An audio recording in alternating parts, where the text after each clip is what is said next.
Nachito playing the game. Back to the business of running in town now. Italian style. Walk down with a mission, I'm stomping the ground like. Yeah, nice one. Game on, It's time to play the game. game on. Be careful now, you in the danger zone. Oh my God. Game on, light up the world and turn the flame on. Everybody with me, bring the name home in the same tone. Tell them game on. Marvelous. We in the game. This is good for the TV table, no? I have to punish you. What? Cook. Game on. Really? We in the game. Stamets takes the win here in Barcelona. Jason Mercier, he went with his instinct, he made the call. There's the professional level, and there's the Ivy League.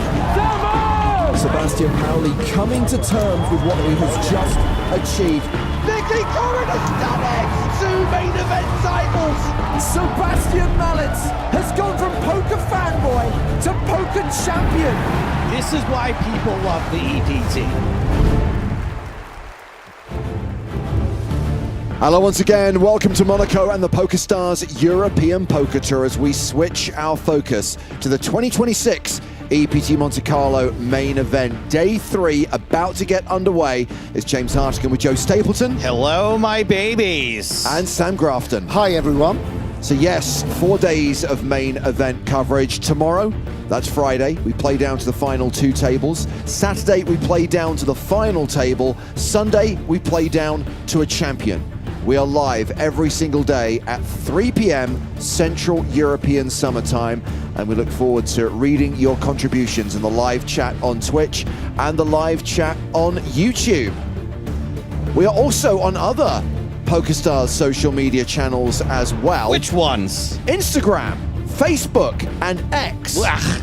You can follow at PokerStars and at PokerStars Live. You will find plenty of highlights and plenty of behind-the-scenes fun from here in Monte Carlo, including some of the winning moments from the last few days, because we have just concluded 4 fantastic days of high roller coverage. Yes, high-stakes action here at EPT Monte Carlo. Poker's superstars out in force. In the 100K high roller for 1 drop, it was Albert De Gea who dominated throughout. Besting Stephen Chidwick heads up to take down the trophy and more than 2 million euros. Next up, the highest buy-in tournament in EPT history, the 250K super high roller. 38 total entries, a prize pool of more than 9 million euros. At the final table, we did see a heads-up deal. And shortly after, Alex Kulev dispatched Bryn Kenny to win the title and nearly 2.8 million euros. Then another EPT first, 9 of the best, playing in a 1 million euro winner-takes-all single table tournament. One by one, they fell. And after just 1 hand of heads up, it was over. Team Pro's Jason Kuhn emerged victorious. Sam, I love the fact that we had this mini-series of high rollers. I think it went down really well with the audience. Yeah, absolutely. Seeing the best in the business, the top people of the craft of poker going head-to-head is an absolute delight. Big first prizes, lots of action, and great entertainment for the viewers. And Joe, I know that Monaco is the home of the high rollers, but hopefully we can do some more 100K coverage, maybe have another 250K at other stops on the tour. You know, I don't want to say Monaco's expensive, but the tournament structures were designed by Frank Lloyd Wright. So now we switch our focus, ladies and gentlemen, to the main event. 1,011 entries, 151 players getting paid, 825,000 euros for the champion, and the bubble burst last night. A short-stacked Morgan Acito was forced all in. His Jack-6, no match for Fabian Berabuk's Kings. That took the tournament into the money. They bagged and tagged immediately afterwards, so 151 players returned for day 3, all guaranteed at least a min cash. And right now, it is Team Pro Raul Mestre who sits in 2nd place on the leaderboard behind Brazil's Rodrigo Celoan. And if we look at the top 10, there is an EPT Monte-Carlo runner-up. Mohadin Fares was the guy that Adrian Mateos beat heads up to win the title back in 2015. I can't believe Raul Mestre is in the catbird passenger seat. And Rodrigo Selwan in the chip lead, very talented online player, won EPT High Roller title in Prague a few years ago. Yeah, very, very good player. He'll be one to watch. Current payout 9,200 euros once we get to the final table. The top 8 guaranteed, or pretty much 100k for 8, 6-figure scores for everyone else, $500,000 for the runner-up, and the winner of this year's EPT Monte-Carlo main event is going to receive a first prize of 825,000 euros. So our first feature table is headlined by a member of Team Pro, Raul Mestre, headlined by a former EPT champion, Dimitar Danchev. Will Kasuf just happens to be there? We will get some Kasuf coverage for those William fans out there. Yeah, great to see Danchev at the table. Obviously a strong poker player. Unbelievable resume, both live and online, with maybe 2 decades of poker experience under the belt now. I think he may be climbing the ranks of my favorite Bulgarian players again. I might have to do my top 5 Bulgarian players. That'll be the final list, right? Then it'll be locked. That's right. Actually, I exit scammed him. The last EPT event I played was EPT Barcelona last year. I reg day 2. He was at my table. I got in a little swap, bluffed it off first hand in a 3-bet pot, and he cashed and sent me a little bit of money. So thanks for that, Danchev. He must have been like, what, this guy? And then I haven't turned up since. He's like, this guy's just hit and run me. So remember, they played into the money last night, so we still have an hour to play of level 15. Blinds 2K, 4K with a 4K big blind ante. And on the very first hand of the day, Eric Lay has got queens. Lovely. Cool. Here we are at the Lady Lay. The more democratic buy-in of 5,000 euros. I like what Juice Fruit said on Twitch. He said, finally, real people playing poker. Sure. Finally, the humble people of Monaco assembled to play for 800,000. Pittance of a 5,000 euro buy-in. We don't need to keep them here, right? Like just when they are dealt, and then we can... Action folded to Danchev, who's got 6s in the big blind. Ooh. And he starts this hand with around 16 bigs. Oh, I haven't done my rankings yet. Oh, dear. This is quite strong. Look at this. How does he know? How does he know? Well, it wasn't under the gun race. By the way, you're absolutely right, Hartigan. I think had this been cut off, hijack even, we would have seen an all-in. And that's not a safe flop for him. 8-4 tray. Might think 6s are good here. Yeah, that's going to look really nice board for the 6s. All the king, queens, ace, queens, etc. miss. Bet 8,000. So Danchev checks. Eric Light will continue for 8K. What now? Do you want to call and very occasionally lead some turns? See if we can get another sort of bricky turn, maybe even improve to a straight draw?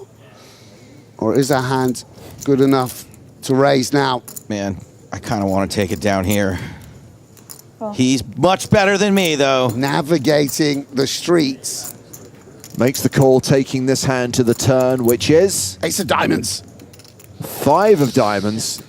Yeah, so very interesting card because Danchev improves. I'm terrified with queens against the big blind here also. Yeah, I mean, the thing is some flush draws just play real aggressively, right? Queen, jack of diamonds, just like goes hard. And Eric ain't messing about. We get to the turn. Danchev checks a second time, and it looks like he's bet enough to put Dimitar all in. Yeah, and it's a tough decision for Danchev. Could this be ace-king or ace-queen with a diamond? They're all in. Yeah. And please. He's got outs against most holdings, or basically any holding. So for that reason, puts it in that 5, I think, tempts him to play. Well, his outs are 7s, deuces, and the case 6. We'd love to see him stick around. Sadly, roughly 4 times in 5, we are going to lose Dimitar Danchev in this scenario. The river card is a deuce. Wow, he just shot up the Bulgarian rankings. Rivers the straight to double up through Eric Lay. Come on, Dimitar. That's how it's done. That's how you get yourself a PCA title. Look, no offense to Demeter, but Simeon Naidenov, Rumen Nanev, but now number 3, Demeter Danchev. Nice. Nice first hand, I guess. Easy again. My apologies to Bingo whoever deuce, got money bumped go. off into number 6. So because they stopped play the moment the money bubble burst last night, we are about to see the post-bubble bust-out bonanza, but Danchev not a victim of that bonanza yet. He's not interested in the bonanza right this moment. He is up to 36 bigs now. Yeah. What is that I hear? Is that the sound of silence at the table? Not something you expected. Do my ears deceive me? I have been saying for years that if there's one thing that Toby Stone and the tournament staff on the EPT are very good at, it's keeping Will Kassouf in line. Yeah. Do you think he's like, like a child where you give him like a fake something if all the adults have him? Do you think we've mic'd him up, but it's just like, it's not on, so he Like thinks, a fake cell phone? Yes, exactly. Call whoever you like, honey. Jacques de Meredithian. Wow, he nailed it. All in with ace-jack of diamonds. Oh, Jack. It sounds like one of those names that he was giving a fake name, and they're like, what's your name? He was like, De Meredithian. Oh, Eric Lay is called with king-jack off. Was that a little bit of residual energy from the previous hand? I mean, maybe You got to get those it's chips back. Maybe it's a call, but it's snappity snap. But as we saw in the last hand, you can get there. Yeah, but it is a domination situation in Jacques' favor, and he is a decent favorite here. By the way, if Eric loses this, he's going to have 5 big blinds. Yeah, I'm not going to lie, but that was a little bit impetuous. A very quick call as well. Anywho, 10-8 tray on the flop. Lai has 3 outs. Jacques just has to fade a king for now. This is the kind of guy I expect to see in Monaco. Jacques, look at that. He's got that Monaco energy. Brick. Yeah, absolutely. So only 3 cards that will send Jacques de Meredithian to the rail. River card is a 7. He gets the double up, and Eric Lay loses 2 all-ins in a row and is now in the hyper danger zone. Yeah, very disappointing. Hyper danger zone. Can we get him all in 3 hands in a row? By the way, I feel like if you snapped off King Jack, whatever you get in the small blind's looking kind of tasty. That's right, yeah. Well, stepping away from the table, let's just see some of the players as they arrived at the venue this morning, armed with a fistful of bananas. Maria Konnikova, who's made the money in the EPT Monte-Carlo main event for the first time ever. Hussein Ensan and Dimitar Danchev, 2 EPT champions walking into the room. Oh, Mr. Ben Heath. Hello, sir. Poor guy has to play the main event. He's carrying a bag of rocks just to work. Oh. What is Nacho Barbero wearing? Excuse me, Hello, that is, papi. That is Nacho y Barbero. Wow. What a sight to behold. Sight for sore eyes. He had money on Paris last night. Did they win? Yes. No, it was a draw. I mean, depends if to go through or Is that to the win. Paris Germans?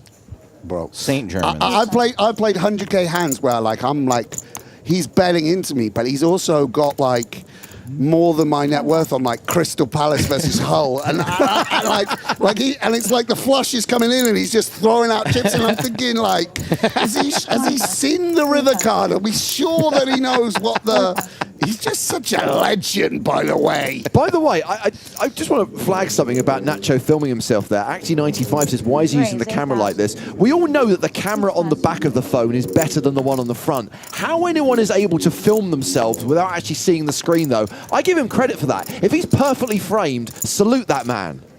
It looked good. Big old legend. You think Will Kassouf is going to irritate Stephen Chidwick today? So Danchev's button raise flattered by Adria Diaz. Buenos dias, Adria. Ace, ace, queen on the flop. Check. Come on, Danchev, show us. Put on a Show us how a C bet works. The continuation bet. It was good in Monaco 15 years ago. Look at it. He knows. 10-eye's the best hand, but what can you do? Look what you've started, Joe. Poor old Adria Diaz is now being dismissed by the viewers as a Teemu Chidwick. That's not nice. Danchev's C-bet wins him the pot.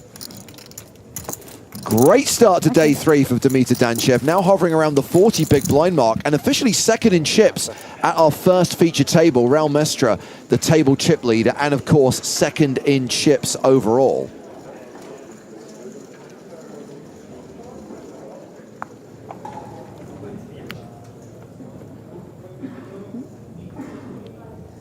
Sexy tournament to go deep in. EPT Monte-Carlo. The coolest poker room just sounds in the everything world. about it. 10 pass. Jacques has Jack 6 of diamonds. 1 pass. He folds. Reasonable. Raul Mestre has passed, so we have Giuseppe Callio folding. 4 pass.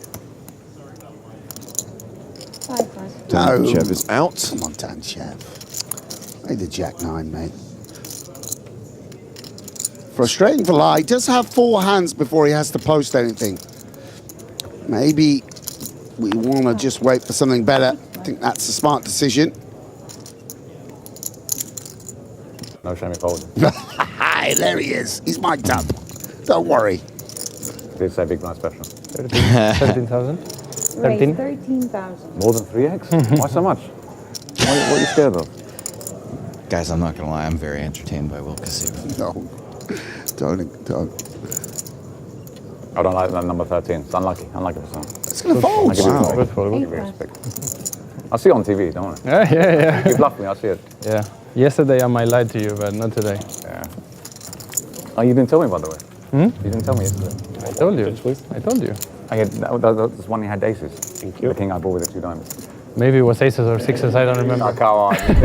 While the post-bubble bust-out bonanza is underway, Alan Butner among the players to hit the rail in the first few hands of the day. Aiden cannot go any further. Nice. John Wang also secures a min cash, as does Alan Huberman. And sadly, Maria Konnikova has also busted early doors. That was so fast. We just saw her walking in. Was that the same shot in reverse? No, because now the bananas are in her bag. 4 pass. 5 She didn't have time to eat them. I'm gonna miss how James says Is that a banana in your bag, or are you just pleased to see me? If she'd eaten that many bananas that quickly, we would have had another Peter Andre incident. Well, it looks like I'm pretty clear now on how Raul Mestre became second in chips. Sure, solid open. He has more chips than the rest of the table combined, by the way. 215. How does one? Oh dear. And look at this. The rich might get richer because this is a very strong hand in the big blind. 80, 119, 150. Hugo Quintus all in for just 14 big blinds. Snap call by Raul Mestre.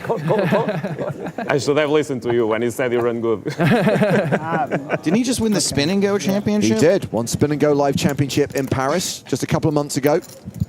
Let's see how he does at a full table. Anyone can beat 2 people. Let's see if it holds. Are we asking for a sweat or no? Tens have a chance. Let's put a sweat out there. Come on. What do you mean? That's not even a sweat. 7, 8, 9, 7, 8, 9. 7 and 9 seems like a sweaty word. Or 3 diamonds. 3 I diamonds. say 8, 9, 10, all clubs. Something like that. Yeah. Give you a chance, Raul, no? Because you need it. Thanks for a better TV show. That was the neener. Okay. Pretty close. That's a nice sweat already. Yeah, definitely. I like it. Definitely worse flops What's out one of them? there. You have to request quickly. Okay, deuce of diamonds. Just a diamond. Oh, that's a diamond. This is for... I say 5 of diamonds, welcome. Quintus needs a 10 or an 8 for the win. Does not pick up the diamond equity on the turn. Brickety brick. Seems like a nice kid. 4 outs for Quintus. Case 10 or an 8. River is a 6. Well, at least Quintus quashed. Does get 9,200 euros, and we are down to 143 players now in the main event. What can I say? It's good. Easy game, Raul, huh? Easy game. Easy game. Skill. Wow, that is a real nice eventuality. Aces and just getting the very clean all in over the top of you. All right, so Raul Mestre has 234 big blinds. I'm going to add up the rest. That's 80, 120, 150, yeah, 185. 185 for the rest of the table. Yep. It is quite absurd to have more than 200 big blinds at this stage. Yeah, remarkable, remarkable. 30,000 starting stacks, so 30 starting stacks, basically. That's unbelievable. 31. 150,000 in entries. Yeah. Sure, yeah. Yeah. So one thing that you may be aware of, because we started streaming on Sunday, this is the 5th day of our coverage from Monte Carlo. We are in a slightly longer delay than usual. The delay is several hours right now, because the idea is that we are cutting out the breaks, we're cutting out any stoppages in play, so the delay gets shorter as the day goes on. But right now there is quite a substantial amount of time between action happening in real time and us seeing it on stream. Please, if you are going to wander into the poker news streets, if you're going to see stuff that people are posting on social media, if you can look in the PokerStars live Don't app, bring it here. Correct, because you just will get a ban. Not a comedy ban, not a timeout, you will be banned. Not a little rap on the bum. Yeah, and it's just not nice. It's pointless. What are you trying to Nice to achieve? people. Yeah. One pass. So here we go. Raul Mestre with a monster again as Eric gets his last few chips in with ace-3. Yeah, and another nice spot for Raul. Obviously, a much... That one is hard for a sweat. A deuce 4 on the flop, obviously. Deuce and a 4. Okay. Yeah, a much smaller pot. The Will Kazoo. Give him a spin, the wheel. The Will Kazoo. He's got the wheel draw. The wheel draw. Lai, who has not had... He deserves one. a great start. Yeah, he does deserve one. 2, 5, 10. Okay.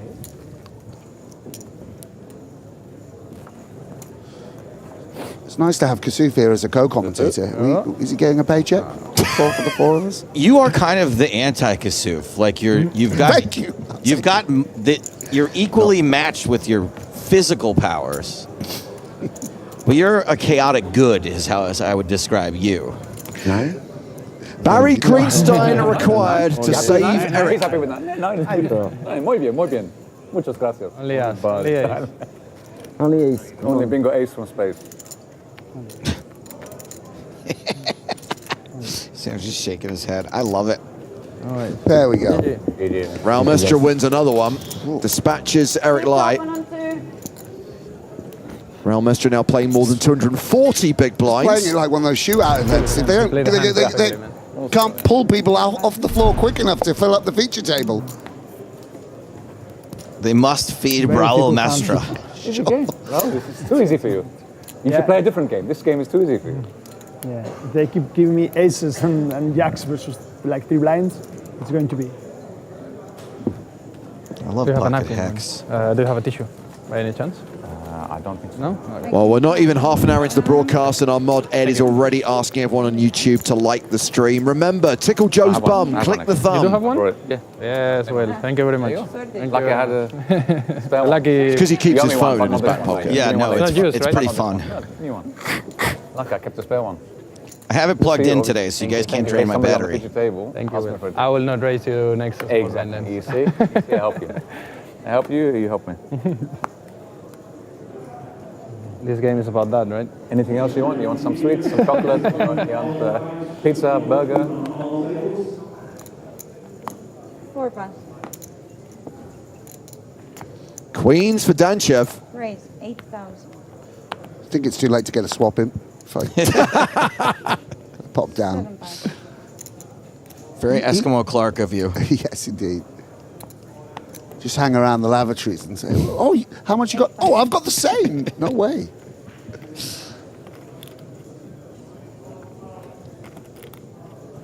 Well, this is going to come down to Raul Mestre in the big blind.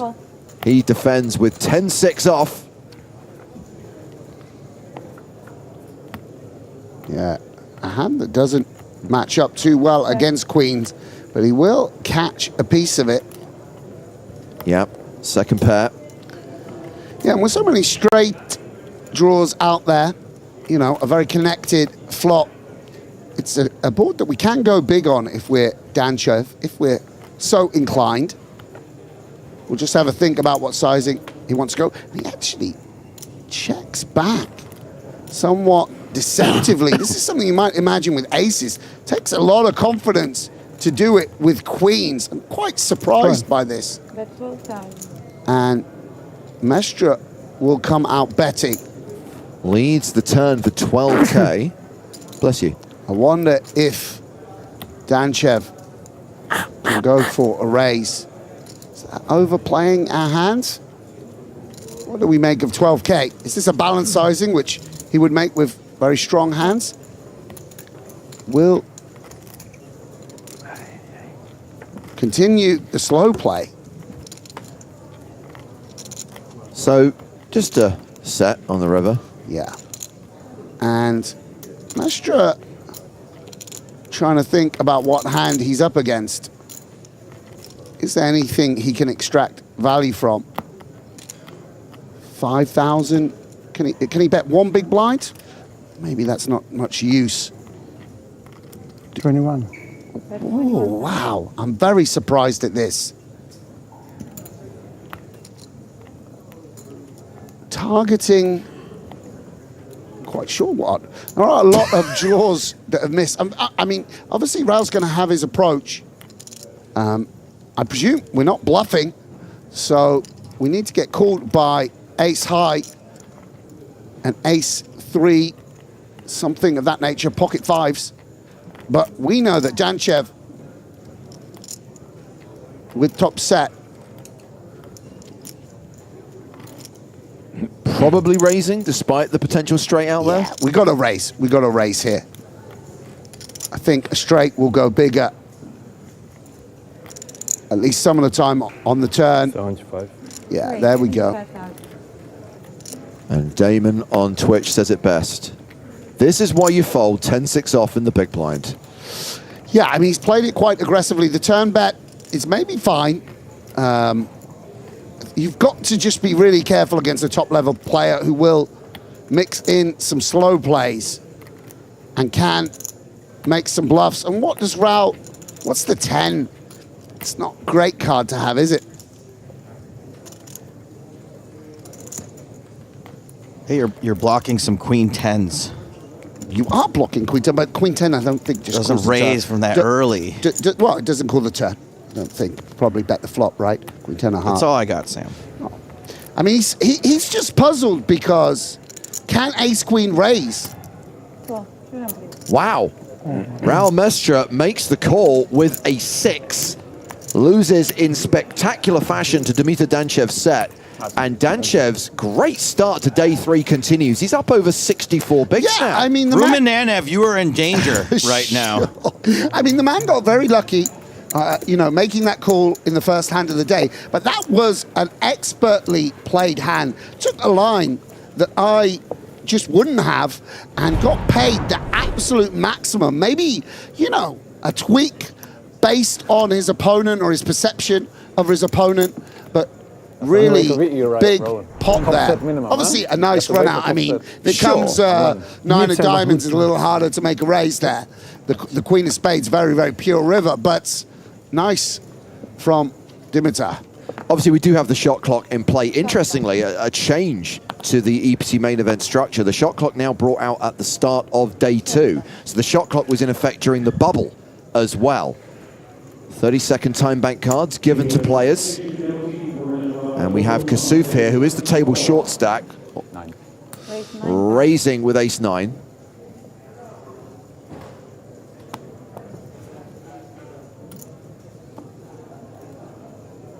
Folded to the blinds. Looks like Raul Mestre has already passed in the small blind. Giuseppe Callio in the big. Yeah, 7-4. Pretty uninviting. We are versus a later position open.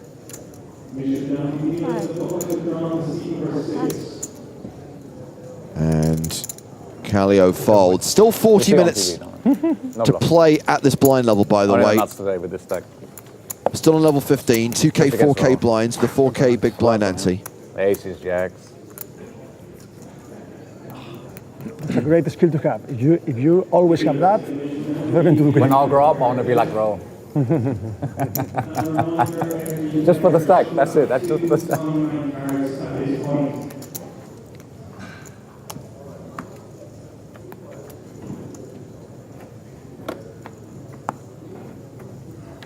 We do have a couple of empty seats on the main stage. I'm sure those seats will be occupied pretty soon. Are either of you two missing Stevie Chidwick? I feel like this is the first time I haven't seen him on an afternoon. We all deserved a break from each other. Yeah. What was it that guy said? Real people? 7 pass. Humans who might make mistakes, who might play suboptimally and give us something exciting to talk about. Yeah, some great hands over the last few days. For sure.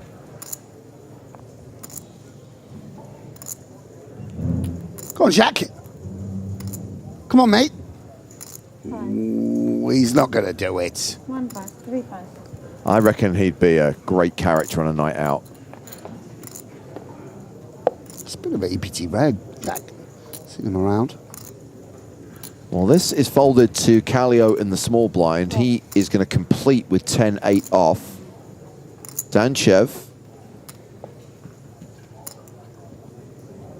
in the big blind is going to check his option with 7-3 offsuit. Danchev did reach out to me over my goodbye tweet, and he said he was going to miss me, and he said, from your third favorite Bulgarian player. So he knows the bit, and that tickled me so much. That might be my favorite reply that I got from anybody. If he wins this hand, is he going to move into second?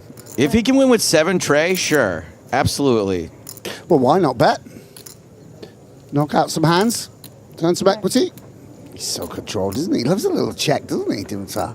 He learned that from Rounders. This guy all night long with the check, check, check. Alligator blood.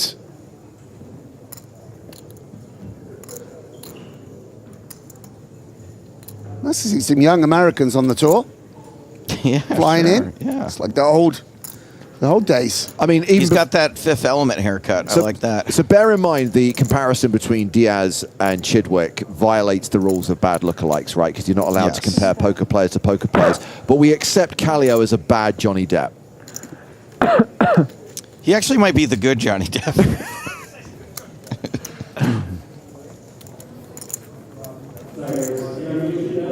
So 2 new players coming to the table. Will they push the rest of the table into having more chips than Raul Mestre looks like it? Manuel Braunhofer comes with 99 bigs. So that's Brownie. That's Felix's coach. This is the guy who was working with Felix on his game before Felix's final table appearance and second place finish at EPT Paris. I'll get a little taste of that million. The other new player at the table is Yin Pang, who's playing 55 bigs, which is the average now. Felix's other coach. Guys, Yin? keep your cards in the box for a few seconds. Do you think he has a brother named Yan Pang? Okay. Yep, thank you very much. And your timeline is visible. So you're They represent the duality That's of right. man. Yeah, exactly. It's a good welcome. Straight in, like a boss. Like your boss. There it is. Drinking game. Stick a needle in your eye every time someone says like a boss at the table. I love a drinking game. 7 pass. Like a boss. What's the ice? What's the the coconuts? Thank you. If you got it, you got it. If you got it, you got it. We got a whole bingo card here. Got it, you got it. If you fold, show your bluff. Thank you call, show the coconuts. Oh, dear. Do you remember when that waiter looked like Will Kassouf in Malta and you were like, any forks about? Oh, dear. 6-4 diamonds for Kallio. Raise, He raises. 8,000. Danchev in the small. With deuces. Yeah, just going to decide whether we're deep enough against Kallio. He's also thinking, I've got to find an opportunity to get to number 2. I need to work my way up Joe's rankings while there's still time. Brownie not going to play this one. Folds the king 3. Did you bring your hoodie though? Everything, man. I think if you have pocket twos and you manage to spike a two, you go to number two on my all-time favorite Bulgarian players list. How would you go for that? Ace, 9, 6. A pair of sixes for Kallio. Alles gut. Yes. Yeah, Kallio going to have a think about what sort of hand he's up against. Imagine there's quite a lot of Broadway. You too? Not too bad. Something like Queen Jack, Queen 10 maybe. Jack 10 off. We'll check back. He's the boss. Got the backdoor flush draw. Board pairs on the turn. Danchev's been very controlled thus far. He's going to not overvalue the deuces. I mean, it does like a bit of protection against all cards, basically, because it can be counterfeited. Have to. But on the other hand, if we bet and get called, it really diminishes in value. I miss coach. I actually forgot about something. Yes. What did you We forget think of him more as a high roller first and a Bulgarian second, but Alex Kulev gave me a wonderful winner's interview the other day. He shot way up as well. Got a bit of charm. I think it might be Kulev. I mean, didn't he bring it? Those were his parents in the photo, I right? know, he's got his parents on the rail. Come on, like, that's too adorable. It's too good. So I think it's going to be... check the rail. Dimitar's family here. It's going to be does Kulev. Does he have a gran? Kulev, Danchev, and Ongyang have got to be my top three right now. Ongyang's great guy. Well, let's take a look around the room at some more of the famous faces among the final 132 players in this tournament. I thought you were going to say famous Bulgarians there. David Lappin, not Bulgarian. Irish, lives in Malta, but he is repping Team Pro, as is Raul Mestre, who's at the feature table right now. He won his Team Pro batch in a contest. Dirk van Luke won this tournament back in 2023. He is a former EPT Monte-Carlo champion. What a legend. Don't remember him, though. I remember him because I really screwed that one up. Bernhard Bender, we saw playing the 100K here in Monte Carlo. Rising star. Another former EPT champion in the field, Thomas Eichen, who took down Barcelona last year for 1.2 million euros. Can afford it. He can afford the buy-in. Give it a little bit back to the community.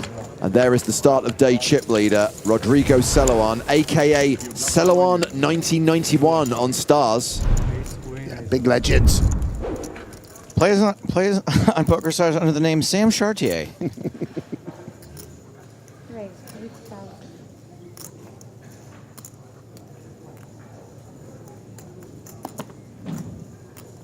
So Danchev has raised the button with King Deuce. Brownie with Ace Tray in the small is going to 3-bet. Kind of feel that Felix wouldn't 3-bet in this spot. You might want to pass on those tips. Yeah, and King Queen are now 38 bigs. Nope.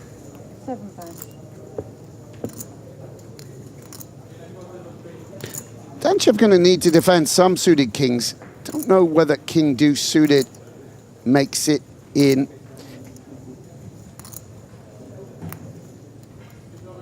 If he 4-bets this. He does call product of how wide he's going to open on the button. Feels he needs to defend hands like this. And it's a very similar situation to that amazing hand we had with Jason Kuhn and Stephen Chidwick, as the suited king flops bottom pair. I think very similarly, it was 2 diamonds and Jason had ace-5 with the ace of diamonds. And you're right. You're right about that. Braunhofer Wow. gonna... You're so right. It was a suited king, ace of diamonds, 2 diamond flop. Well, we know how it plays out. It goes bet, call, board pairs, bet, call, counterfeit, check, call, all in.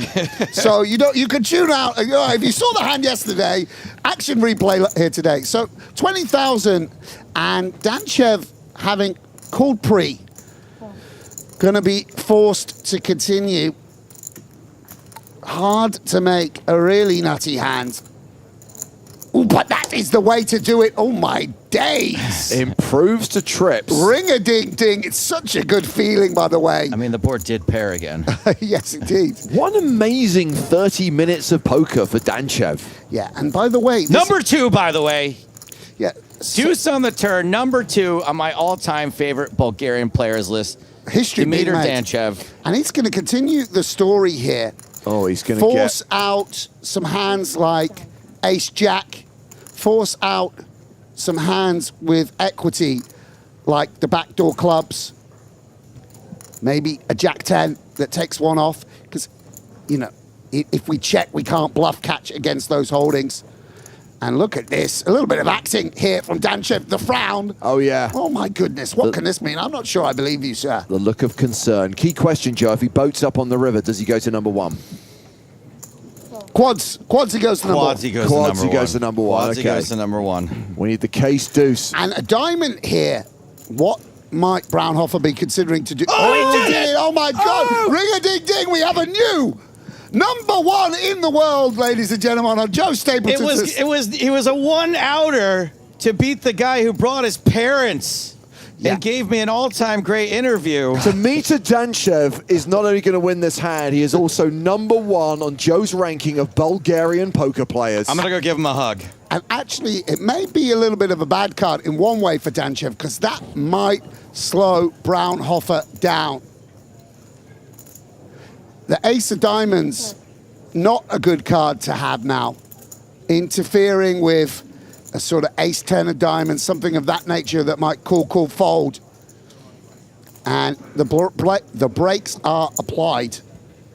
I mean, by the way, if he goes all in, will he consider calling with the Ace-High? That remains to be seen. Yeah. But Danchev now, obviously going to go for value. Remarkable run out. I know. I mean, we were kind of joking so if he makes quads, and then he does. Yeah, and he's going to consider what sizing to go for here. I think it does make sense to go for the jam. We're going to have some busted flush draws. Maybe a busted straight draw occasionally. And he will put it all in. Oh, we think he's left 1 chip back. And by the way, you know, it's going to be pretty reasonable if Braunhofer folds. But it's very similar situation to exactly the one we had with Jason yesterday. Yeah. Where now he's thinking 10-8, King, Queen of Diamonds, Queen, Jack of Diamonds, Jack 10 of Diamonds, Jack 8 of Diamonds. How fast does he play those hands? If he had Jack 8 of Diamonds, would he just raise the flop and get it in, try and fold him off Ace King? Now, Does he play them all slowly? What's the value threshold? Could he jam a 7? No. Would he jam a 9? Perhaps. Is he up against slow play kings? I'm assuming that's a time bank card being played. One thing I will tell you, remember, this is the guy who coaches Felix Schneider's. I don't see Felix making this call with ace high. So let's see what his coach does in this situation. Yeah, and he's trying to be Jason Kuhn. And it's a hard thing to imitate because right now you are on the wrong end of things. But he's considering making the ace high patented Jakun hero call. And Danchev has quads. What a conundrum. Another time bank card. Would 10s have slow played like this? He's thinking, what's the bluff to value ratio? Would kings have played this way, or would they have 4-bet? Does he ever give up with diamonds in position? Would he just check down king, queen of diamonds and hope to show down for a little bit of the pot? Blocking and unblocking. Blocking aces, unblocking the missed draws. He's thinking, I mean, also the moment, being a hero, replicating Jason Kuhn here on the broadcast, calling with ace high, making a name for himself, but it would be disastrous. Is that another time bank? Yeah. I think the longer he tanks, the more likely he is to talk himself into a call. Would ace-9 just have raised the flop? He needs a really strong hand to make this jam on the river. What does he have? What better hands does Braunhofer have? Would Braunhofer ever check aces on the river? Or does he need to defend some ace highs? Well, And he decides to fold. Wow. Gets away from it, but what a pot for Danchev, who started today as a short stack and is now playing more than 80 bigs. Yeah, really remarkable hand. I commented immediately how similar it was to yesterday's hand in terms of the two holdings involved, and worked out very, very similarly. Big blind special after all that. Big blind special. Thank you, Will Kassouf. So 25 minutes left on the level. I'm going to hand things over to Nick Walsh right now. Hello, hello. Sam, can I ask you something right off the bat there? Who doesn't show quads in that spot? Come on. Yes. I understand we don't want to give anything away, but I just feel as though when you got quads, you got to show it. Come on. Yes. That's right. Danchev, we love him.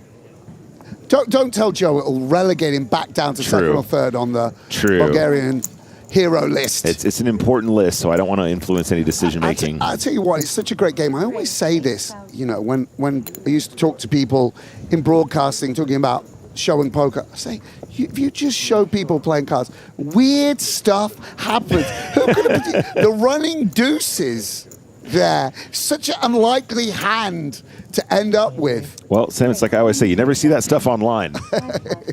Ace four of spades is going to open to 8K here. Yeah, and Kallio going on the front foot with the pocket nines. How do you feel about the 3-bet from this position? Is this a thing, Griff, you know, strategically speaking? Yeah, I mean, I think sometimes you're sort of dialed into how your opponent might be playing.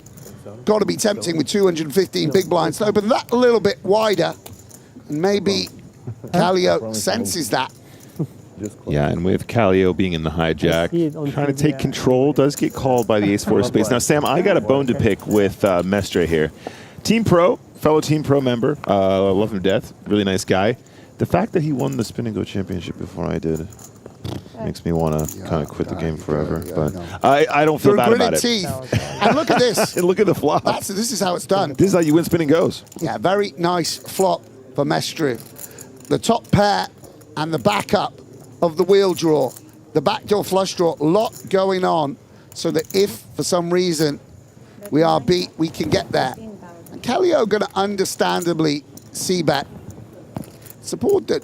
Don't think you want to be c-betting your whole range, but whereas you might check kings and the occasional ace, nines, just wanting to fold out the Broadway holdings that Raul may have, will put out a bet. Yeah, and Sam, if you've got the weaker kicker with a 4, you know, having the wheel draw just makes you feel so much more comfortable about the spot all of a sudden, right? You know, if you have an ace-7 or an ace-8 here, feeling really, really concerned about how you're going to improve or being outkicked. Yeah, and it's interesting because we might have expected Raul just to go into check call mode here and sort of play down the streets, but maybe seizing on the small sizing, feeling that's a little unbalanced. He goes straight into action now, trying to extract value from hands exactly like this one. And it's very frustrating on an ace-high board. No, very hard to improve with a hand like pocket nines. What's a good bluff candidate there if you don't have the ace-4, Sam? I think you want to go for it every time with 5s. Okay. Oh, yeah, great. Yeah, good point. And just run it. So, Sam, let's head out to the field. Let's take a look at some faces out there. We got Hussein. We love him. 9,200 euros. Look at this guy, Daniel Wilson. Oh, Daniel. Not Nuke the Fish. 9,200 euros.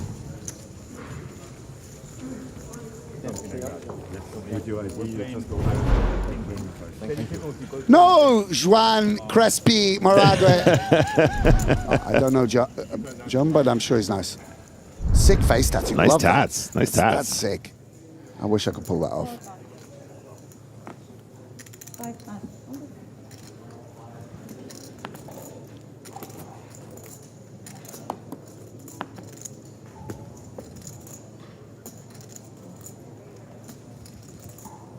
So back to the feature table. King, Queen for Brownie. By the way, great fold. Those are the spots where I really level myself, I think, Sam, when you got the ace high in that texture. Is it a level where you go, we're playing at a certain stake here, where does this guy really bluff in this spot? He must be aware that ace highs are going to be calling. I assume he's going to know who Danchev is. He's Right. famous enough, I think. I mean, he played queens in a very unorthodox manner, just, even this orbit. So even if you didn't know him, where he checked back an 8-high board, just called the turn, and, I mean, fortunately rivered a queen and got in a raise. So,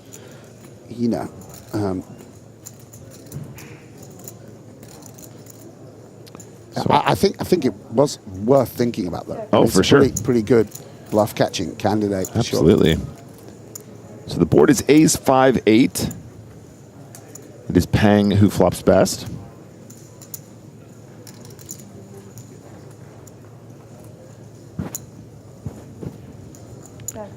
Yeah, and Braunhofer with the nut no pair, going to just check back and turns a queen. Kasuth with a gut shot, which is quite diminished on this board with the flush out there. But Pang with 2 pair. Will check again. And Braunhofer, if there was only 2 spades out there, might want to check. With 3 spades, does he want to protect a little against the offsuit combos the big blind has? Or will he just check back? Does check back, and it's a full house for Pang. Yeah, and at this point, Sam, not much action. So, how does that impact on bet sizing here, right? Given the fact your opponents have shown little evidence that they have a strong hand. Well, I think probably you just want to go a big polar sizing that you've slow played a flush or something very strong, which indeed he did, by the way, slow playing 2 pair, and try and get looked up by a hand like king queen with a king of spades, something like that, an ace with a spade, and he goes for this small sizing, maybe hoping to induce a raise.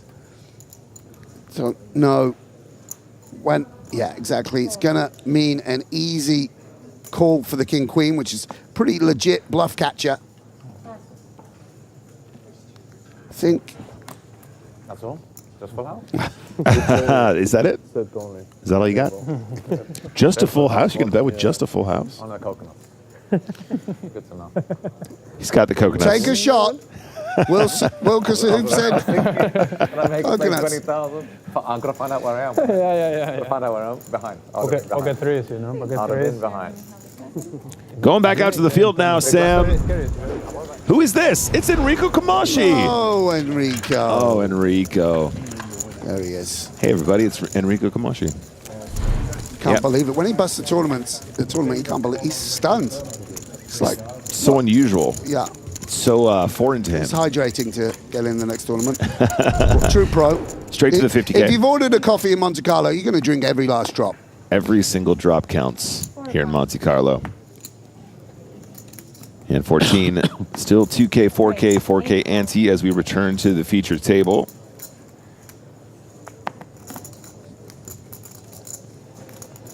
Pocket tens for Danchev, +2. Yeah, and this is a sort of developing storyline at the table. Braunhofer, seemingly pretty talented poker player in his own right. And on the left of Danchev, going to see some clashes between these two, perhaps. Jacques with a pretty weak holding in the big blind, but feels it's worth a defend. So we will go 3-way. 3 ways to the flop, indeed. Hands that interact a lot with each other. Ace, 5, Jack, 2 hearts. Yeah, and quite frustrating when you're Danchev to see these 2 overcards, which of course are going to be a significant part of Braunhofer's flatting range. Some ace X, some queen jacks and such like. Braunhofer with not much of anything.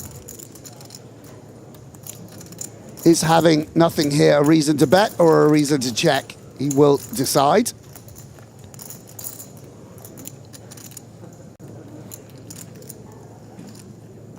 Check. Okay, 3 checks on the flop, Sam. King of Hearts on the turn. You think they're gonna change the TV table after this? Check. You make some wine. Danchev, despite 3 overcards, now having this sort of gut shot flush draw situation going on. Yeah, he's got everyone down to 0%. Yeah, almost. Come on, you need to wake up, say something.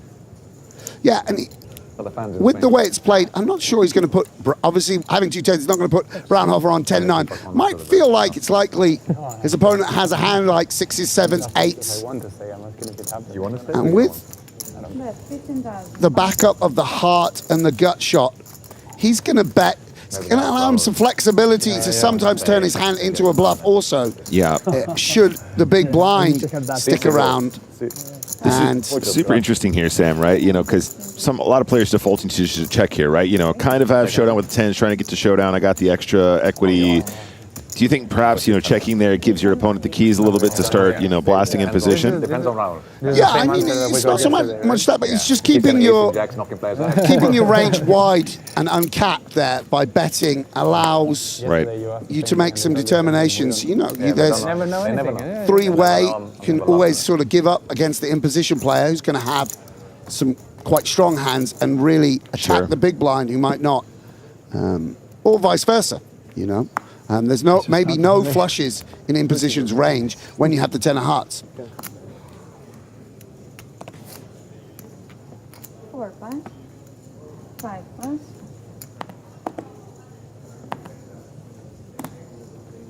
6 plus. Folding around now. 7 plus. Mr. Kasuf. Easy.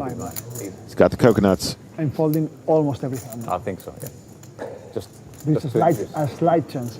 I might. A little bit of TV time for Mr. Kasuf. He's going to enjoy it. He's going to enjoy it. 8K to go. The showman. And Jack with a hand that we're probably going to want to play in the small blind. Will putting on a show about Raul in the big blind, but Jacques may intervene in some manner here. Wow. That's a very similar stack. I think graphic saying 102K for both of them. They will go heads up. Oh, 3 bets. Yeah, 3 bets. How much you playing, sir? To 27,000. 100. And we know Will's never going to snap back. That's for certain. Yeah. Give him some airtime here. And how he proceeds will depend on what he makes of Jacques. My instincts are that this isn't a player that gets 2 I also have 120, maybe less. out of the line. Cooler. 5. I think it's a flip, but we'll see on TV. I'll wait for a better spot. He folds. Nice. By the way, Sam, can we talk about this last name? Der Megredician. That's a strong last name. My goodness. Is that French for... What was the famous dynasty in Italy? What kind of hand do you have there? Medici? The Medicis, you know, that kind of thing? Yeah, Ace king? You're folding ace king? No. I mean, in Monaco, anyone can show up, that's for sure. I'm not going to call set 9 with my stacks. Pocket deuces, right? Yeah, it's one of the downsides of opening 3s there. I mean, normally if you're going to open a pocket pair against a small blind 3-bet, you're going to want to put it in. Maybe it's player specific though, to be fair. Sure.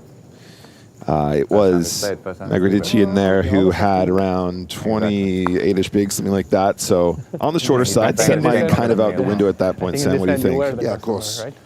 I would have been if I called. I didn't want to call. I'm enjoying the Danchev show. It's been very involved. Wow, look at this, under the gun. Sign of confidence at this table. And once more, these two will clash. Braunhofer will call again in position because of the nature of the early position open. 70 bigs effective.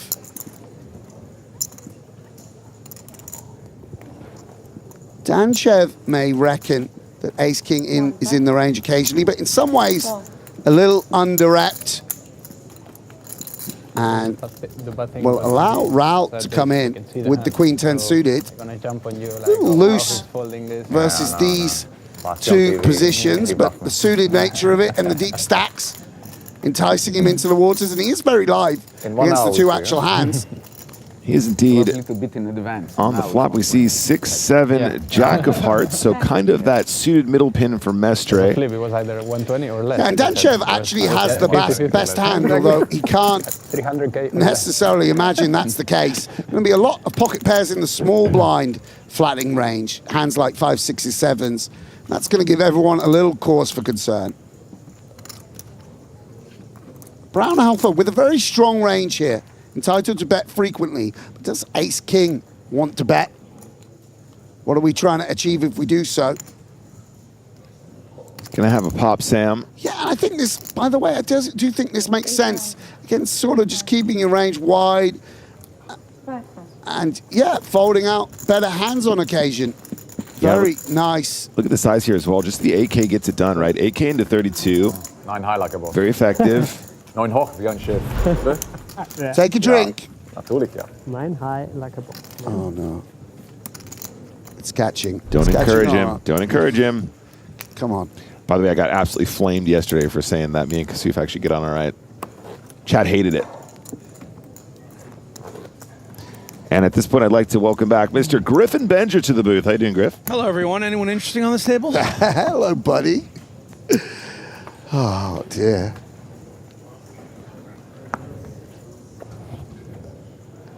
You know, you've got your closest buddy and your antagonist. It's like a whole psycho drama taking place here. No, but I'm here to you can clutch my knee, touch my shoulder, anything you need, bro. It's actually in my contract that if I ever covered Kasuf, you have to be in the booth with me. Yeah, so. I thought, like a comfort blanket. I thought you were going to say it was in your contract. If you ever clutch anyone's knees, you're in big trouble. Yeah, that's why Joe Stapleton's leaving. Griff Graff back in the booth, guys. Great to have you guys here together once more. Oh, dear. So it was the open from Ace-10 for Pang and pocket sixes for Der Magradician. Yeah, and our huge chip leader, Raul, 223 big blinds, will put in the squeeze from the button. Story checks out. Like the sizing here, as it is a squeeze against 2. Yeah, and we imagine Pang might feel Ace-10 doesn't measure up too well. Certainly as a flat, going to take his time.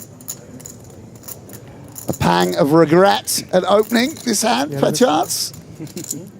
Or is it a pang of hunger for chips? Wow, this would be very out of line to do something here. Oh, reaching for chips. 70,000. Slight pause there. Got it in with like 18% equity. Wow. Whoa, that's a big 4-bet as well, guys. 90K. Really, really big 4-bet. Suspects foul play from Raul on the button. And the sizing means that perhaps with Ace-King, there's only one choice. Unless we have some very, very strong read, can't really be folding. Normally a hand, yeah, that we just put in. And now certainly a pang of regret as Ace-10 is released. Go on, Raul. We're going to see on TV anyway. One card. Good for the game. That's the boring one. Boring. Not the 8 kicker. Space, man. Look at the space. Even when he shows one, he shows the best card of the deck. You can the best card of the deck he shows. So I told you I'm running crazy hot. Golden. Very, very nice. It's a great feeling. I think we've all been there at a poker table when maybe we've even just run good, but somehow our image, how we look, the chips that we have, we start getting action, but we've got the goods. Sort of action that we almost don't deserve. And look at that, 1 million chips. Absolutely mammoth stack on day 3 of this main event. 4x average. Incredible. Was it King of Diamonds? Yeah. Sorry. Yeah, it was a King of Diamonds. I mean, there you go. I said it, King of Diamonds. It was certainly Ace King offsuit. It was a red one, and I think it was Diamond. It was Ace King offsuit. If you can read my hand that well, I'm going to be in trouble. I can read your hand that well. If you got it, you got it. I'll put you on it. I said King of Diamonds, you have King of Diamonds. We'll see on TV. Oh dear. Griff, what you'd give to have catchphrases like this. Same with you, Nick. I mean, you guys would be winning awards. If you, imagine having not one catchphrase, 6 catchphrases. Getting reads on the table first before I get involved. Because you need to know. I'm watching first. It's quite nice, though, to be honest. To give him credit, it is nice. A conversation breaks out because he's, you know, prompting, and that's nice for the broadcast. It's nice at the table as well. These are long days, and when there's a bit of chit chat, it helps the thing flow, and that's why, you know, there are a lot of Kasuf fans out there. And then Yep. Griffin runs the Facebook fan page. 16. No disrespect. 16. Wait, 16. Yeah, and we saw Danchev checking this hand earlier, but Braunhofer will activate. Seems like a guy that likes to be involved. Bottom of the range. Decides to mix it up there. I'd say a really, really good option. Very often in those spots, you want to raise the weak stuff and the really strong stuff, and the medium stuff you can play a bit slower. Yeah, minimum. Speaking of fan page, is that a Grand on tour there? This is Felix's coach, Griffin. Oh. Yeah, this is the official Grund on Tour coach. Yeah, you definitely can. He was on the rail in Paris, that's right. Absolutely.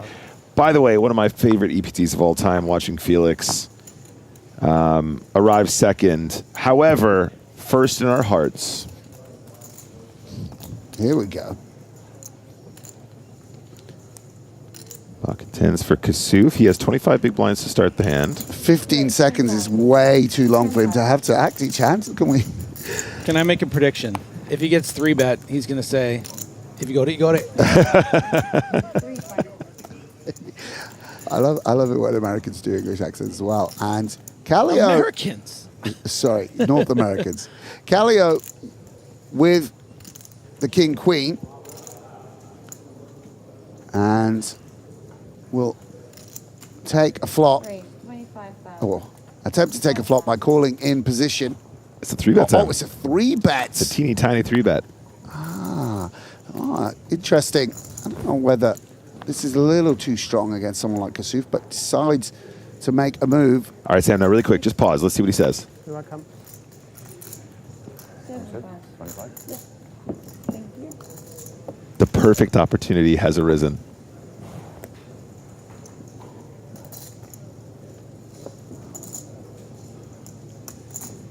The silence heard around the world. Chat. Shush. Listen.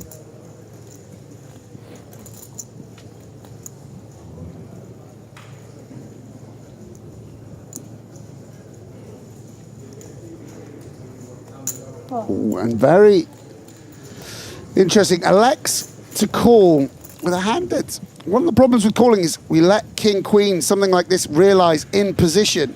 But it's a great flop for pocket tens. If he was in front before, he's still very much in front. So it's Trey 6-4, Sam. Still an opportunity to say the words. Checks it over to his opponent. Yeah, and Callio trying to figure out what sort of range of hands he's up against. But this was the bluff combo, and we do have a diamond to block some of the hands that will check raise. So for that reason, will come out similar to with pocket nines, just a small sizing, a little bit bigger than on ace 2-3 on a dynamic board, but third pot. And now, is this enough action for the tens? I mean, it kind of is apropos to say, if you got it, you got it. Maybe with tens, we do just say exactly that and put it into the middle. But Kasuf, by the way, takes things seriously. I mean, there's a reason we see his face deep in tournaments so frequently, it seems. He's concerned a little bit. If we shove tens, we don't really get called by worse. Sometimes a flush draw and 2 overs or, you know, something of that nature. But I think off this stack, it is time to execute. What does Will Kasuf think? He might fold. Couple time banks. I mean, there's still time for him to say, I love Griffin Benjer. Yeah, I mean, this is by the way, we've said about Hollywooding and getting to, this is a real... Yeah, it's a tough spot. It's a real tank, I think. because it's not inviting to call and let hands check back in position, or if we face another bet on another low card, we're in the same position. So he just seems to have a sense that maybe he is beat here. We've all experienced this with hands like tens and jacks, where they're very strong in certain circumstances, but we just don't beat tip top of range that might execute a small 3-bet. Callio not being particularly out of line, but also nothing to suggest that he won't have bluffs in this spot, or even just ace-king. There we go. There it is. And he'll be pleased not to see a snap, Sam. Quick fold from the king-queen. Well, come back to the same table. sometimes he got it. They lack Yeah, and let's give Will some credit there. Picked up a bit more than some of us would. Yeah. And pads his stack up to 31 big blinds. Significant pot for the Englishman. Ok. He subido 1 millón y algo por mano. 1 millón y algo. So here's a look at the top 5 chip counts. Raul Mestre breaks 1 million. Stanislav Onofriev there in second currently. Artyom Lasuski, 814K. Rodrigo Selawan and Thomas Etienne also in the mix there. Yeah, some big names, high rollers, online bosses, and EPT champions.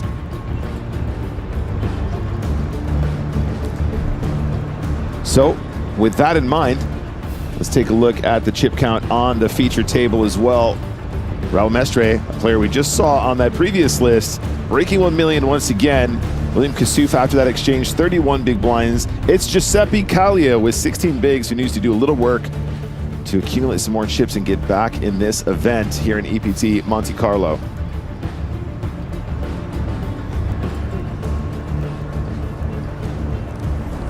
So let's get back to the feature table now. Maybe he doesn't.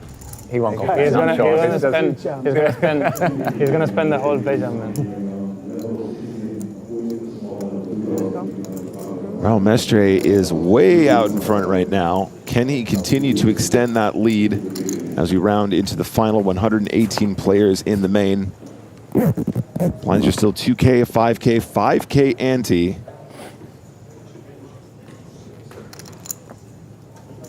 Ten raise, 10,000. He's queen for Pang.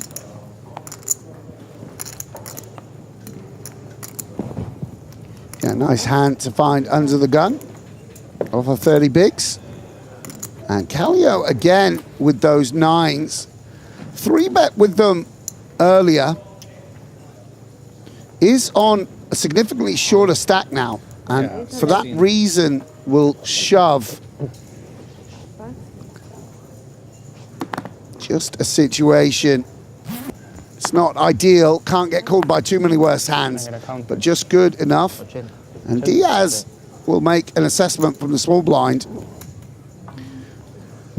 We'll take account also of the under the gun open and, you know, sort of the early position nature of the raise and the shove. Yeah, with the under the gun open and the hijack call, does get away from the worst hand here. Well done. Mr. Kassouf, any wake up? No, 10-5 of hearts, back to Pang Sam, and I think we got to spin it. Yeah, quick call. And been a tough day for Callio. Outdrawn by that ace-4 suited and forced to fold. Nothing doing with the king-queen bluff.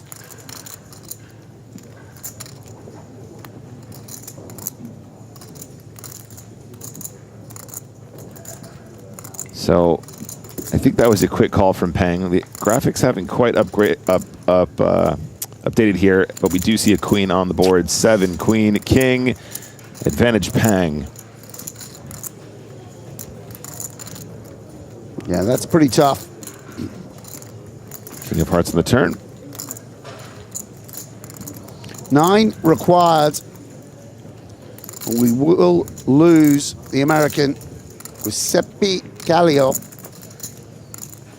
Oh! In she blows. The 5% driller, Sam. Yeah, and a little right smile. Tough for Pang, whose stack is greatly reduced down to 12 big blinds. Didn't feel it was coming. That's right. Yin Pang now 12 big blinds behind. Giuseppe Kallio drills the 9 for 172,000 chips. Currently sitting around the middle of the field here on our feature. What a send-off, Sam. Little river drama for Yeah. your last hand of the tour. That's right. Sam, it's been wonderful having you here, man. I love you to death. I really hope we get you on comms very soon. But we're going to say goodbye for now. Yeah, been an absolute pleasure, boys. I'll be tuning in and have a lot of fun. I'm sure you will. Go get to that Champions League final, huh? Indeed. Love you, Sam. So it's myself and the Benjero taking care of you now.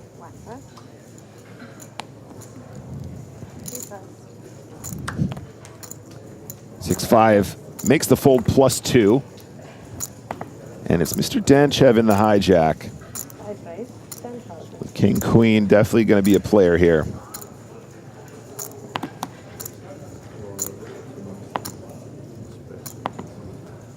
Brownie does have a bit of a hand here. 10-8 of hearts. He is in the cutoff, however. Decides to come along in position.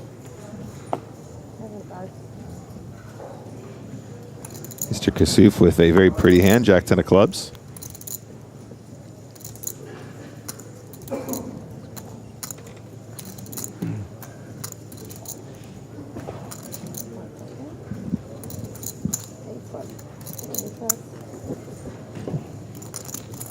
He's going to stick around. Much loved hand, Jack 10 of clubs. You know, I know it's really not Kassouf's style here, but this spot actually makes for quite a nice shove. Yeah. You're going to be folding out all ace-10 combos, all ace-jack combos, really, for 30 big blinds, and just getting a lot of raise folds. This is never a trap from Fraunhofer at the cutoff, so I think this is actually a bit of a miss for Kassouf. I know you have Jack 10 suited, you just want to see a flop, this and that, but also, like, you're inviting in better jacks and 10s that you might end up getting a bit cooler on the board, but when you shove it pre-flop in this very specific late position situation with 2 wide ranges, it would have just been a nice takedown. And sometimes you just get called by ace-king, and then, you know, so. Yep. Still, yeah, good equity in that spot too, right? So I'm with you, Graf. I think that this actually would have been a nice little squeeze jam. However, Kassouf does flop very favorably here. This is a double gut shot, folks. I mean, they're all kind of flopped favorably here. It's a real nice spread for these 3 hands. No backdoor flush draw, unfortunately, for Kassouf. And is going to stick around with the double gutty. Danchev, top pair. Seeing action here, has to be concerned about hands exactly like the ones we see here. I wonder if Danchev ever finds a check raise here. Now that it's gone bet call. You're not really too concerned about top of range, but you kind of want to put in some protection here, right? Like, I mean, you'll proceed pretty cautiously against Fraunhofer because, you know, he can have hands like pocket 7s, pocket 9s, but most of the time you just have the best hand here and you don't want to give free cards to these 2 ranges that include straight draws like this.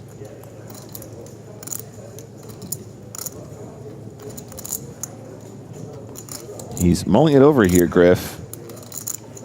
Have you called the action just so? Yeah, I think you got to call here with the drawing, you know, one way to the nuts and effective nuts the other way, plus the backdoor flush draw in position. You're deep, and now Kassouf is, you know, having played this hand passively. Just such a good price, right? It's a big chunk of the stack, though. Yeah, it gets a bit splashy now. I mean, it was 1 club out there. I think maybe we go for it, but this is messy. But he does call it. Does call indeed, and we're going to the turn. Danchev suddenly maybe feeling a little bit concerned. Did manage to put more chips in with the best hand on the flop, however. Turn is the 5 of clubs, no change. Big brick for Danchev here, Griff. Yeah, and he's going to be a little apprehensive with both of them calling. But I think he's probably going to still bet quite confidently. You know, will be effectively playing for Kassouf stack with any wager here. You know, if he bets something around half pot, it's going to make for 3/4 of Kassouf stack. This is going to be my follow-up question, Griff. How often, if you have king-queen, you've played it aggressively on the flop, are you concerned about sets now? Like, you know, or is that something that is somewhat removed by the more passive nature of the play on the flop from the other players?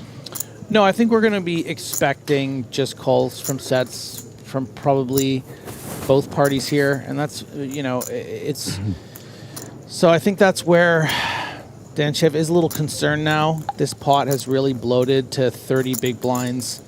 If either of these two players has a value hand, it's better than king-queen. I don't think we're going to see a lot of king-jack-offs and king-10 suiteds necessarily with this action.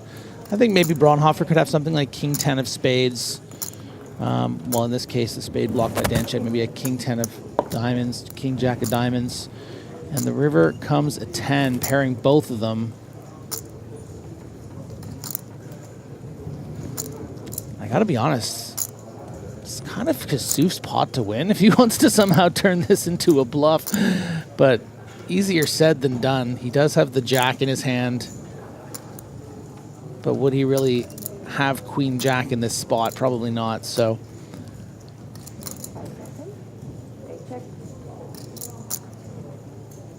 Yep, I would say Danchev's check on the turn here, Griffin, really starts to smack of the hand just like king-queen, right? You know, you wouldn't imagine him check raising a set of nines and then slowing down or something, right?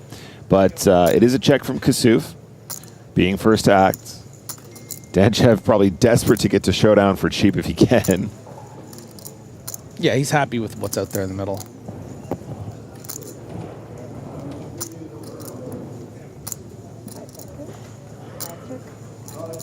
Does check. Brownie rivering second pair. Does check as well. He kind of knows probably not the best hand though. Double gutter. Where's the queen on the river? Oh, no. No, it's not. You know, Griff, at the end of the day, if you got it, you got it. My life's good either way. All right, at this point, I'd like to hand over to Mr. James Hardigan. Welcome back, James. Thank you very much, Nick. Hello, Griffin. Hi. So Danchev, who was a short stack at the start of the day, continues to ascend, now playing 437K, close to 90 big blinds. He is second in chips at the table behind the overall tournament chip leader, Raul Mestre. We are playing level 16 now. Blinds are 2K, 5K with a 5K big blind ante. I think there are going to be 3 levels played after this one. This is the second level of the day. Might be an earlier finish for these guys tonight. No dinner break planned. Not that that affects us, of course. But in the real world, they will play straight through with minimal breaks and then come back tomorrow and play down to the final 2 tables. So, Giuseppe Kallio, ace king of strawberries, is going to open to 10K. 140. How much is it? 140? 140. Ace jack suited for Brownie. The coach of Herr Felix Schneiders. Yeah, good flat candidate here. I think the ace jack off combo, we can do more of a mix here. Maybe more 3-betting than not. Diaz, though, waking up with the ace queen. So Diaz has a sub 30 big blind stack, and sure enough, I was going to ask the question, Griffin. He answered it for me. It is an all-in. And what a rise this will be for Kallio if he can hold with the ace king of hearts. 1 card away from hitting the exit. Suddenly about to play for over 300,000. All the aces gone. Reshove from Kallio. Braunhofer now has to fold the ace jack, so showdown. And Diaz is the at-risk player and is behind.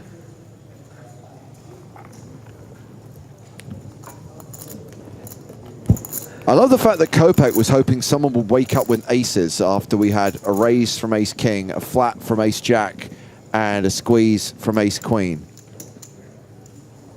I mean, I guess if the joker's in the deck, that is an ace.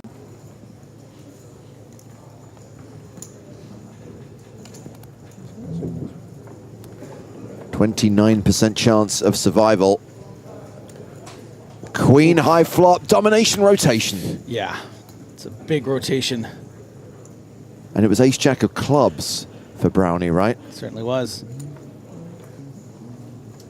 No club on the turn. But crucially, clubs aren't a factor. Brownie folded. Kallio is the player in this hand, and he needs a king on the river. There it is! Oh my God, this guy with the rivers. Spikes the 9, spikes the king. To be fair, got it in good. Got very unlucky on the flop. But it was a roller coaster ride that finishes with always on the river, huh? First the 9, then the Diaz being KO'd. But they said, best hand one, justice, best hand one. That's it.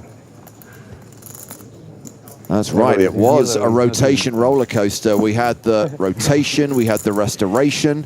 We do see another elimination, and Adrian Diaz cashes for 10,600 euros. We are down to 108 players in the EPT Monte-Carlo main event.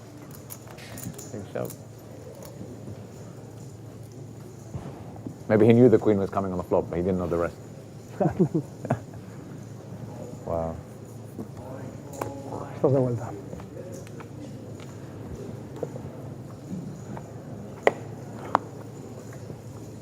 Tova says, I'm okay with busting, just not on the river.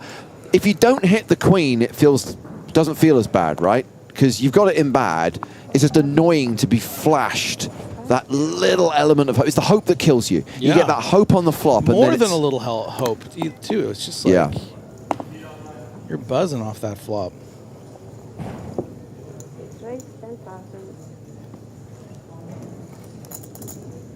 Braunhofer raising here, Jack 9 of clubs, Kassouf with ace deuce of spades in the cutoff.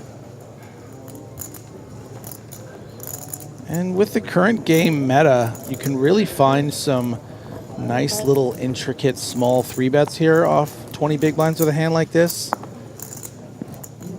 Oh, Jacques with 9s in the small. And he is all in for 102,000. Raul Mestre has folded, so action is back on Brownie.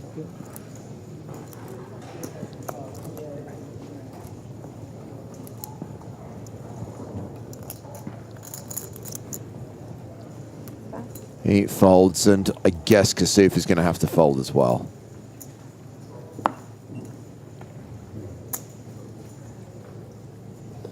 I wish I was good as Raul.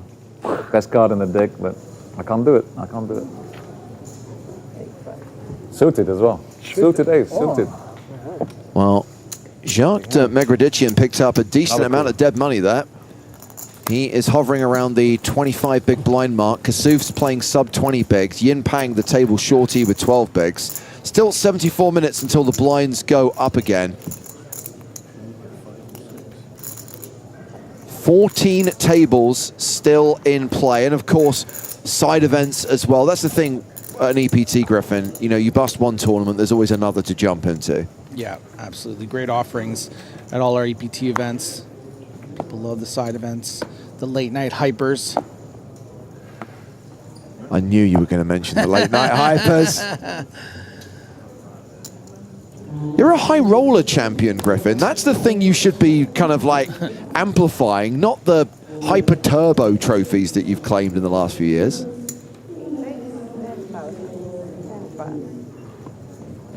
As we see Kassouf open with 4s, I want to ask you a question. Was it a 25k high roller in Berlin that you won? 10k. 10k. Okay, we have 10k high rollers.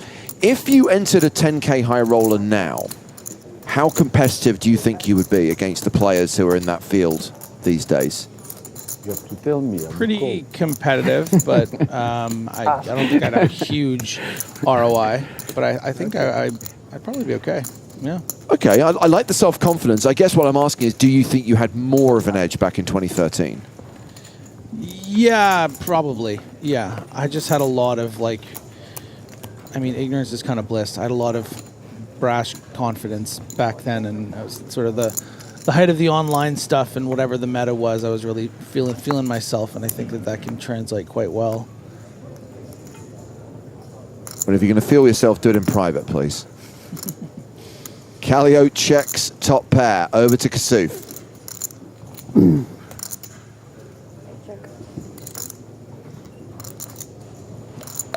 Kasuf checks it back. We get the 3 of clubs on the turn. Not the board you really want to see when you have 2 red 4s.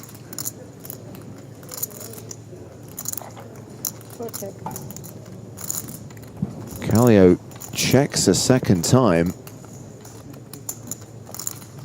Trying to induce a bet from Kasuf, I presume? Yeah, I mean, I think it might be a bit more standard to just bet here if you're Kallio, but this might even get Kasuf to throw in a little protection so as not to get rivered by some random 2 combo, but does check again. Jack of clubs completes the board. Kallio's good. Yeah, I would like to see a bet now. You really want to get paid by a rivered ace jack.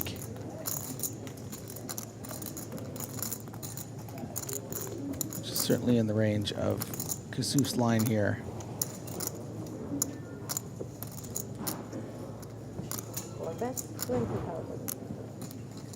Going to go pretty big, 20K into 27.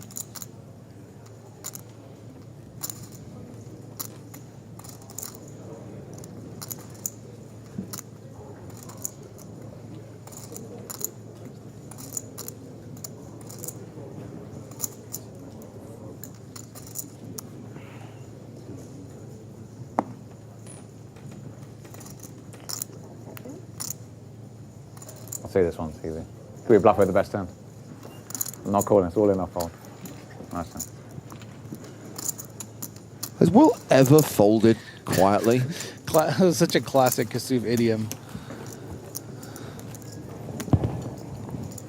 Kallio, by the way, is currently 3rd in chips at this table, is an above-average stack with 346K. Raul Mestre still tournament chip leader with nearly 200 big blinds. Pang and Kasuf are the 2 shorties at this table. Average, by the way, is 286,000. We're at the 2K, 5K blind level. 106 players remaining.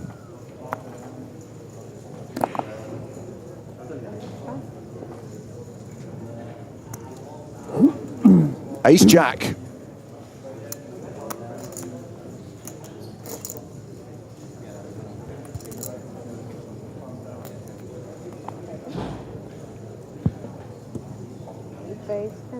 Raises to 10K. Ian Pang with King 3. It's folded. Jacques der Megredician also gets out of the way. Mestre passes the button. Kallio in the small with the Lashif, ace 6. And now Dimitar Danchev in the big blind with 10s. This is everything is going to go in the middle here. And when you're raising an early position off a 16 big blind stack with ace jack, you really can't be calling off against big blind shoves. The range is just a touch better than yours. Sure, it includes some flipping hands like 8s, 9s, 10s. But mostly you're going to be up against, you're never really going to be up against a worse ace, for instance, right? Ace 10 off isn't shoving here. The rules change if you're in a late position. If Kasuf raised the button and Danchev shoved, you'd snap off ace jack. But yeah, he understands the range is stronger than him there. Nice hand. Nice hand. An open shove. I've got too many chips to open shove. I get called by better. Nick Bow, watching on YouTube, asks, what is the difference between normal delay and dynamic delay? So normal delay is fixed. So for example, the last EPT we streamed, EPT Paris, was on a fixed 30-minute delay. This hand and call with it.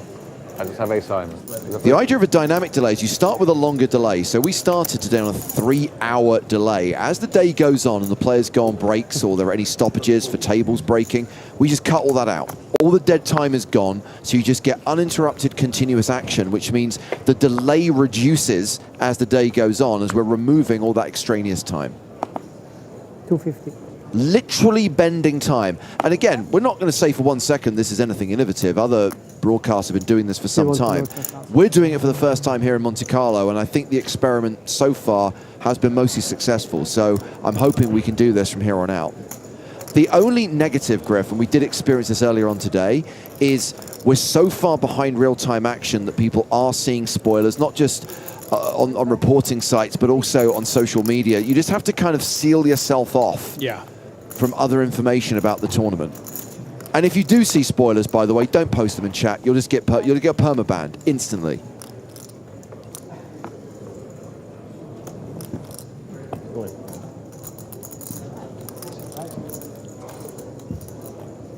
Well, that is a walk for Manuel Braunhofer. I'm not sure how long Brownie has been working with Felix, but certainly Xflix attributes his success at EPT Paris to this guy.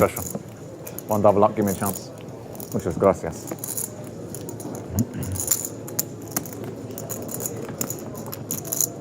Raul, you can afford it. One double up. Be good for the game. 70 total, right?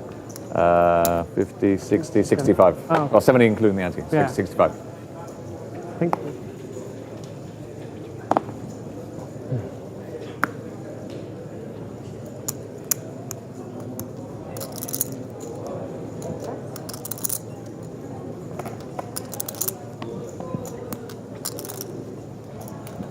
Say it again. Say the name again.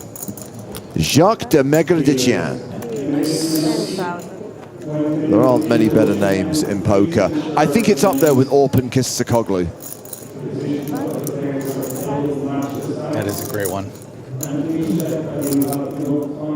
Raul Mestre has raised with King 8 of clubs. 10. You want to come?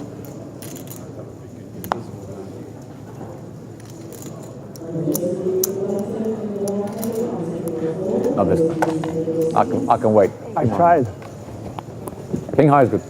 Yeah. King high. You keep reading my hand. I can read you, Raul. I know what you have. When you show the ace, you have the king of diamonds, the second card. Now when I have jack high, you have king high, obviously. Standard. Opon says... You had it. I have king high. He said it. He said the thing. He said the thing, everyone.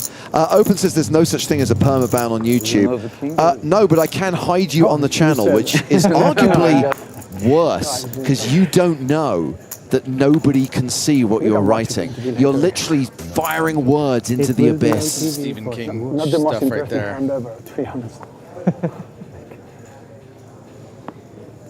You think that's chat you're breathing now?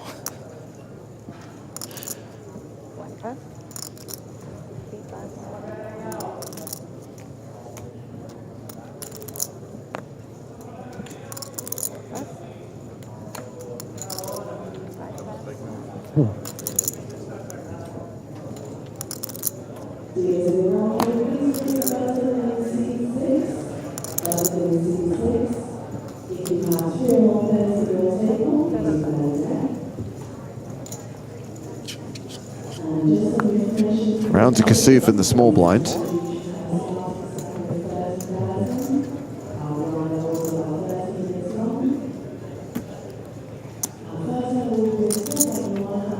Wait for best one.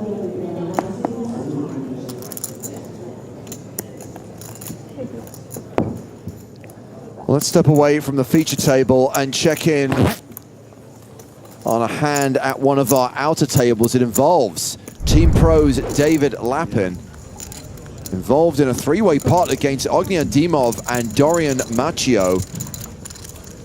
Lapin calling Macchio's turn bet of 23,000.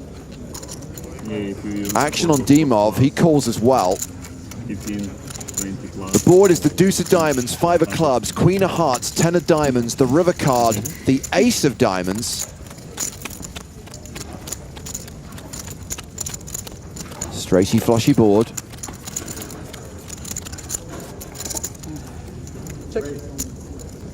Check to Dimov. He checks behind.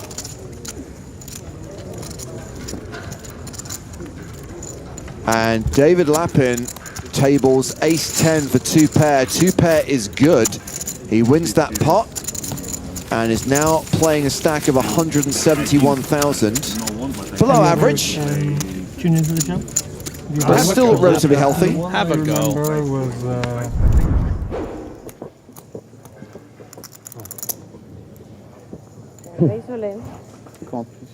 Pang shoves small to big. I heard the word call. Yep. Jacques de Megradician wakes up with 10s. 63,000. By Opon.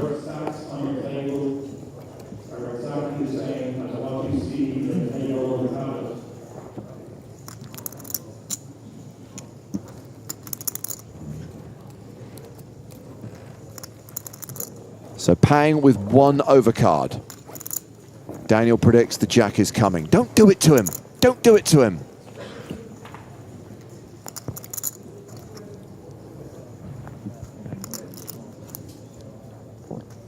%28 chance that Pang survives here.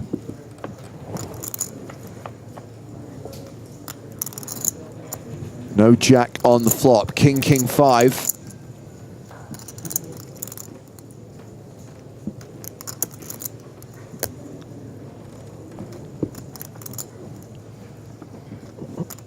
Turn card is a 7. One last chance to hit a jack. A brick for Yin Pang. I mean, okay, he pairs his 8, but not good enough. That will see him eliminated.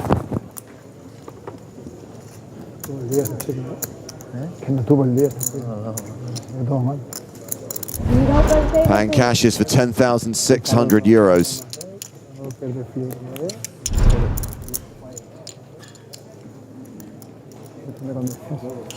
Seat open on the main stage. We're down to 104 now. No target today. We're not trying to get down to a certain number of players. We're playing to the end of level 19. So we started the day with 60 minutes left on level 15. We then play all of 16, 17, 18, and 19. We'll stop play there. Tomorrow, we'll try and get down to 16. We like to get to 2 tables, but I don't think we'll play more than 5 levels.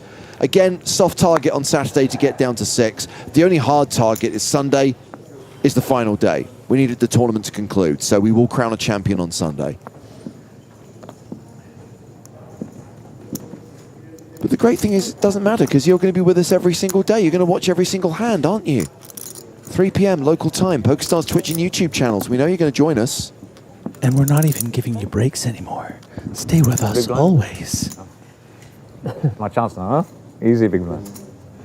Strap yourself to a chair, clamp your eyelids open like in Clockwork Orange. Just if producer Chris has to do it, you know? Ingest permanent poker. Yeah. For the fans.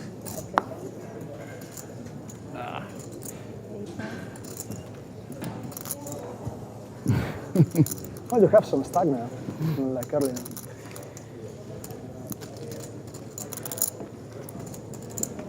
So DW, I'll answer your question fairly. Why do these guys alienate subscribers by banning them from chat? Pure and simple. If you're going to be a dick, you're going to get banned. It's that simple. I'm all for banter. I'm all for jokes. I don't even care if you say these commentators suck. You don't need to be banned for that. But if you are going to post spoilers, fake spoilers, start getting into it with other people, abusing the players, saying stuff that is misogynistic or racist, Made a good you're going to get banned. At ace jack when he showed the 10s. Or if Joe So thinks like it'll be funny 80,000, and ironic, like he 16 might big blinds, I think. give you For me, it's too a much 10 to shove ban. ace jack. Yeah, I think we need to be clear. We do have this like bit going. I think we can like peel the curtain now because it all comes to a crashing end on Sunday where Joe bans someone but they just get timed out for 10 minutes. Was that the Wizard of Oz thing when was I not supposed to peek behind the curtain? Welcome, Fabiano. Italy. How you doing? Good? Andiamo, come on capo, bellissimo, fantastico, meraviglioso. Che giocatore. Mamma mia. Speaks says, I got banned by Joe once and we're basically best friends now. You have enough chips? Have you any idea how many people introduce themselves to me telling me that they're friends with Joe? And what that actually means is they once sent him a DM on Facebook and he replied. I need one double up, Fabiano. Por favore. Grazie mille. Where are you Can from? be blind. Where are you London. from? London.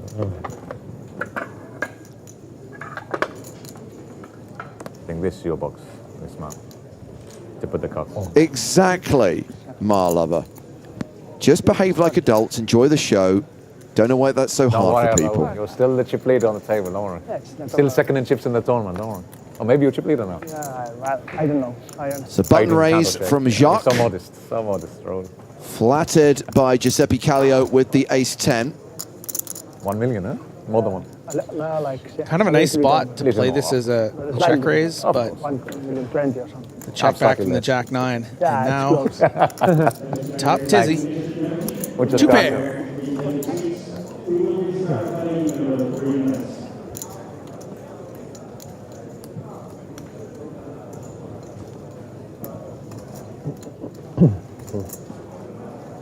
One bet, 8,000.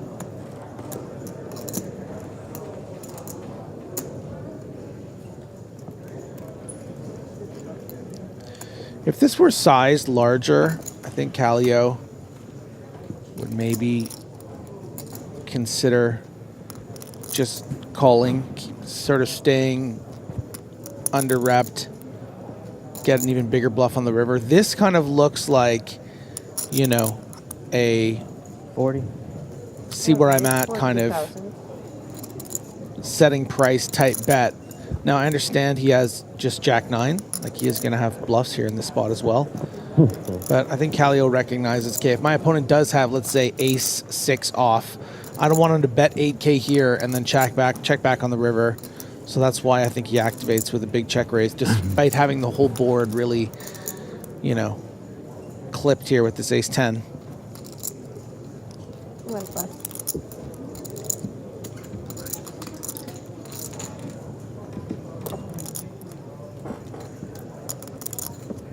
Callio playing 72 big blinds. What a rise to power. And we have had Fabiano Capelli join the table. No, speak English. Capelli with just shy of 100 big blinds. I think it was being explained to him that he won't be dealt in the first hand, and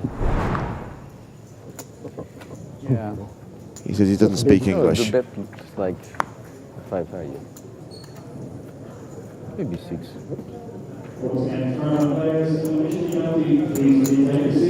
We will restart playing moment. Players, if you think there's more to table, please correct that, but we're not beginning to table. Do we have a mosquito problem in the commentary booth? It was one in my bedroom the other night. I've got this horrific bite on my neck and one on my ankle.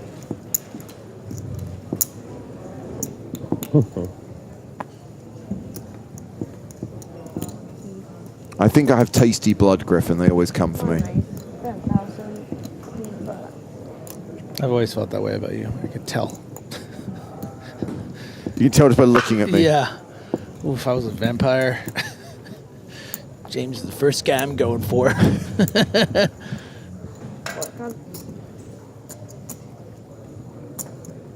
Shark deck, the Gradician has opened with King Queen. Callio is flattered in the small blind with Ace 2 suited. Danchev in the big with 10-7 folds. But I want you to know that we've gotten to the point of our relationship where I think I would turn you. So we can spend eternity thank together. you. Yeah, just you can suck some of my blood, just enough to transform me. I Please wouldn't don't just kill you. I would turn you.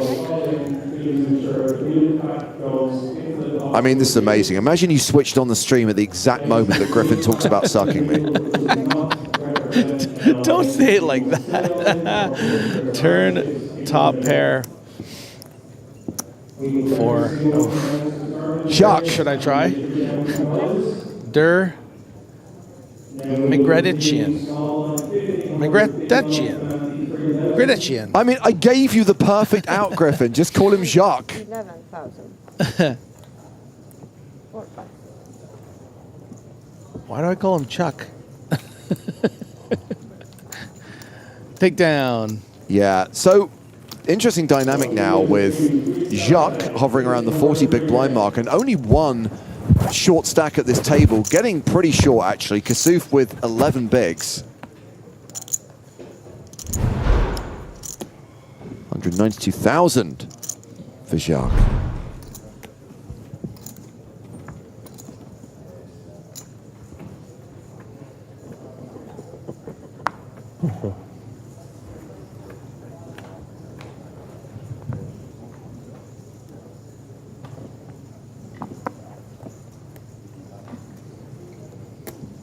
So Capelli, this will be the first hand we've seen him play at the table. He's brought a decent stack to the main stage. Starts the hand with 474,000. Opens with tens.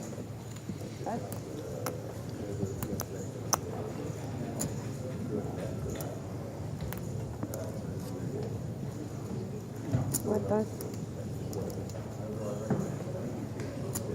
We got.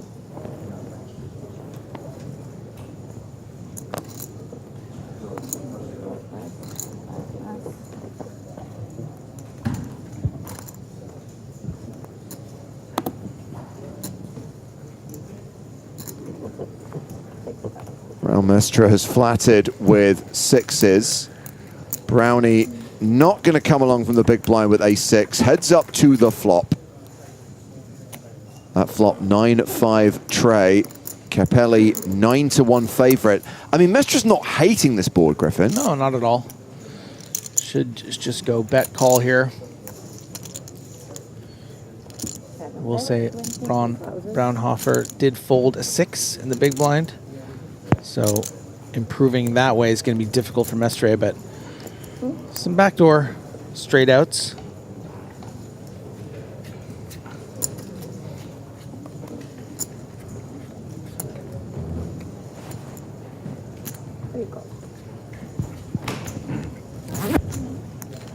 Who keeps zipping it up and down? Queen on the turn.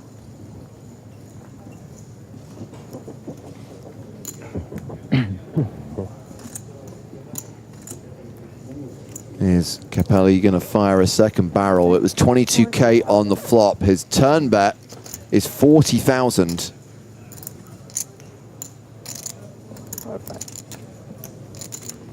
And Mestre folds.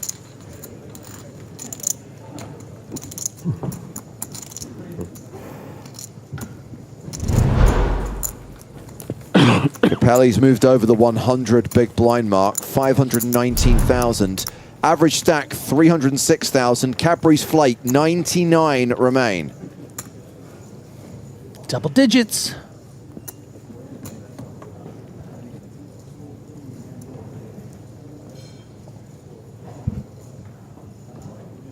The skunk number 1 says, I like the sizings from the pocket tens there.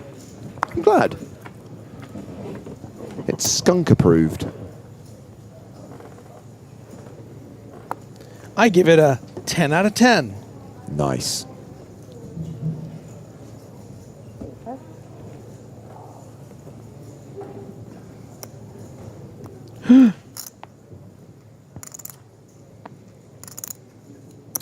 Steve Monkey says red balloons if you're old.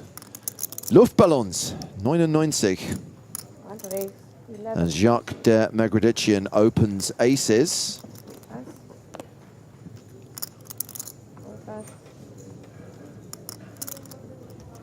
Ted Knight is the person you're thinking of, Tom, in his last movie role as Judge Smales in Caddyshack.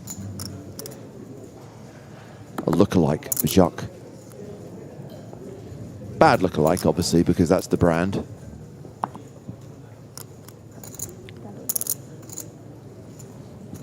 Danchev electing to flat here on the button as opposed to three betting. Certainly a candidate we see three betting in this spot quite a lot, but I think this is a fine adjustment against this particular opponent, and certainly against this particular hand, as he does flop a wheel draw. Yeah, so here's the thing. Knowing how Danchev's running today, the three's coming. Interesting check. We've been seeing a lot of checking on the flop from Jock when he didn't have it. The king, queen, the jack nine. So it's nice to see that he's actually kind of balanced. But no reason for Danchev to bet.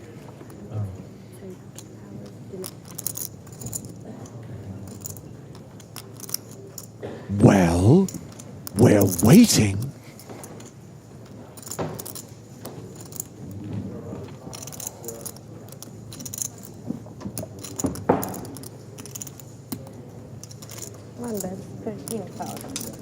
After checking the flop, Jacques bets the turn, 13,000.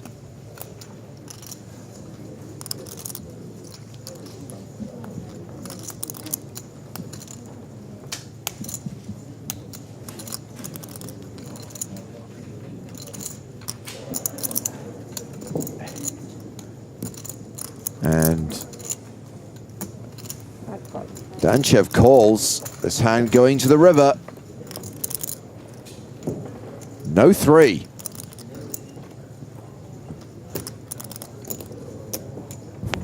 Sorry, Danchev. You'll get nothing unlike it.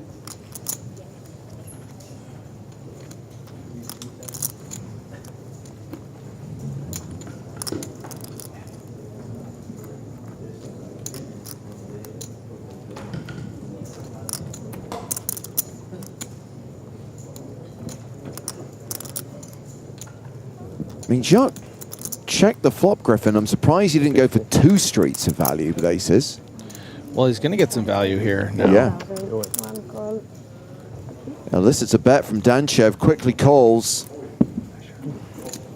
And is going to chip up further. Yeah, pot size bet from Danchev, so that's a pretty big hit to take there. Jacques now playing close to 60 big blinds, closing in on the tournament average.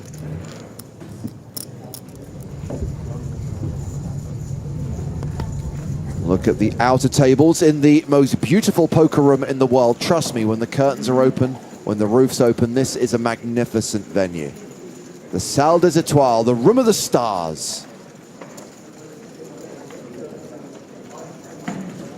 Hey, there's Patrick. Don't walk out of frame. Oh. He's next in line for the massage. Still 98 players remaining. 45 minutes left on this blind level.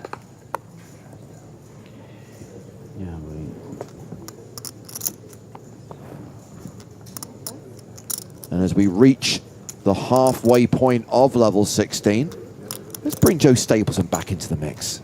Hello, my babies. Hi. Hey, buddy. King, queen for Callio. Or sidekick, should I say.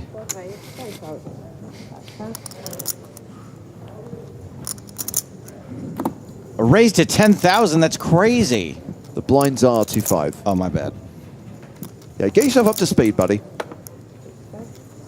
2-5, that's a huge raise. That's a 5,000x raise, 2,000x raise. Oh, so Capley flats with the fours. Kassouf could squeeze jam here with tens. 2-10 highs like a boss.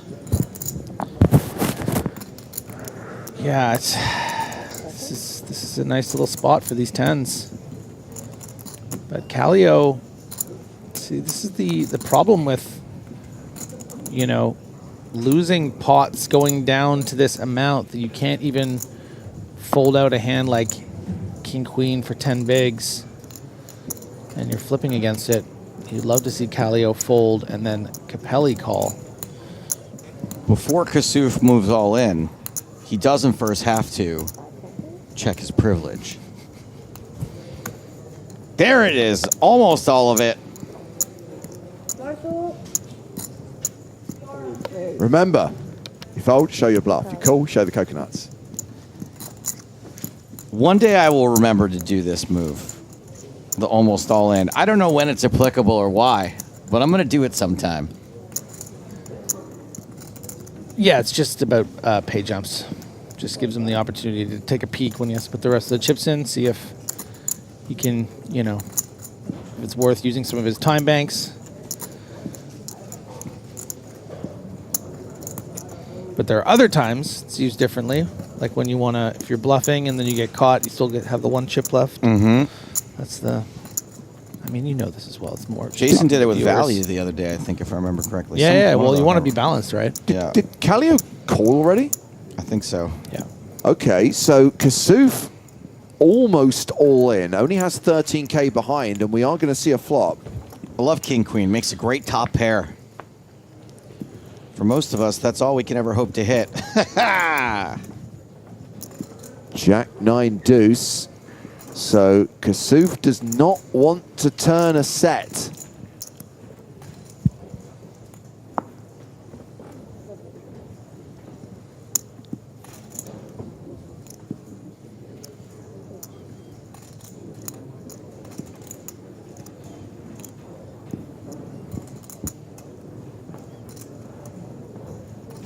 How close are we to a pay jump? It's at 96 and we're at 97 players. Oh, baby. It's okay. So there's the rest of it. No problem. All in and a call, and Kasuf near enough a 70% favorite to double up here. He doing all right. Any bricks about? Any bricks about? I'm getting good. That's all I can do. Good luck. That's all my life. I'll give him this. He is iconically annoying.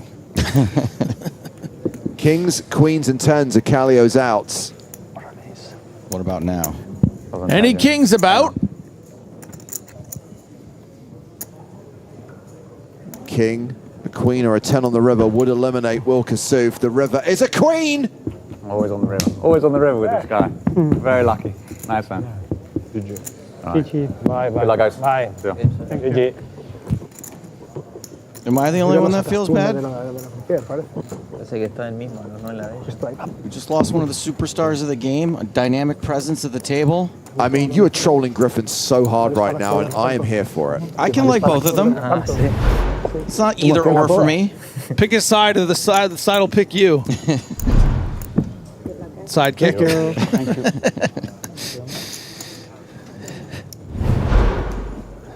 Don't forget about our anniversary series. You can watch the main event live on Twitch. I assume Nicholas Michael Walsh will be handling that one. And James Hardigan. Very good. Oh, you are back.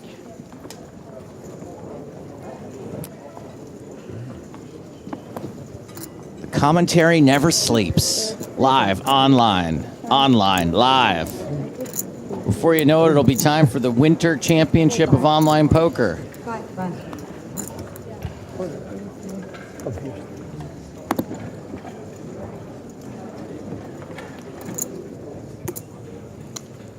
Grund representing. Manuel Braunhofer makes 10K with ace 4, ace 7 for Capelli. Re-raises from the button with the Spraggy, ace 7 off.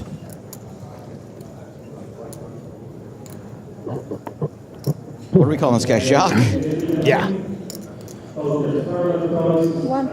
Folds queen 10 in the big blind. What a net.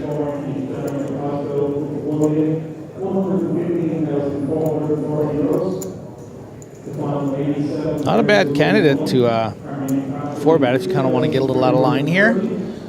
Ace 4 off, but lets him have it. I would.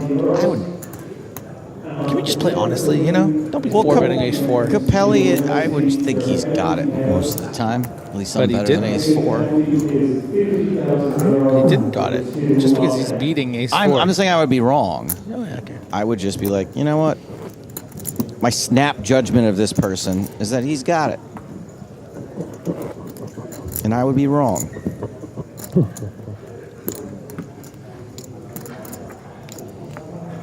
I'm wrong a lot. Sidekick.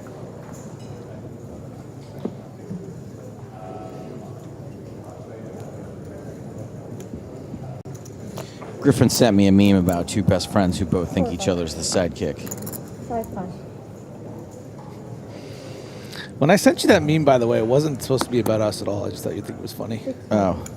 Whoops. Yeah, and then he's really attacking me. Are we not best friends? No, we're definitely best friends, but I'm clearly the sidekick, so there's no, like, it's not, you didn't have to, like, say it. You didn't have to be like, you know. I thought you were going to play along.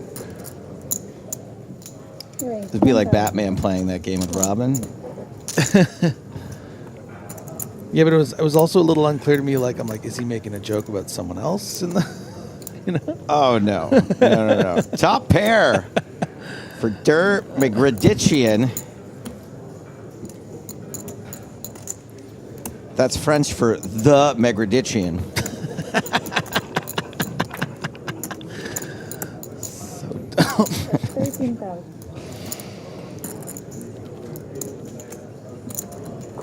That's 13,000. Mestre's going to call with the backdoor potential double gutter. I don't know what's going on here. Wow, there you go. Favorable turn card for 10-6.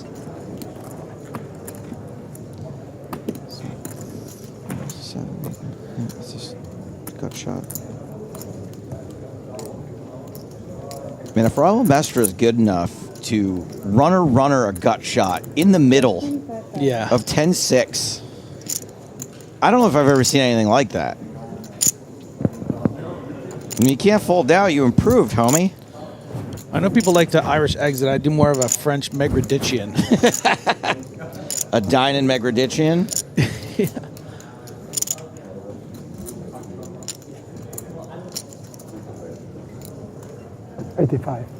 Aha! Apparently the plan wasn't to drill two middle cards.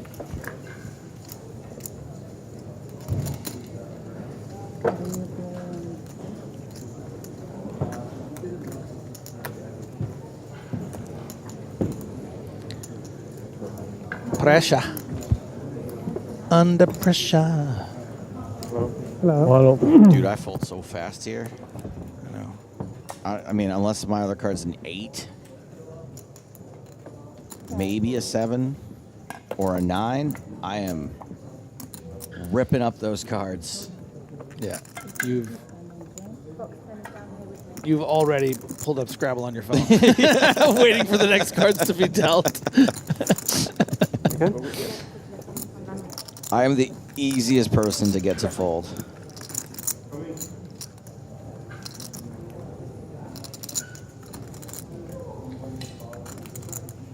You didn't leave phone over there. No, I got it. She's got it. Okay, somebody left the phone on the table. Oh, did I? That's This guy might be blood related to me. I got to check my family tree. He took a little longer than I would have, but nice play, Raul Mestre.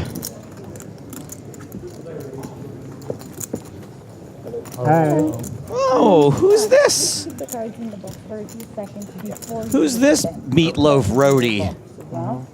It's Dirk Van Luke, the champ from 2 years ago. He was bald. You can buy a lot of hair with that kind of money. Now he looks like he's selling T-shirts out of the back of a van at a Van Halen concert. Shouldn't use the word van. Do you think he knows what beats what yet? That was brutal. Yeah, if you guys remember, he won an all-in against Rania and didn't know it. He was like, nice hand. Yeah. I can possibly see how much. He was late. That's 500. That was the trophy presentation that I chonked, right? that's. Well, I told that story on the podcast, so I can tell it now, right? So there was an error on my card. Yeah. It said we had like 3,000 runners or something in the main event, and I read it like Ron Burgundy. So I'm like, beating a field of 3,400 runners, Dirk Van Luke, all the confetti yeah, everywhere. And they're like, yeah, you got to do that again, which means somebody had to pick up all the confetti and put it back in the cannon. And guess who helped? Me, on my hands and knees in my suit, scooping confetti off the floor so we could do it again. And I don't think I've ever been more shook in my life than having to do it a second time. Who gave you the note with 3,000 people, though? That's what I want to know. I don't like to point fingers. You're literally pointing a finger right now. Here's the thing. Someone did write the wrong thing on the card, but it was a 4-hour heads up. I had plenty of time to look at it. Yeah, there could have been a verification. Poor 7 US Kale says, what's the command to the dealer's socials? I got to check something out. Believe it or not, you're not the first person to ask, and I've run it by her, and she would love for you to follow her Instagram. It's Stills by Stormy. Mestre once again with just a gut shot.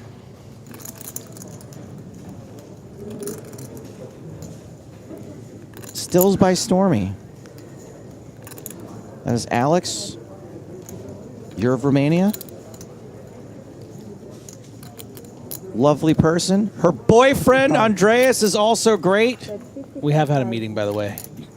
You can have your Romania. Oh, thank you. Thank you. I'll say it to myself in my living room where I'm playing Resident Evil.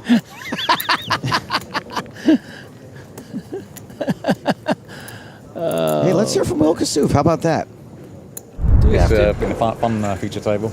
Got a few people talking, others are a bit quiet at the beginning, but got them to open up. And having Raul opposite me as the table captain, a massive stack with over 1 million chips, it's good to get him on board and be talkative with him rather than be all serious all the time, because most of the players just in their headphones, hoodies, sunglasses, saying nothing for 12 hours a day. It's boring. So it's good that people open up and have a conversation and playing with, for 12 hours a day with human beings on the table. It's a social environment, so people should open up.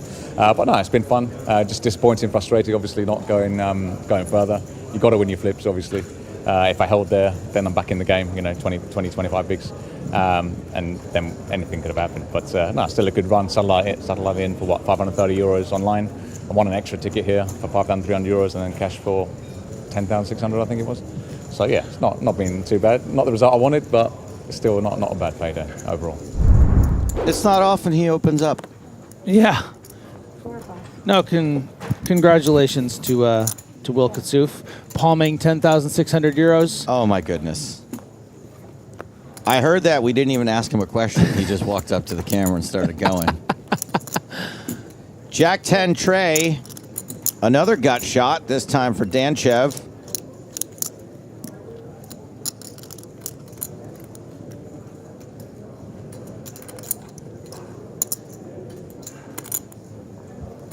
And it's Zabradotsky, Yuri Zabradotsky to be exact, who bets into this flop. Was the original raiser, 7-6 of hearts.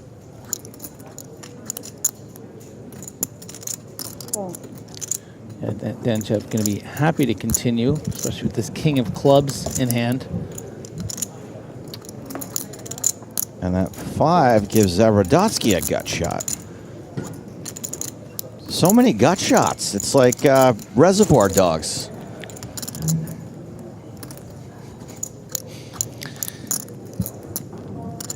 Yeah, if there was ever a card that Zabradotsky might keep firing on, it would probably be on something, obviously a lot of different hearts, but a little 5, giving him some equity, really pressurizing exact kind of hands like this, Yeah, this double barrel might work. You're not really folding out a jack ever with this 2-barrel. I think some of the time you're folding out a weak 10 with this big bet, but certainly you're going to fold out a hand like King 9, which makes it so nice, and that's a really, really great result. So not everybody ponied up 5K in cash to play this event. Some people won their way here online. Have you ever heard of it? Andre Tekel has turned a 55 euro satellite into a 530 euro satellite into this. Wearing a Montreal Expos hat. Jorge Pardo.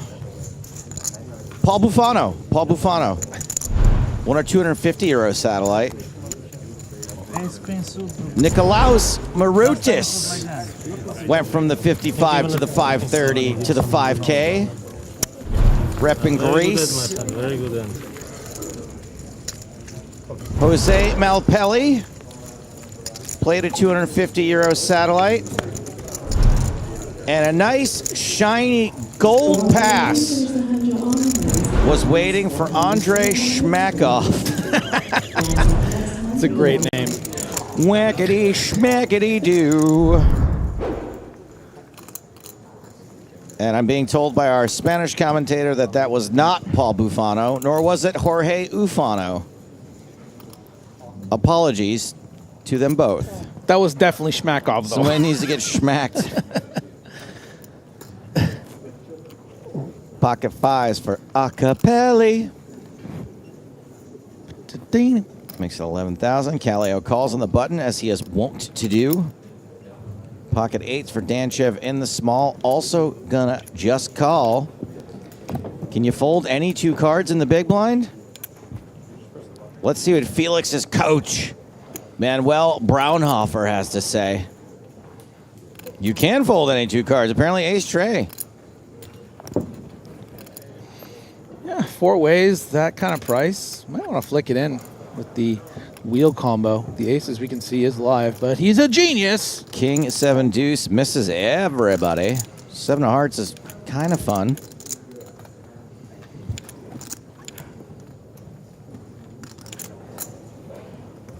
That's 25,000. Pretty stiff wager. Over half pot.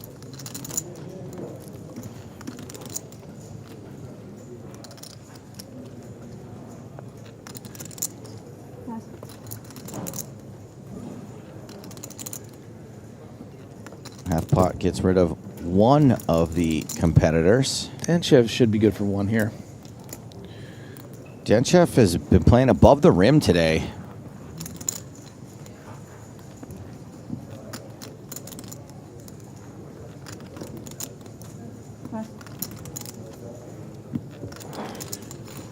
And a believer is Danchev. Well played, Capelli. Well, that was the thing. Capelli. It was a very strong c-bet. Bit snug by our boy Danchev, but hey, like the great Mike McDonald once told me, be looser in spots people won't expect and tighter in spots people won't expect. How do you know when people are going to expect it? Well, I expected the dumbest advice ever in my life. I expected him to call, and then he didn't. So, no idea what they're talking about. You gonna take advice from a guy who doesn't move his arms when he walks?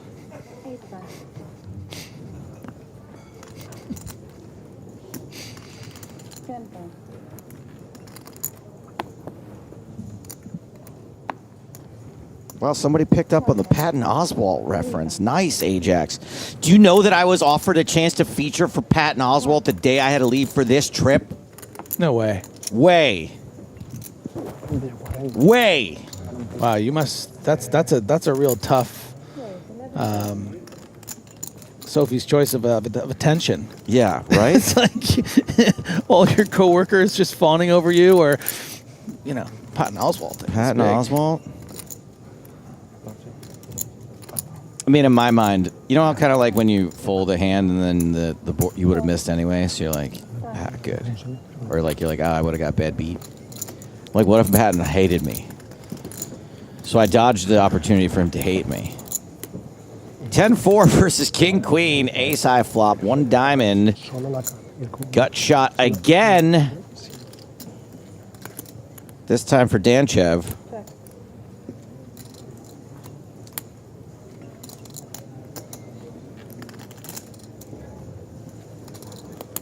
He does this bit at the end of one of his specials. He tells this story about how he's doing a casino gig. And because it's for high rollers, he's got to do like a meet and greet before the show. And they go, look, and we've been boozing these guys up all day. They're VIPs. It's a special weekend for them, so they might be a little drunk. He says that he meets like 200 of the drunkest people that he has ever seen in his entire life. And when he goes out on stage, they won't settle down. Like, they won't listen to him at all. Yeah. And eventually, it devolves into them just yelling out names of movies that he's been in, and him being like, "Yeah, I was in that for like 45 minutes, and that was the entire show, and they had the best time of their lives."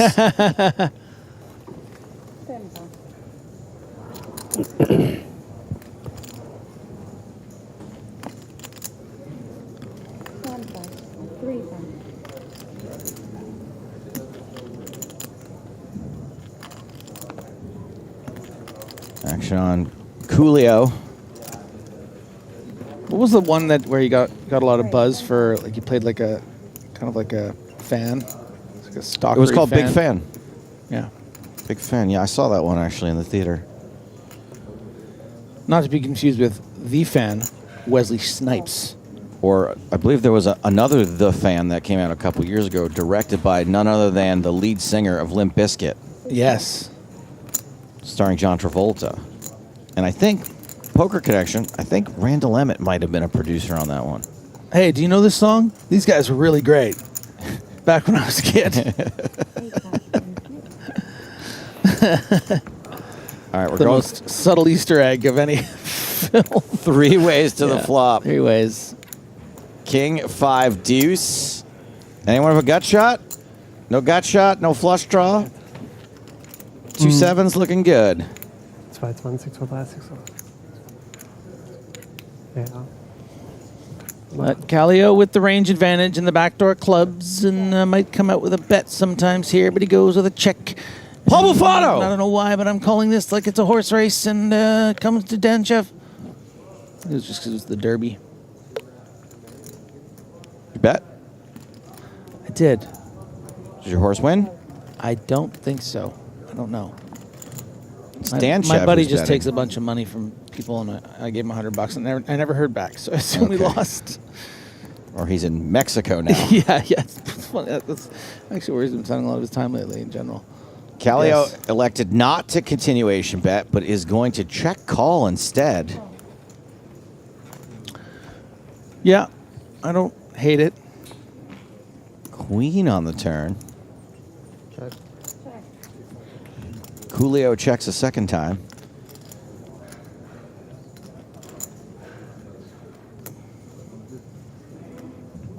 I wrote a short film when I was in my 20s that we got Coolio to do a cameo in. He played the villain at the end. Really? Yep. River's a deuce. Danchev can't be feeling too bad about this run out. Yeah, does Callio now turn this hand into a bluff? Is this part of the plan when you check call here? If you're up against what you might perceive as something like 6s, 7s, 8s, can you find a bet here that will likely win you the pot? I think maybe a spot of concern for Callio is that part of his check calling is sometimes you're up against a hand like Queen Jack suited that takes a stab and now turns a queen and checks back and might just snap river. But he just bets 15,000. And this looks a lot like maybe something like Ace Queen or a It feels King pretty 9 or feels even pretty value-y, yeah. Yeah. Is this even ever a sort of block bet with something like Jacks or 10s? I think it's possible. I believe. If you could maybe get called by something like 7s, why not? Oh no! Did my all-time favorite Bulgarian player? We went down to 2 again. Just fold. Kulev, you're on top. In order to distract myself from the disappointment of Demeter folding that hand, let's have a look at a big old pile of chips.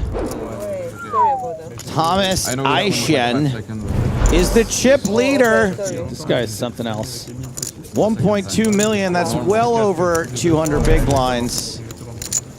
And this table will be our featured table after the next quote-unquote break, which we will not be taking. Got to get you guys in the habit of knowing that you can't leave. You're locked in here with Griffin.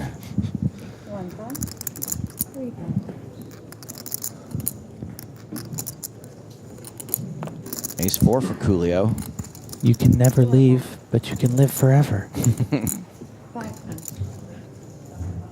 Stay with us.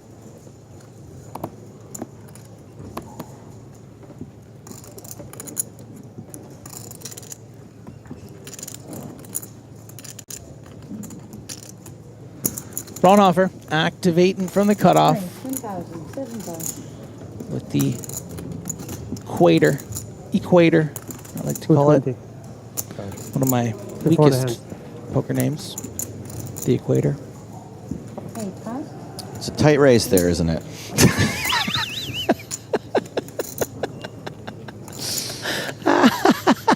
Former Monte Carlo champion Dirk Van Luke with a couple of boxes. I just think I can pull off millionaire hair now. I mean, usually people aren't voluntarily bald. King, 6.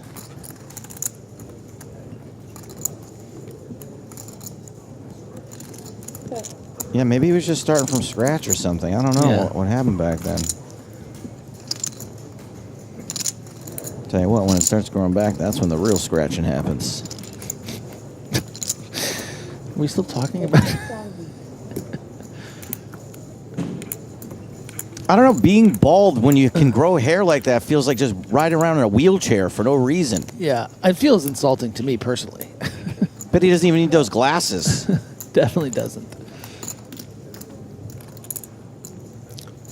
Bet a call, and Van Luke turns a boat. A full house. Isn't it weird how we say boat more often than full house? We say... Yeah, it's become boat. Yeah. Yeah.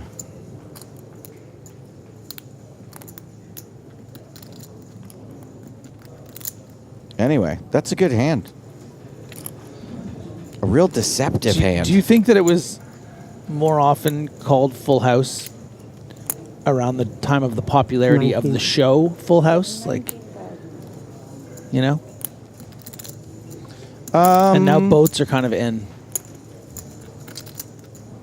I think yes, but also I think it's probably coincidence. Like, I don't know if the Tanner family had much sway in the zeitgeist of poker. Wait a minute, that's not a poker show? I mean, Michelle was played by a pair. What? Michelle was a pair of twins. Oh, that's true. Yeah. Van Luke raises and gets the worst hand to fold.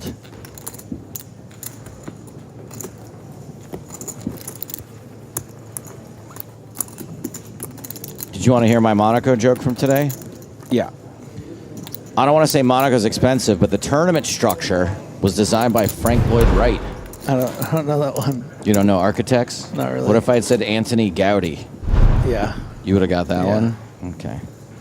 The tournament structure, I didn't hit the word structure this time either. Structure would have been good. The tournament structure. Yeah. Yeah. Don't I do did it it better again? earlier. Oh, so Charlie. Have I missed any of the ones that you've done? Some of them were really good. From this week? Remind me some of the hooks of some of them. Well, I don't want to say Monaco's expensive, but my Tinder profile turns out was still active here. And I clicked on just one profile out of curiosity, and under interests, she listed compound. Okay, I get that one. Good. Nice. I don't want to say Monaco's expensive, but the minimum contribution to a 401k is 401k. Yeah, I like that one. I don't want to say Monaco's expensive, but my morning smoothie came with strawberry, blueberry, and Burberry. Those are just this week's. Yeah. I got to write a couple more for tomorrow. Yeah, Tom liked my landscape one. I think you didn't get that yesterday, right? No. I don't want to say Monaco's expensive, but my hotel receipt was printed in landscape. I'll get that one. Wider. Okay. More room for numbers. Queen Jack for Danchev. Flops top pair. Five's in big trouble after a raise to 10,000. Big trouble, little pair. Big trouble in a little pair.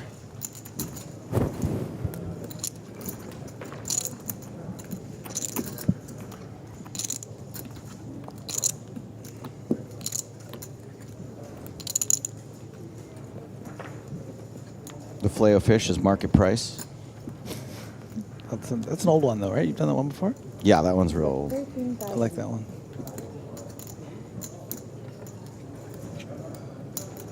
How about guy offered to show me his private jet, and then he showed me a picture of Joe Namath in a cage. Private jet. Joe Namath. Because I guess he was known as, okay, because he was a New York Jet. That's right. I got it. Okay. Max says Joe mumbling explanations to his jokes is my new favorite thing. Me too, actually. And I don't know if this one from Father is sarcastic or not. It plays either way. I really love the banter between you two. It's not really much of a banter right now. It's just me explaining bad jokes to Griffin.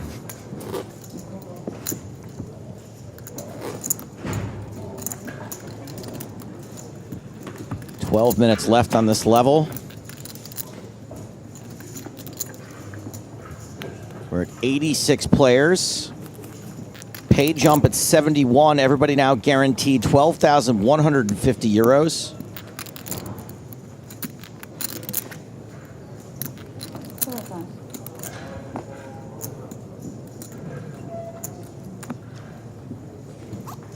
Oh, Father says it's not sarcastic and he loves the architect joke. Thank you. Wish you were my real father.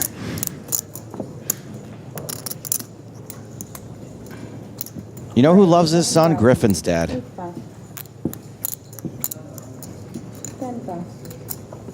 Griffin's dad loves his son so much he made a documentary about him when he was 12. It's true. Acapelli does not get through Raul Mestre.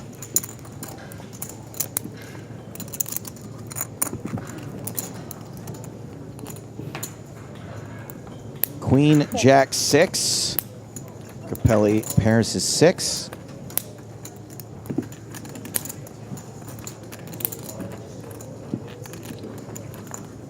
I don't want to say Monaco's expensive, but I made eye contact with one of those ladies that hangs out in the lobby at the Meridian. She charged me 200 euros. Yeah, they're looking. Mestre might actually have to rescind a pot. Feels quite foreign to him. Doesn't want to slip below that 1 million mark. Nothing worse than becoming a millionaire than having less than $1 million. I don't want to say Monaco's expensive, but if you become a millionaire, you're having a really bad year. Chip counts!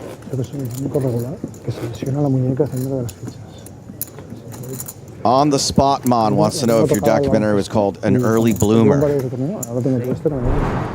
Was there a title to it? First person shooter. That's a good title. I know. That's really good. Mm-hmm. Especially because, you know, at that age, you being that big of a dork, it could have gone either way. Like, it could have been literal.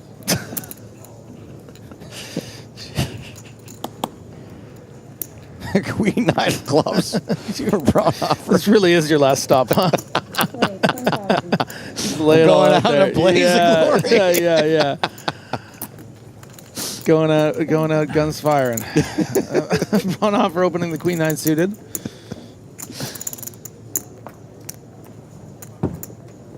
One pass, 3 pass.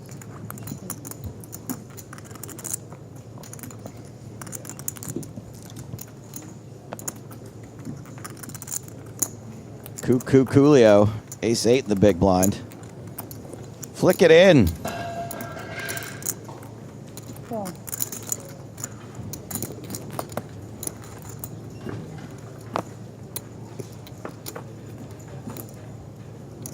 Jack, Jack, Trey. Has anyone really crushed a flop since we've been doing this? I don't think so, all man. gut shots and bottom pairs. Yeah. Don't like it.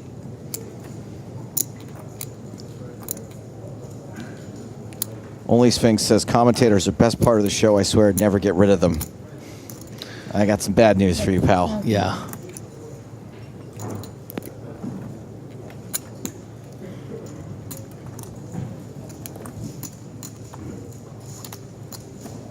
Braunhofer has continued, and Kallio folds ace high. Do you have any spots available for coaching? I want to see that. I want to be able to pull that move. Getting ace high to fold on a Jack Shack 3 board. Sign me up.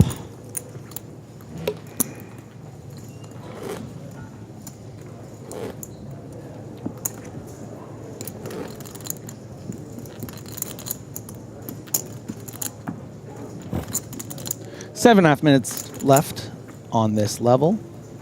4 blinds will leap to. Thank you.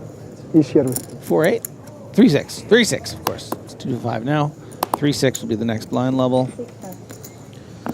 So Max Lennon on YouTube has just said, "Oh, that's good" to someone else's Monaco's so expensive joke. Do you want to hear the joke? Yes. Okay. I'm not saying Monaco is expensive, but the guy selling fake Rolexes still charges the normal price. Right. 4,000.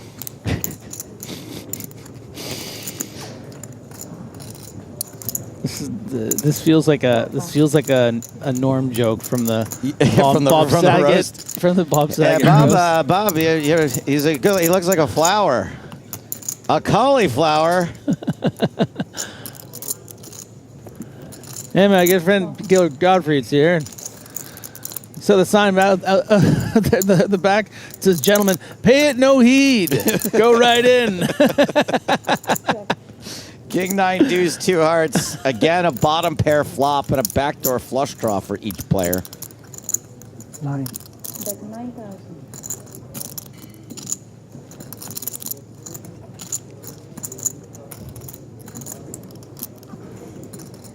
Danchev, recognizing he's going to be ahead some of the time with ace high here, does have that 7 hearts backup. Maybe he just wants to keep Mestre a little honest here for one street. Hope to get a check down, maybe to improve. You can see he's actually really crushed here. You love that. You love that repeat 9 with the ace high. Check. Danchev checks. 2 of the best here. Danchev, an EPT champion. Mestre is the bestra. Hot off a win. What do you win? What do you win? He won the Spin and Go Championship live. Ooh. Gay Paris.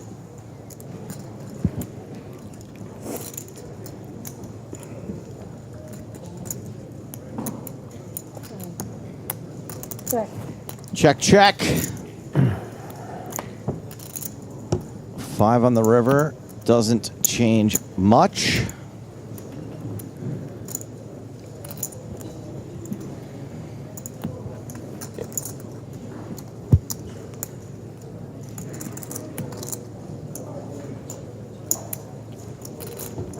Check. Check. Shouldn't be. Check, check. Deuces never loses.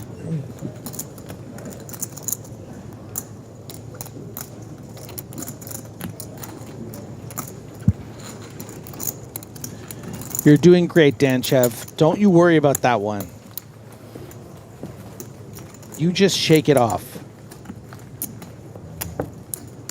Now go get cleaned up for dinner. We've got an okay one here from Miss Toronto. I'm not saying Monaco's expensive, but the complimentary peanuts come with a financial advisor. Now, I do like leading with complimentary peanuts, but I would have just gone with complimentary peanuts or 20 bucks. Yeah. But I like it with the joke is good bones, is what I like to say. Yeah, good bones.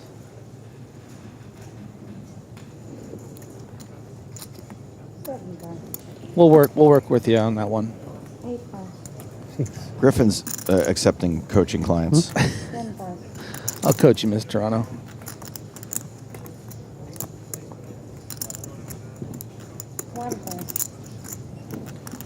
Action folds around to Raul. King 4 suited. Seems good enough for a poke. Raise 10,000.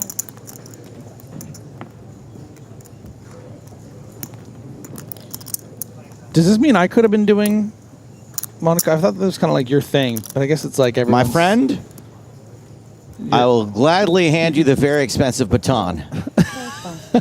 Oh, I guess some. Oh, wow, that's wow. The diamond encrusted I don't know if baton. I don't know if I can accept, full-time position. That's It's a lot of pressure to come up with a different joke every day. Yeah.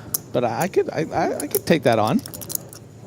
I will gladly bequeath it to you. Queen 8-4, another bottom pair. This time a straight flush draw. This could be fun.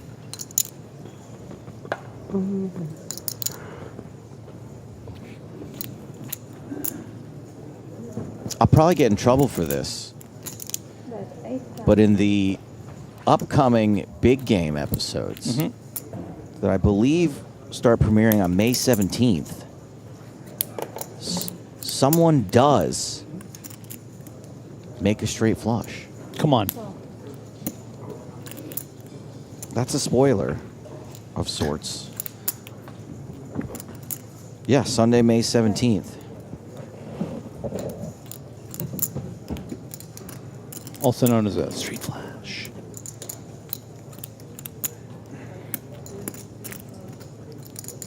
No straight flush yet on this 9 of spades turn. Mestre checks. In a situation where if he can get to showdown with bottom pair, it will be good. Wow.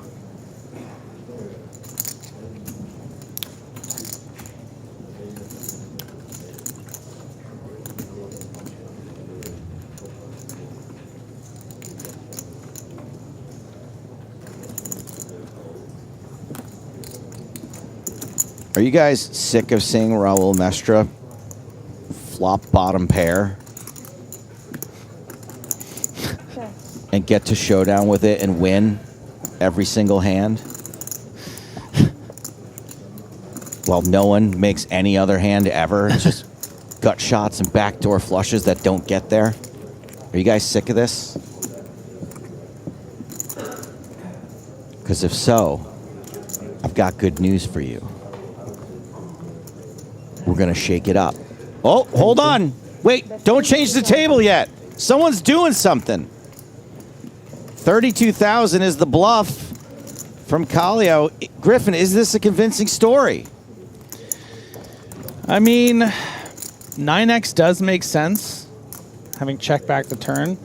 The problem is with 2 9s out there, it's kind of difficult for you to make that hand, but the check turn bluff river line is not very often a bluff. Why not just keep telling your story on the turn? Yeah, he calls him off. Mestre looks him up. Yeah, it's a look up. Bottom pair good again. Coolio made to look like a foolio. Raul Mestre up to 221 big blinds. Just behind where we had Thomas Aishen moments ago. We had him on 1.2 million. You can see the players getting up. Don't you dare stay right there. You get sit down. up. Those players are going back out into the field. Raul Mestre taking his 1.1 million bottom pair chip stack with him. Fabiano Capelli also Capelli doing quite well at 91 bigs. Pretty thick table here with the shortest stack being Manuel Braunhofer, aka Felix's Grund coach. But we are bringing you a new feature table. Before that, these are the overall chip counts, the top 5 that is. Thomas Aishen has slipped ever so slightly since we checked in on him. But now it's not going to be a mystery where those chips are going, because Thomas Aishen will be joining us at the feature table through the magic of television and the magic of computers. Electrons and neutrons scrambled together to bring you instantaneously a new feature table. And who's at the table other than Thomas Aishen? How about Joao Vieira? Old NASA. And how about a brand new, freshly dipped in the Mediterranean Sea commentator, James Hardigan? Thank you, Joseph. Great to see we've also got Artyom Lazovsky, who of course was at the final table of the 100K high roller for high drop just a couple of days ago. And we are now playing level 17 of the EPT Monte-Carlo main event. Blinds have gone to 3,000, 6,000 with a 6K big blind ante. Can you tell them what I'm doing? Old NASA. Doing the old NASA flex, the bicep flex. João Vieira not going to play this hand, so action is on Lazowski.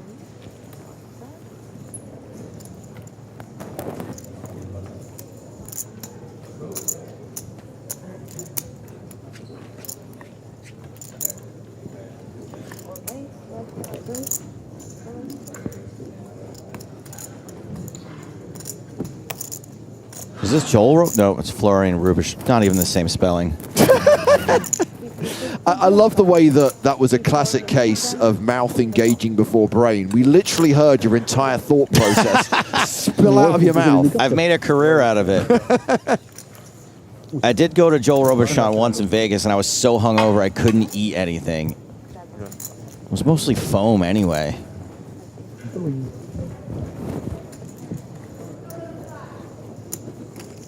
So Joe's going to head off on break. Griffin has also left the booth. As we check out the full lineup, as we get to familiarize ourselves with the faces at this new feature table. A lot of French players. Thierry Labat, Florian Rubichon, Cedric Schwash. Easy for you to say. Schwashdel. Paul Navarro, and of course Thomas Aishen, who is an EPT champion. For those of you who aren't aware, Aishen took down EPT Barcelona last year. Well, Griffin's recently vacated seat has just been occupied by Nicholas Michael Walsh. I'm back. Hello. How are we doing, guys? We're doing good, Nick. I am worried about you, though, because you decided to share a screenshot of your Aura scores on social media. Now, I know you did it for the lulz because it was a 69 on there. Nice. But I'm worried about your numbers, dude. Oh, yeah? Yeah, your activity score is too low. Your sleep score's terrible. Your readiness score ain't great. I know. As Joe said, my mood ring told me I wasn't in good shape today. No.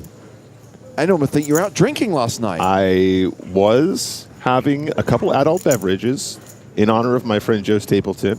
Crucially, what you need to understand, everyone, is that it was a free bar. Now, I'm not saying that people wouldn't have showed up to celebrate Joe, but when in Monaco, if a free bar is available, you take it. Absolutely, you take it, yes.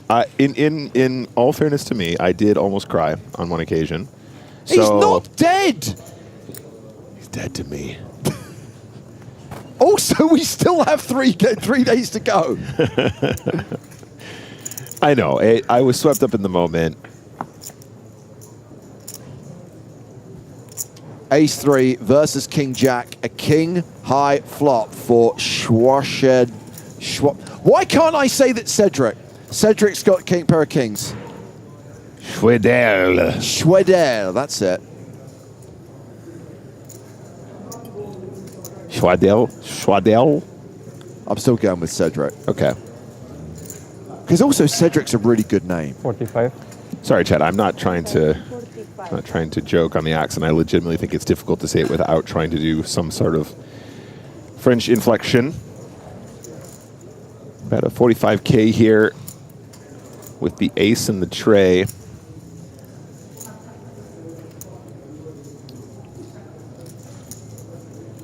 So it was Etienne who won Barcelona, correct? Correct. And it was Thomas Aishen who 3-bet this pot pre. Continued flop. Not sure he's going to barrel turn.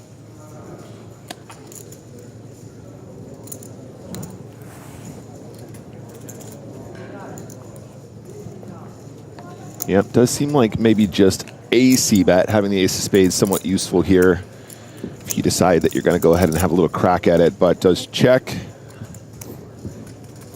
Jack probably feeling a lot more confident now. 7, 8, 9, 10, almost the straight as well as the top pair, so it does pick up a gut shot to go with the what will be the best hand quite frequently here. Very interesting run out now. 6, 7, 8, 9. It's only 4 cards to a straight, but right. There is the possibility of a straight. That's exactly it. And there's some thinking to be done now, right? So this is a spade. We have the ace of spades in hand, so that reduces the number of flushes that our opponent will have. In particular, it's quite a potent blocker in this case, James, because a lot of the hands that defend would be like suited aces, for example, right? Or at least that's some components. So the number of rivered flushes reduces quite drastically when you look at the range. And does go check, check.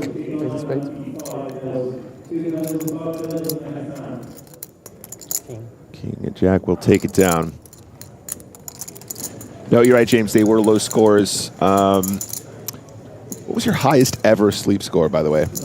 93. I had a 93. I think that's my highest of all time as well. To be fair, when working at an event with the weird working hours, the jet lag, and the alcohol intake, my numbers are pretty bad as well. If I'm lucky, I can get low 80s, but normally they're in the 70s. At home, on a good day, I can get sleep and readiness into the 90s and get activity up into the high 80s. Oh, my activity is usually peaking most days. I do a fair amount of walking, which helps. Yeah. Go get your steps in. You got to get your steps in. It's important. It does make a big difference. And that's the only thing I hate about having a good readiness score is it raises your steps target. So you have to walk more. Joe is shaking his head right now. He hates all this nonsense. He hates it. Screw him. He's leaving. Vieira, ace-9.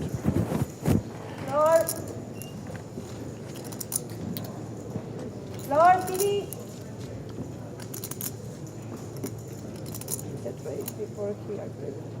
Oh, we did have a player act out of turn.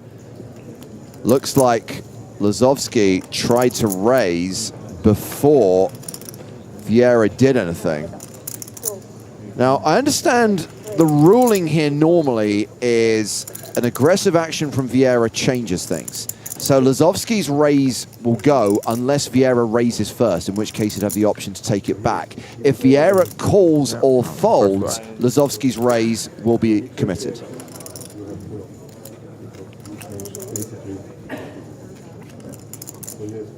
Oh, and the other thing, don't do it again. Don't do it again. Or no, is more kind. What happens is Vieira decides to raise, which means that Lazowski can now take his chips back because Vieira has changed the action. Got it.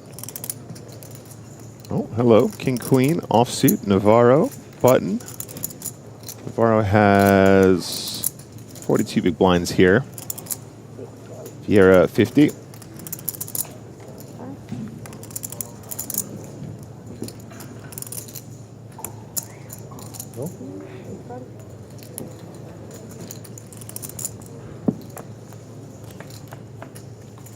Well, the button calls, the big blind calls. We get an ace-jack-3 flop. Top pair for Vieira, gut shot for Navarro. No skunk, it was the under-the-gun +1 player who acted out of turn. Vieira was thinking about what to do with ace-9, and Lazowski, who was next to act, tried to raise. 10-7, a little bit loosey-goosey here for my taste, James. Playable in many cases, but multi-way in the big blind versus a button call. I think we end up dominating quite a lot here. In any case, top pair, Vieira. This is old Naza, right? Old Naza. Old Naza.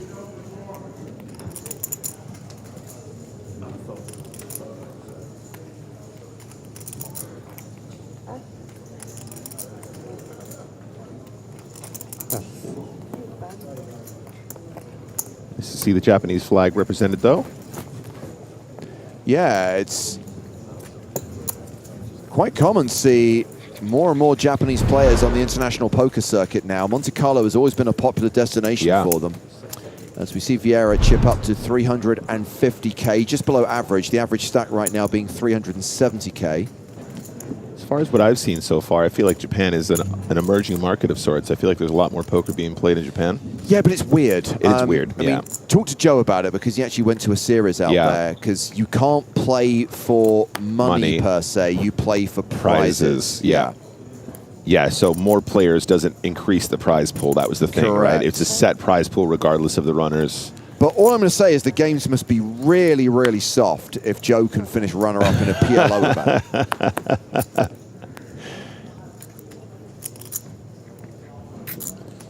Cedric has raised with sixes. I really like the idea that you benefit from not promoting the tournaments that you attend, though, right? You just go, poker this weekend? I'm not sure. Fewer runners, same prize pool, whatever. Oh, only 2 people turned up. We'll chop it. You make it sound like poker players are just concerned with their EV and nothing else. I mean, I would never suggest such a thing. Aishen 3-bets the button with King Jack. Casino, Queen Jack.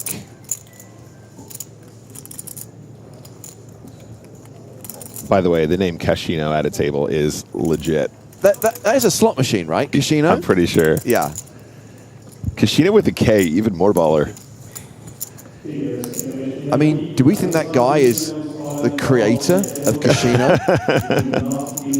Do you think he gets a percentage of every spin? I mean, Casino spelled just like that is the kind of thing. It's like an arcade somewhere in Japan. And when they ask, is this a casino? No, don't be ridiculous. It's a casino. My name is Casino. Queen 10-4 all spades. Great flop for Aishen. Yeah, pretty spicy here. So just to be clear, Thomas is actually behind right now, but has 68% equity with the open-ended straight draw, with the second nut flush draw, and with his king and jack both being live as well. Yes. It is not a post-flop flip. It's a post-flop domination. And yet, sixes are currently ahead. So 22,000 the C-bet.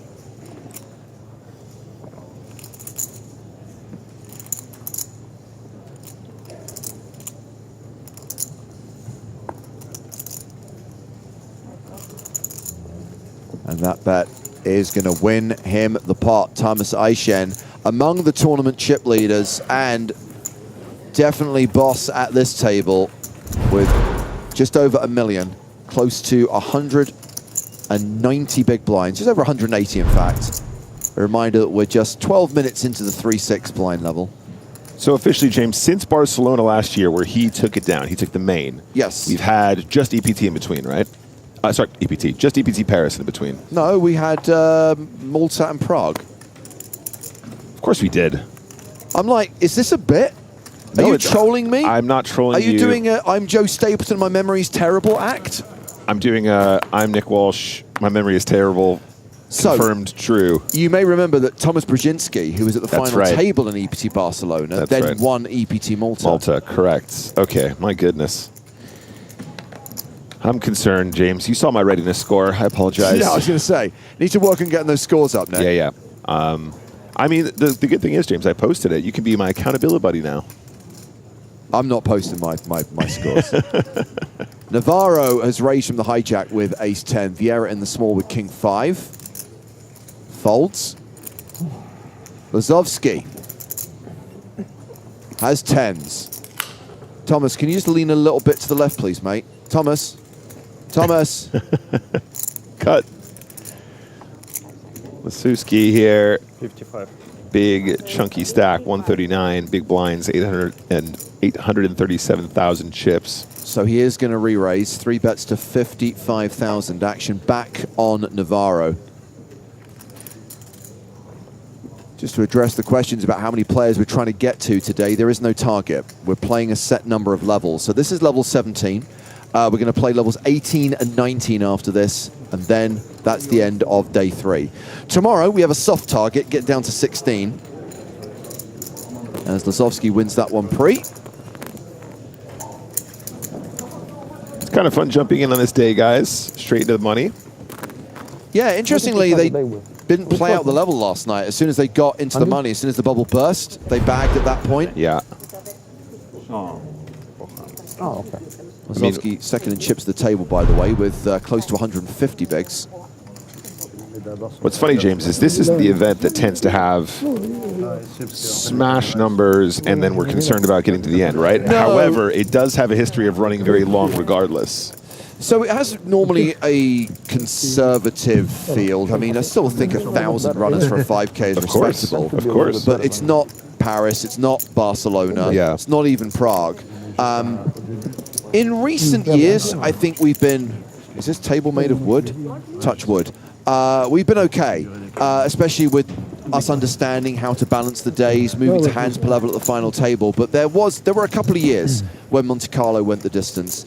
The one that stands out in everyone's minds, everyone who was there is still mentally scarred to this day, was the heads-up battle between Jack Salter and Antonio Buonanno, which did go until, I think it was 6 in the morning. Wow. And so, yeah, it was with the delay, I think we were off air at like 6:45 a.m. and breakfast opened at 7. So we came off air and went straight to breakfast. Well, the year that Manic Loiser went deep as well, that was one of my first works with you guys. Right. That was 2019. I had to jump in because that was going quite long as well. Stuck around with you guys until the wee hours of the morning. Well, this hand will still, for the next 72 hours, be known as the James and Joe, the JS and the JH. Casino all in with ace-8, and he is likely to get action from Vieira.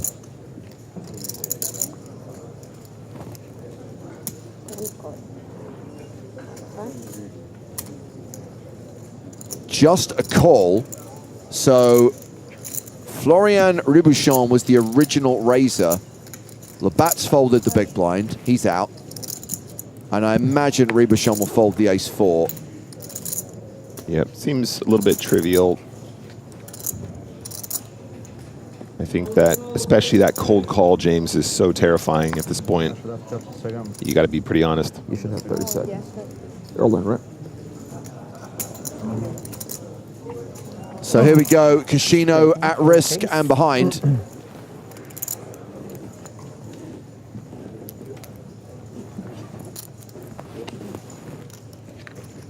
No, man, thanks. Just, good thing.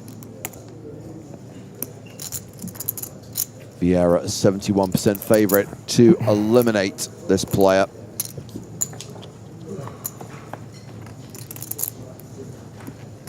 King, deuce, deuce on the flop. Casino with 2 outs because Ribuchon folded an ace pre. Just 2 black aces in the deck. 2 cards that can save Casino.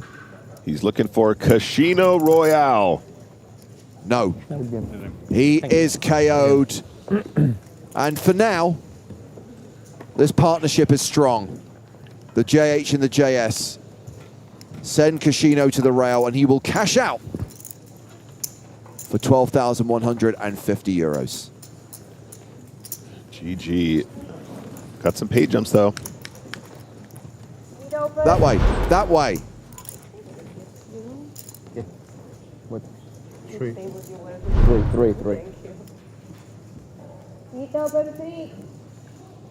Takes us down to 81 players in the EPT Monte-Carlo main event.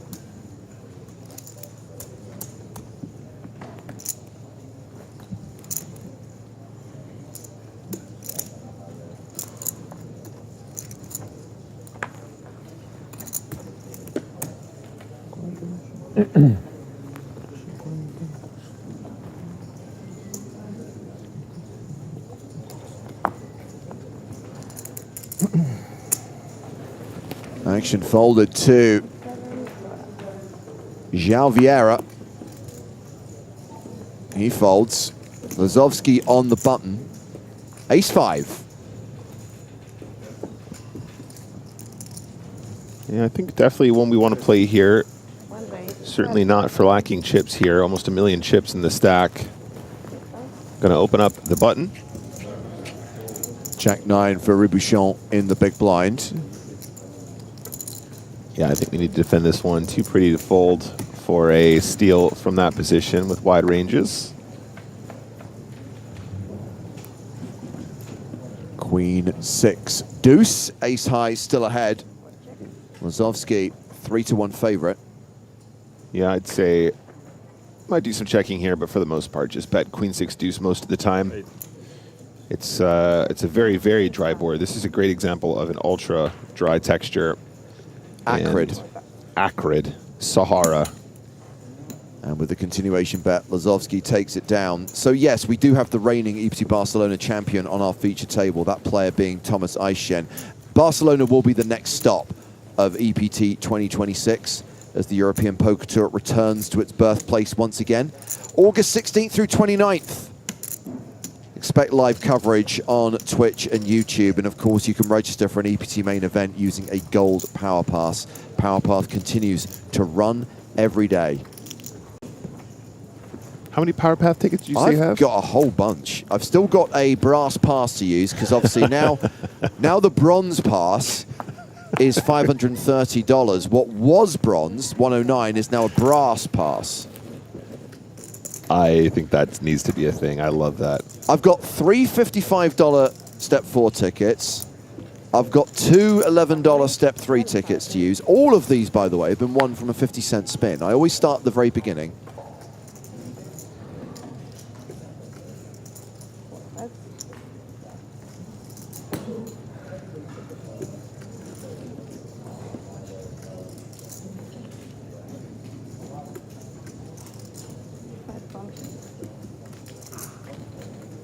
Slim Shorty says, did Jacques get eliminated? We changed feature table. New level, new lineup. So these are different players.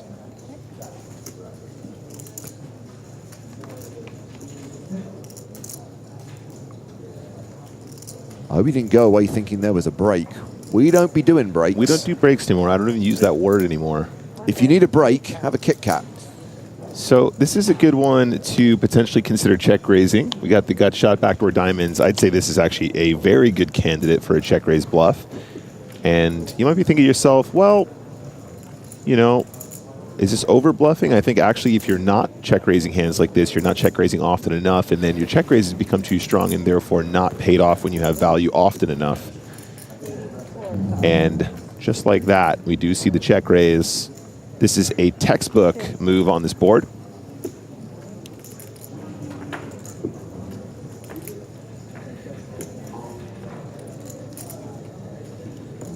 We often do bad lookalikes on this stream, but Noob Card Collector has a sound-alike for you, Nick.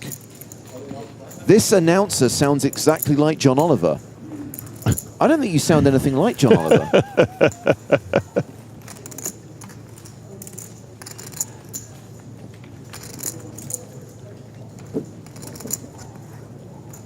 Xenoblob says, is there still a shortage of Kit Kats due to the robbery? I think it's easier to get a Kit Kat than it is a bottle of Topo Chico right now.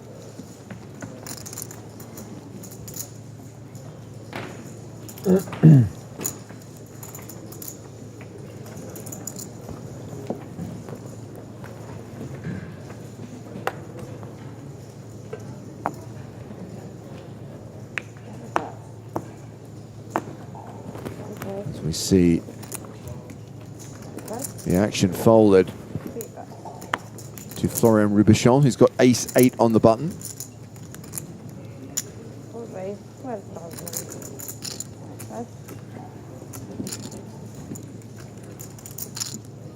And it's going to be raise and take it.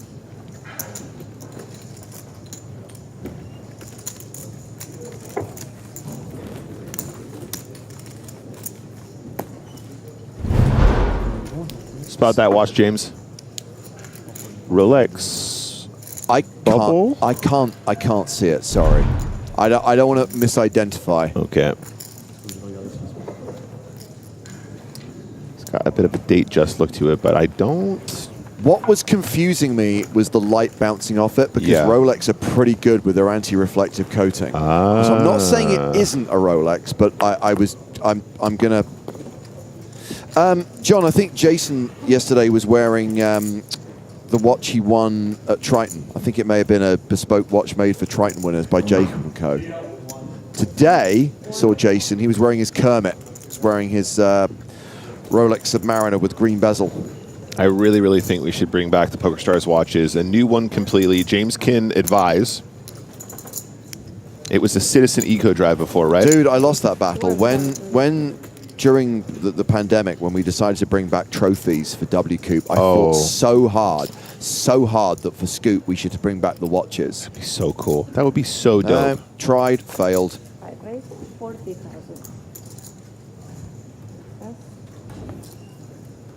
But yeah, I mean, I keep saying I would love to do a bespoke design for a PokerStars watch. There are so many watch companies, by the way, now will do brand collabs. I haven't yet got it figured out yet. I've said this before. I want to kind of do something with the 5 minutes to the hour, right? The synchronized break.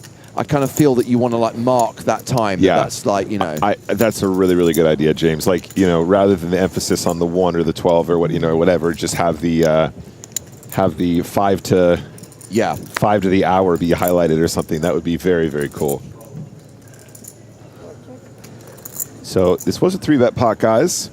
Top pair. The other complication I'd like it to have is like a randomizer. Like, you know, when you're trying to remain balanced. James, I think it should have a dial.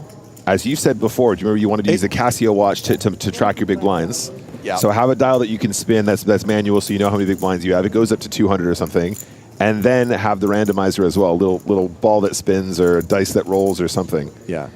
Lobster, to be fair, that was my initial idea. Was that, you know, obviously the PokerStars colours, as you know, are red and black. So have a black dial watch with that 5-minute slice, if you like, in red. I'll get on it. We need to have more conversations about it. I think we should make it a thing. So we still have a few online qualifiers left in the field with 81 players remaining.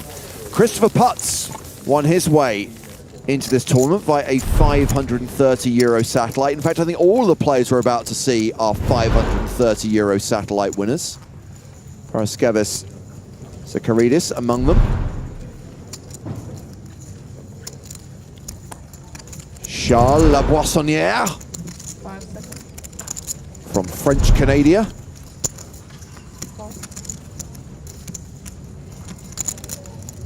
And Katlin Chukov. So no gold pass winners that we're aware of, but we have got those 4 players who got in via €530 satellites. Any French speakers? La Boissonnière, is that like the drinker or the drink merchant? Charles the Drinker, let's go for it. Charles the Drinker? I'm a bit of a Boissonnière at times. I know, I've seen the evidence. You've seen the sleep scores. Labat, ace queen.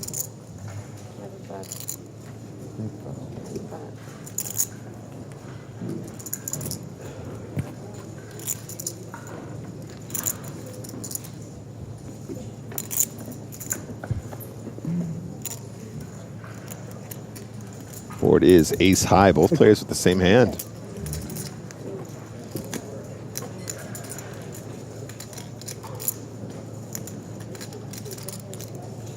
Oh, good note from producer Chris. Earlier we did see Andrei Shmakov, who is a gold pass winner. That's good. Good to know we've still got a gold pass winner in the field. I want to see some brass pass winners. So just to be clear, James, the brass pass is the old thing or the new thing? No, just to be clear, it's called a spade pass. No. Brass pass is my terminology because I like to keep the kind of metals. Yes. But yeah, what was the bronze pass, 109, is now a spade pass. And bronze becomes 530, silver stays at 2,500, gold still stays at 10K. Right, so it's the new one. It's confusing because it's the new name for an old pass. The new pass is really $530, which is now branded bronze. Got it.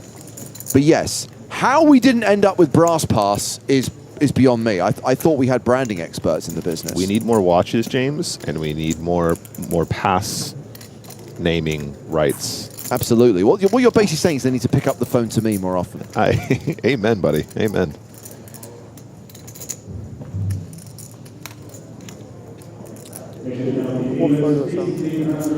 Interesting one here, guys. It is going to be a raise flop. And takes it down? Wow. Goodness gracious me.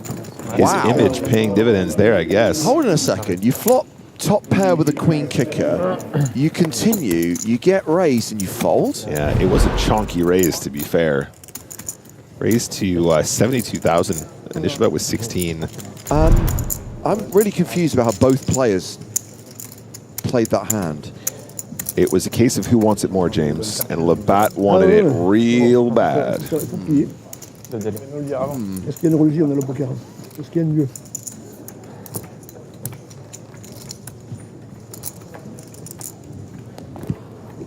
Again. I wonder what you were doing in my glass. When you've just spent 4 days watching the best in the world play near perfect poker on every single street of every single hand, when you see something like that, it does stand out like a sore thumb. It does. I like the diversity of it. I'm very pleased the fact that we covered those high rollers, James. It really felt like a nice change of pace, and as you say, going from the absolute apex to a bit more of a blended field. I think we do need to have some interesting conversations about what exactly we're going to be covering at EPT Barcelona based on the success of those streams from Monte Carlo, as we see Navarro open here with ace queen of spades. Or anything.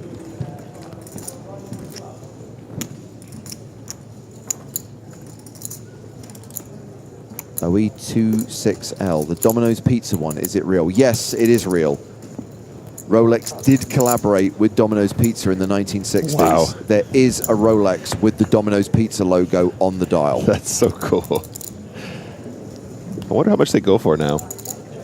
I mean, they were obviously made specifically for that company. Right. But you still can find some on the secondary market. Do you want me to look it up? Yes, please.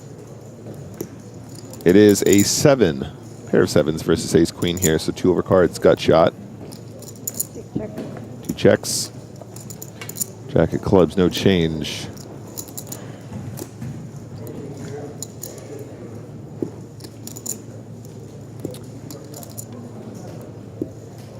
I mean, it's pretty ugly. Oh, it's horrible, but it is a collector's item, and it kind of, you're looking at between sort of $16,000 and $20,000. Oh, wow. Yeah, I mean, it, certainly somewhat rare, sure. That's a weird placement, though. Why is it sideways? Very strange.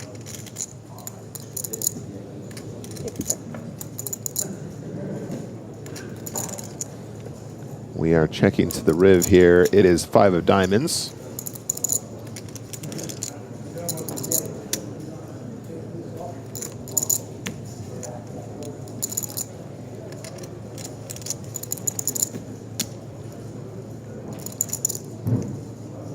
Does the 7 want to go for any value is the question. I think the way your opponent has played this hand does somewhat scream ace high. 10,000 is the bet. I want to say this is a bit of a blocker bet, but you know, once we get to sort of the 1/3 pot territory, it ceases to kind of be in that territory.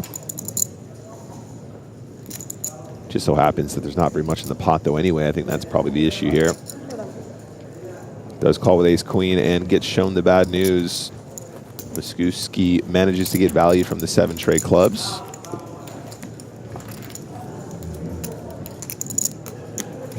So we've got a new player coming to the feature table. Oh, it's a legend of the game, one of the original WPT champions and a player who's been on the EPT since season 1. Juha Helppi has over $10 million in live earnings. He is 4th on Finland's all-time money list. And he is bringing a stack of 219K to the table, so around 35 big blinds. Ace box.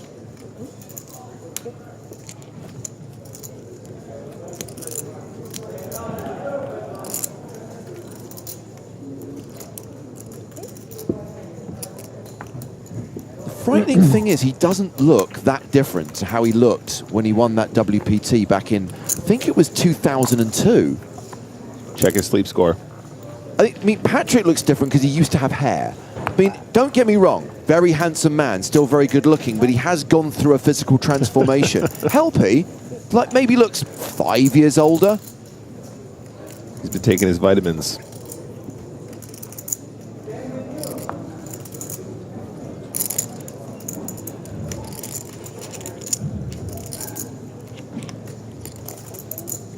Ace queen for Thomas Aishan, and he is going to open. Looks like he might have a decision here. Ace 10 off in the cutoff. I'd say maybe 3-bet, maybe call. 38,000. Bit of an awkward stack depth here. Helppi, as you said, James, started the hand with 40-ish, just shy of 40-ish big blinds. So, you know, SGN, not as easy just to bang this in over the 3-bet, but I think it might happen still. If it folds back round to the ace-queen, I think Etienne might start debating, you know, potentially just putting the rest in pre-flop. Great comment from Lobster, who says, we know ace-queen is an easy fold at this table. Yeah, but it has to be on the flop once you've made top pair. Once you've improved.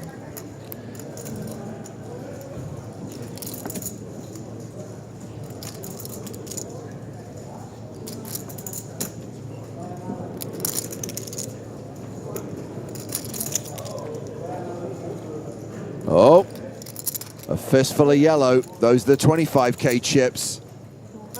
This is basically saying we're going to play for it all, and Juha Helppi is not going to go all in with ace-10 off. Yes, sir. As anticipated.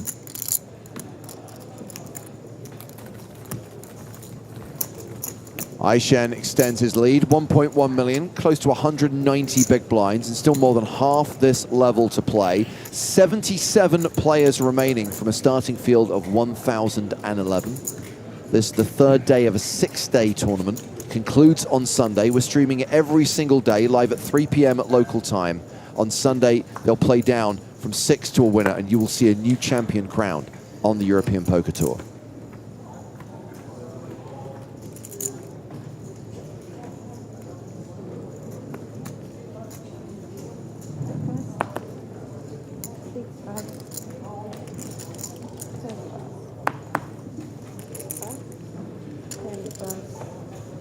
Action folded around to Lazowski.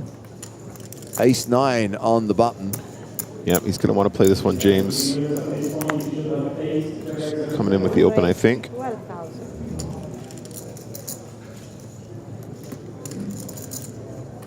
Oh, Labatt's got ace-queen again. So, should be noted previously, James, that he flatted with the ace-queen offsuit in the small blind. I think he wants to put in a raise here more often though. It's exactly what we see. Wow, big 3-bet.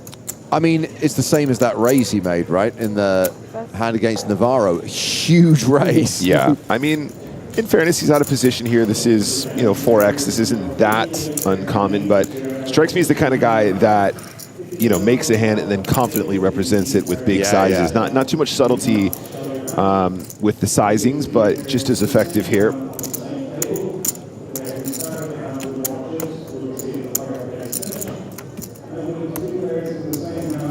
I mean, perhaps that's why we saw the fold from the ace-queen earlier, right? He put in a big raise, big raise on the flop against his opponent, and also perhaps has that image of, you know, not a gentleman that has too many bluffs. As we saw, he wasn't bluffing. He was raising for value, so understandable. Ace-queen got a little bit more timid. This is a nice PokerStars merch here, James. I actually don't recognize that one. I don't either. I'm not sure I've seen that. Is that a current product line, or is that a classic? I mean, the problem is Juha's been to pretty much every single EPT for, you know, donkey's years. Right. So yeah, I tend to actually spot the merch pretty well. I've still got the EPT 20 special edition that we did. I tell you what, in 5 minutes, Joe's coming here, and I'm going to pop out. So I'm going to go by the store, and I'll see if that is good shout up for grabs. Yeah. By the way, guys, if you're interested in any merch, PokerStars store. Also, the new shopkeeper at PokerStars is a very good friend of mine, so I can have a word with him about getting old merch back in the new shop. I know who you're talking about. Yes, the new shopkeeper. I love that. Ace-10-9 on the flop, 2 spades. Lasuski picking up the flush draw. No, Lobster, it's not Joe. Can you imagine that? I'm standing down as a poker commentator because I want to run the Stars store. No higher honor. I mean, yeah. It's 18. Actually, now I think of it, that would have been a great career path for him. It probably would have been, and actually, he might have been able to help you out with that watch. So, you know, careful what you wish for.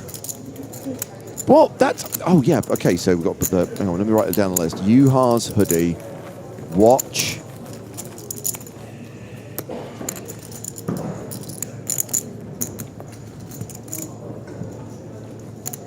Yeah, it's all going to happen. Next 12 months, guys, I'm telling you, I'm going to make it happen.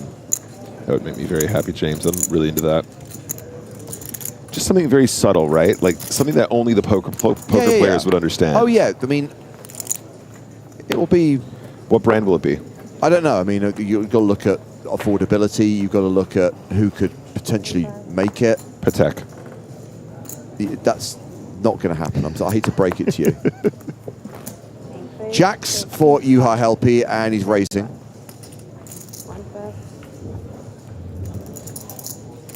Helpi started the hand with around 30 bigs. After that misstep with the ace-10, I think probably a very fair 3-bet, though. Just kind of running into it there. Not really his fault. Ooh. Okay, no spice with the 8-5.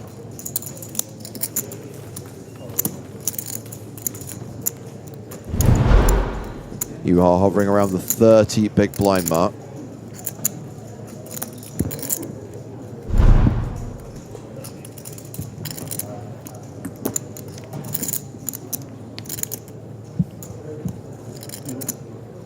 I mean, in a way, I think Citizen probably was a good shout the last time we did a watch. In terms of affordability and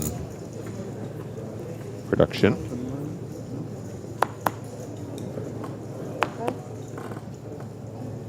Let me speak to my man GD and I'll see what we can make happen. GD watches. Then raise 12,000. That is an open of the min raise variety.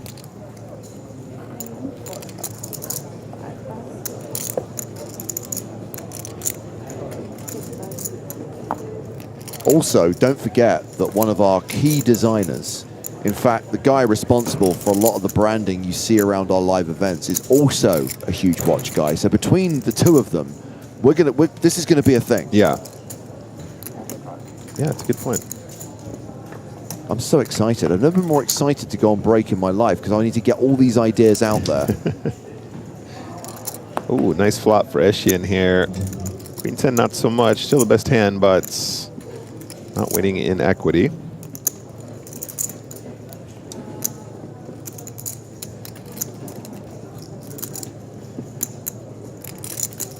Yeah, this is a post-flop flip. Vieira with the better kicker, but considering Aishen has 2 strawberries, there's more equity here. I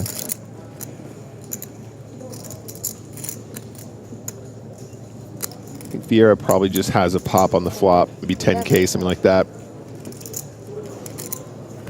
Comes out for 11. And Eshian will be going absolutely nowhere. Oh, that was a big gulp there.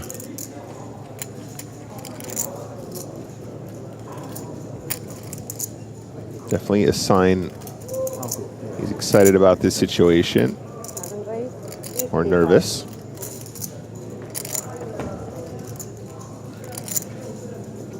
Excited, it seems. Goes for a check raise. Takes it down. A little different. You're exposing cards. Yeah? Sorry. On the fold, it's exposing a little bit. So a reminder, this tournament concludes on Sunday. The next stop of EPT 2026 is Barcelona, August 16th through 29th. And then we'll see out the season in Prague, December 2nd through 13th. More details about the European Poker Tour and other PokerStars live events in the PokerStars Live app, including the latest standings in the PokerStars Live League. We are midway through level 17. Blinds still 3K, 6K with a 6K big blind ante. Time to welcome back Joe Stapleton. Hello, my babies. Hi, Joe. Hey, buddy boy. So, yeah, I don't know if you overheard that conversation me and James I got had. a whole bunch of new swag recently. Did you? Yeah, I got full access to t-shirts and hoodies, and I got sweatpants and socks. So basically, I just need to go and see our guys and say, I'm leaving, and I can have loads of free stuff. Is that what you're saying? No, I'm taking over the Star Store. That's not what I was getting at, Joe. No, I was going to say it's basically your fault that my sleep score is in the trash can. Oh, yeah, because you weren't going to drink otherwise. No, I tend to avoid it as much as possible. Not me. You are helping a legend of the game. Yeah. And Is actually, he in the Poker Hall of Fame yet? That'd be cool if he was.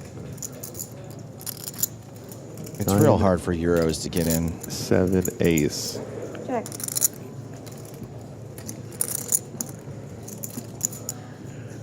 This is a pretty monster flop for Robuchon.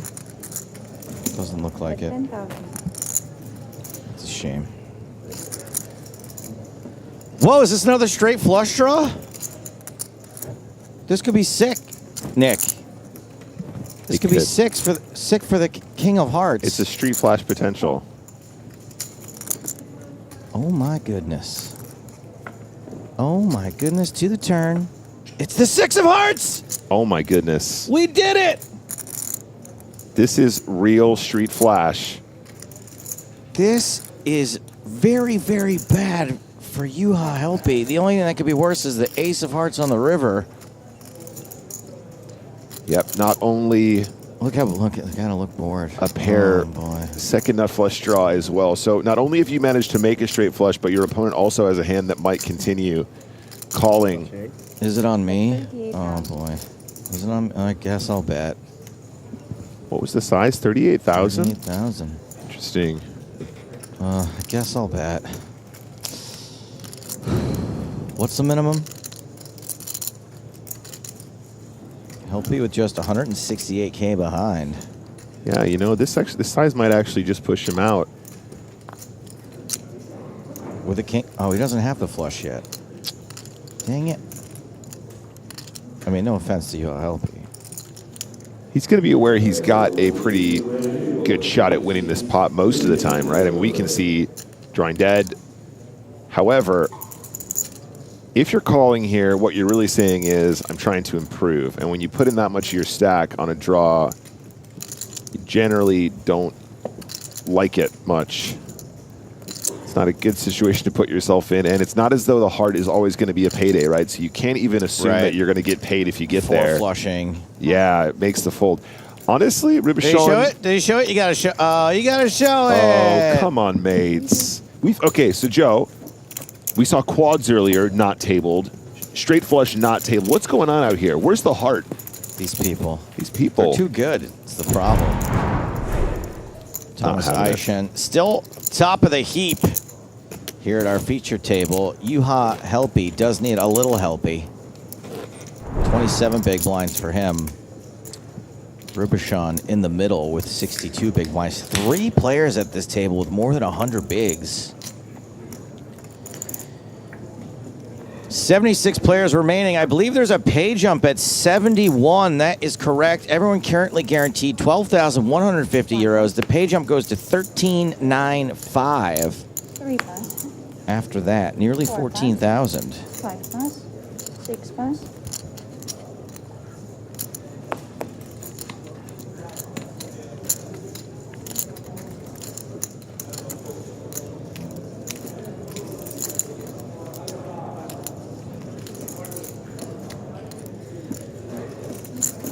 Raise 13,000.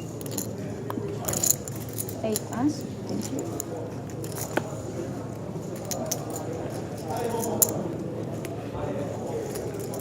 João Vieira, old Naza, has a suited hand in the big blind against the dealer button. I mean, come on. Sticking around for show.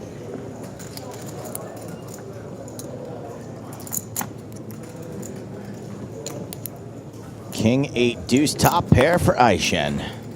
Check. Yep, here's a board we're going to see bet very aggressively.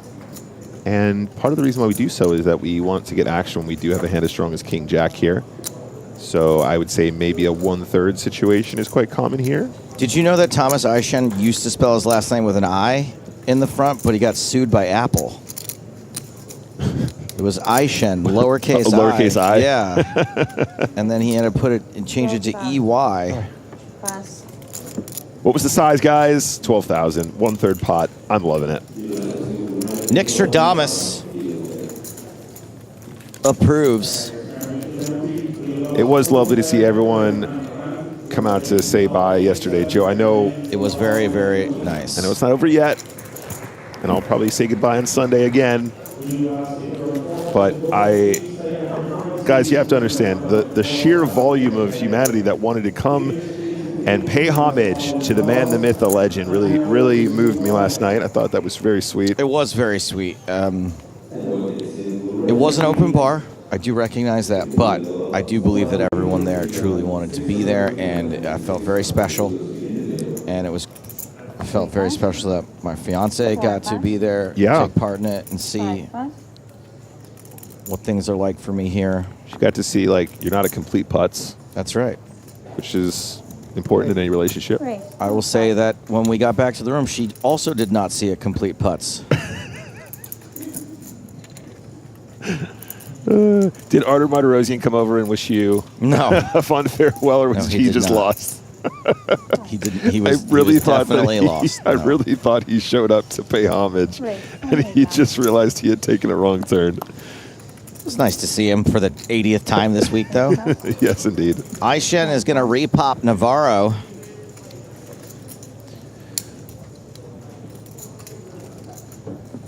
Ooh, and an ace-10 suited for Lisowski. This is not a ridiculous candidate for a cold 4-bet bluff. Can we call a warm 4-bet since he's got a big blind out there? Sure. Room temp? Room temperature bluff? 4-bet? By the way, have you ever had room temp gazpacho? It'll burn your lips.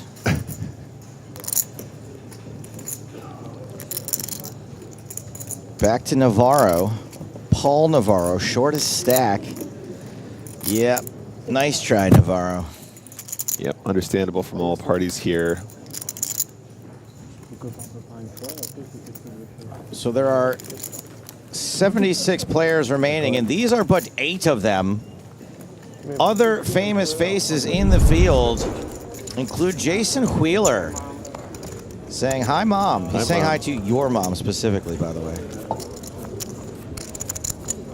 Jason's been involved in many entertaining hands here in Monte Carlo. Benny Glauser, 98-time Coupe champion. Smirking because he's good at poker. This is a guy that I think he thinks I'm the unluckiest commentator ever. Poor Benjamin Pollock. Anytime I start talking about him going deep in something, he goes broke like 2 hands later. And this guy, you may know him by Celowan 1991. Rodrigo 1991. No, Rodrigo Celowan, sorry. I thought his last name was 1991, but it turns out it's Celowan. Celowan. Born in 1991. Pocket 4, yeah, probably. Gross. Ugh. Pocket 4 is for Rubicon. People who were born in 2001 can play now. Yeah. 2011? Not quite there yet. 66. Right, 66,000. Depends where you live. Lisowski makes it 66,000 with ace-9 out of the small blind, attacking the under the gun raise, attacking the dead money perceived from the flat on the button. Labatt folds 7-deuce, the hammer into the muck.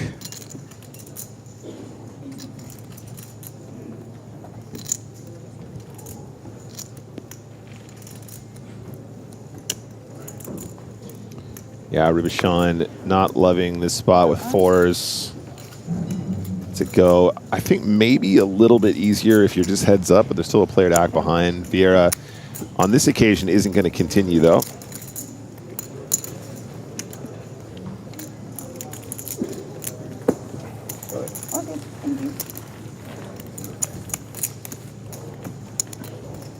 Hesenberg on Twitch asks, are drinks actually included with the game?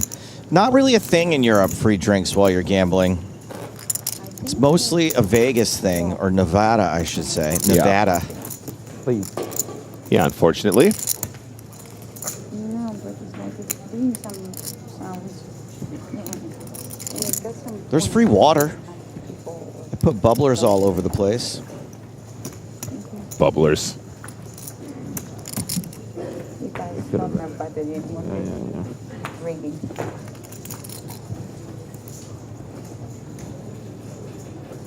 Five pass, 6 pass. King 10. Let's go. Tommy, can you hear me?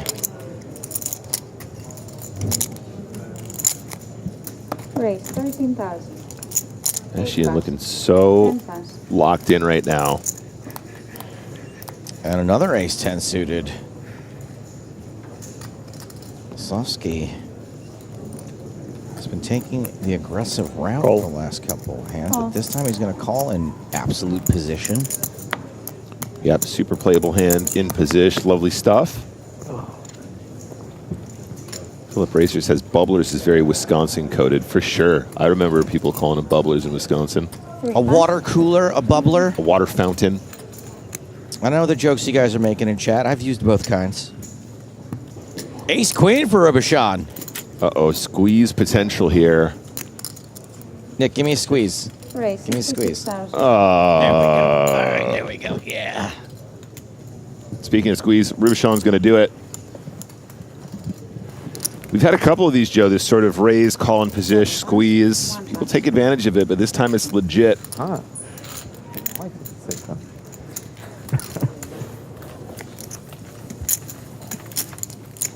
Now, Nick, if we had seen a 3-bet on the button from ace-10 suited, does Yeah. the ace-queen flat, and is that a better or worse case scenario? I honestly think probably it's a better 4-bet than it is a call. Better sound. Cold calling 3-bets is just usually bad news in general. Same sound. And obviously what you do is you invite the initial opener to come along a little more readily as well, which obviously reduces your equity immediately, regardless of the holdings. Thank you for your answer.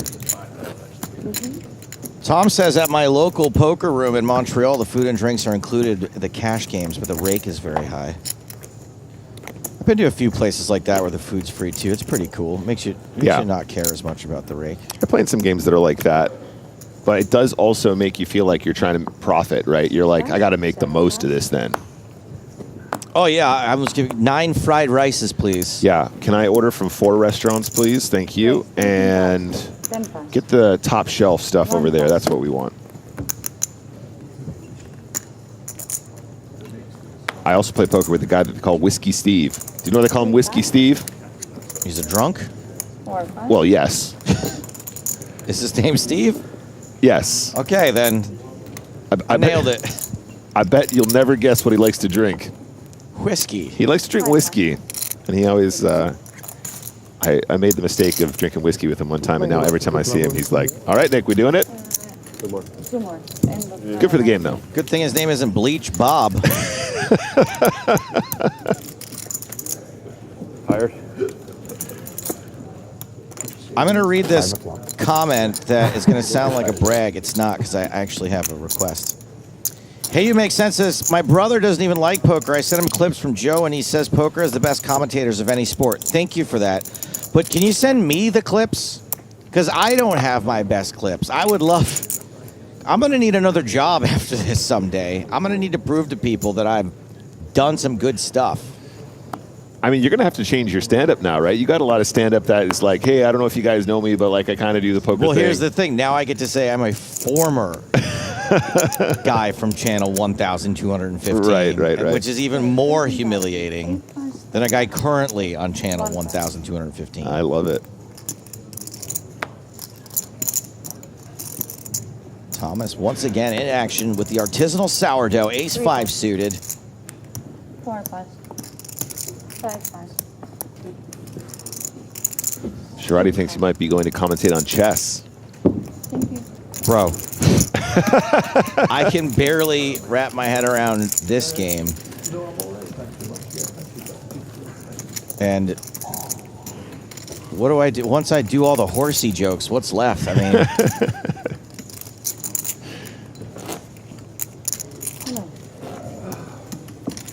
That's right, Canada isn't real. Horsing around with the horse.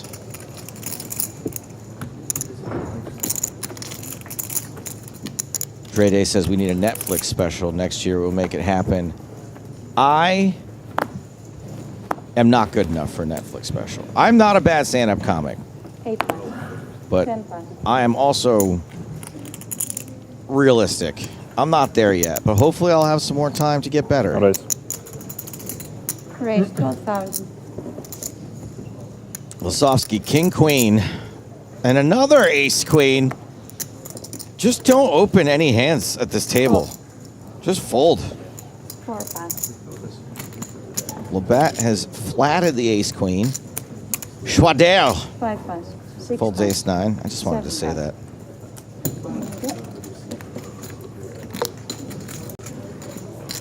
Domination situation favoring Labatt. 10-8 deuce, 2 spades.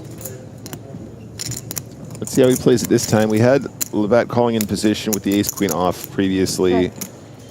Lasuski checks. Very quick bet from Labatt. Just smash it in 20K. That's 20K into a pot of 39. Yeah, I think Lasuski's over this one. I don't think I would be feeling too obliged to continue. Little thank you from Labatt as well. C'est Labatt Labatt.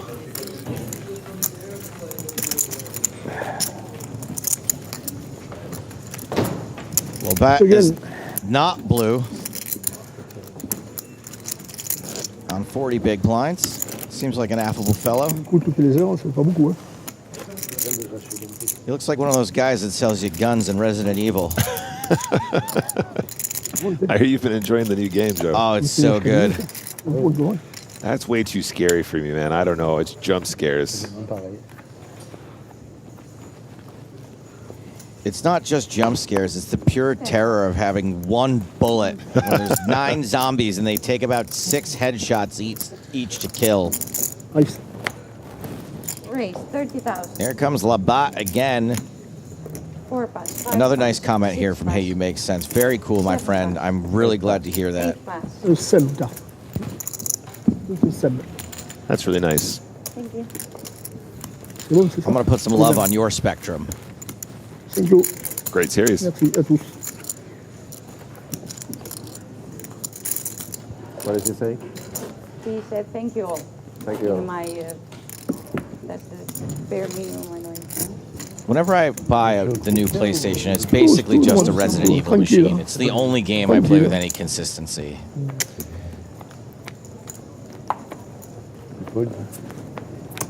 The Resident Evil 4 remake. Oh my God. Chef's I don't kiss. know that there's ever been a better game. 1 pass. Nice. Raise. Oh, what are you buying? There you go, Eli. Thanks. 4 pass. 5 He's got like that Cockney accent. Pocket 8s now for Labatt. It's the Labatt show. Oh boy. Labatt about to get batted around. Joe, this is a big raise. This is 20K. 7 pass. 8 pass. 10 pass. Too big to fold. Goodness gracious me. You asked for a count, yeah? 106,000. I mean, Call. he calls. Showdown, please. Like Resident Evil 4 versus Resident Evil 8, one of these two things has a slight mathematical advantage.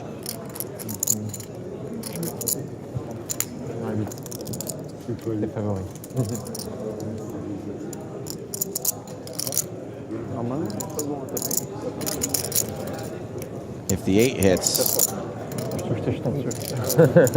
look, Resident Evil 4 has the slight edge. I'm not even going to say it. It's obviously.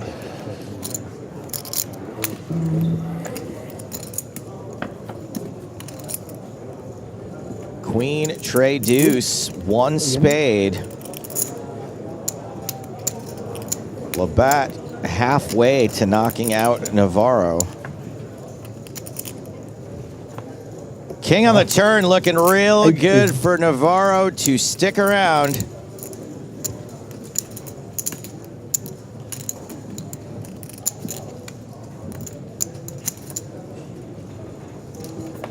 The river is no 8. Double up Navarro. Which was the Resident Evil with all the bosses that were like different? They were almost like carnival characters. Was that 8? I'm not sure. Village, right? That's what I'm talking about. Was that 8? Merci. Maybe that was 7. Sois poli. J'ai donné beaucoup de jetons. Housebroken says, did you ever commentate with Chris Rose? I was surprised to hear him in the big game. Yeah. He was in the big game with me.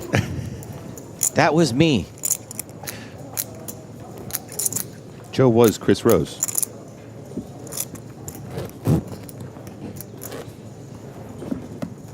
What's up, Tumbleweeds? I still get your Substack or whatever, your poetry updates.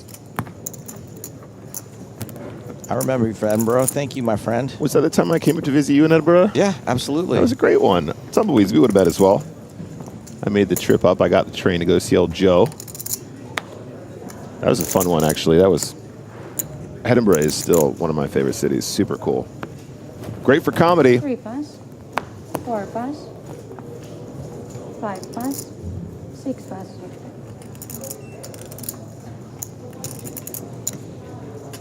7 pass,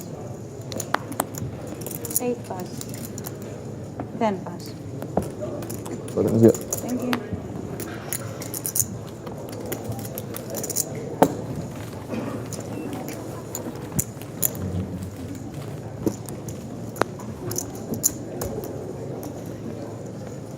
Sir, you want a big blind, please? 23 minutes left on this level. This 3-6 blind level. Very nice, but 6 and 6. Haven't lost any players recently that I can tell. Still 5 away from another pay jump.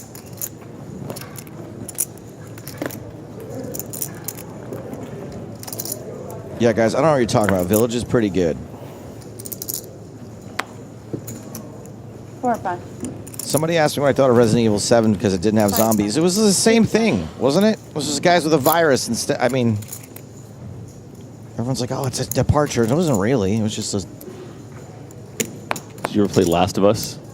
Last of Us is excellent. Raise. I don't quite connect to it as much as I do Resident Evil because I don't need that much story.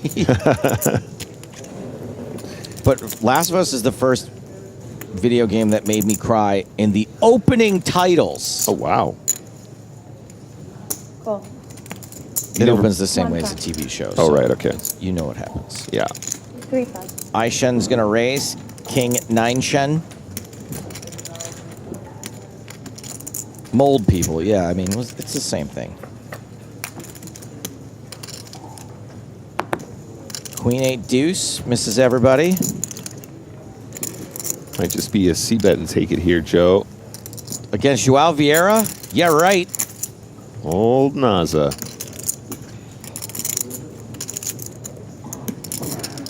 Elmex says the second part of Last of Us is even more emotional. Unfortunately, Griffin spoiled it for me. Of course he did.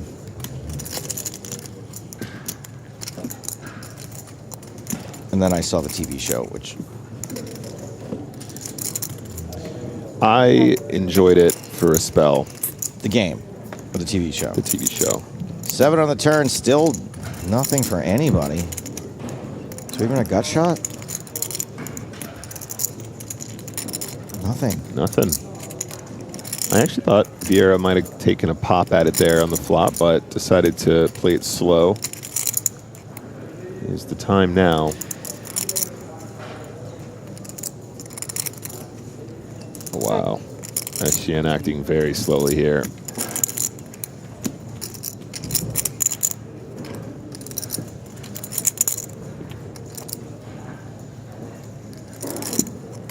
Here comes old Naza.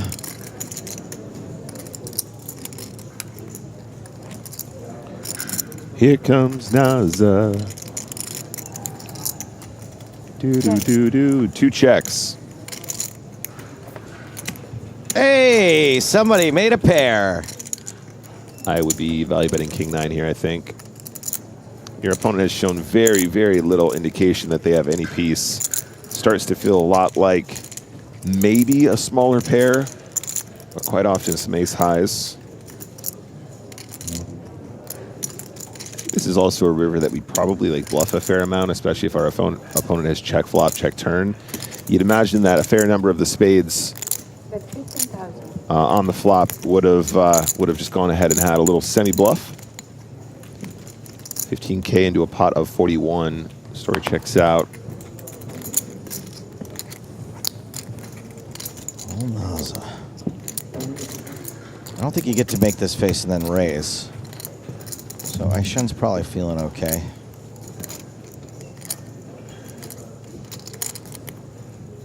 But what do I know? I like Resident Evil Village. Good fold, good fold.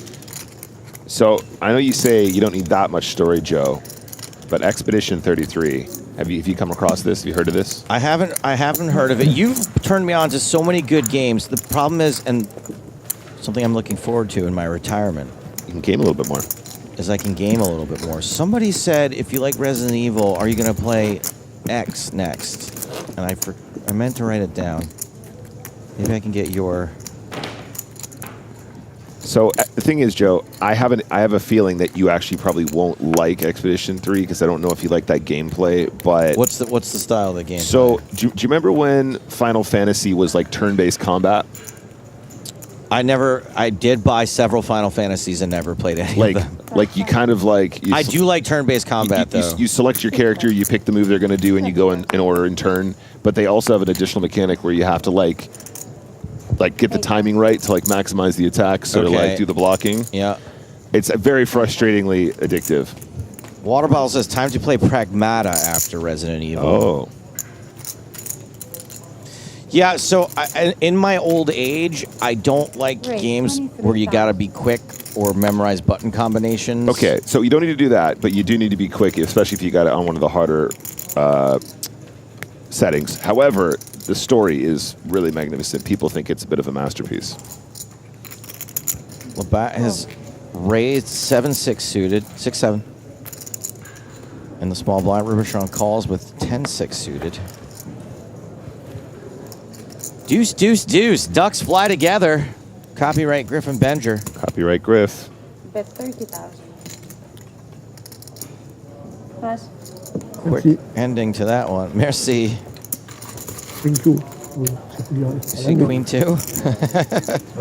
Chat makes a good point, though. I don't know anyone that played that game and didn't love it, so might be worth a go. Il y en a encore à récupérer. So, okay, speaking French so I can talk. One of my favorite games, even though it's pretty old at this point, I loved XCOM. Yeah, people still play that all the time. It's great. It's my exact speed because you just get to think about what you want to do, press the button, watch what happens. Yeah. I did make a mistake, though, in that I named my team after people I know. So when they died, I'm like, my freaking brother just died. John Stapleton was killed in combat, and it really upset me. Raise 12,000, 7,000. I used to do that when I played Worms. You could name your Worms. Yeah, Worms was dope. I mean, that was a great game. Great game. Me and Matt Broughton used to come over to my house when I lived in London, and we would play Worms online against people. So good. So fun. Oh. Big Deal O'Neill says, I don't think you're a massive Star Wars guy, Joe, but they're bringing out an XCOM-style Star Wars game this year. Can't wait. I love Star Wars. Also, Big Deal O'Neill knows what he's talking about. We game together sometimes. Let's go. All right. I'm into it. 5. 3 pass. Lasovsky re-raises ace-deuce and gets a better hand to fold.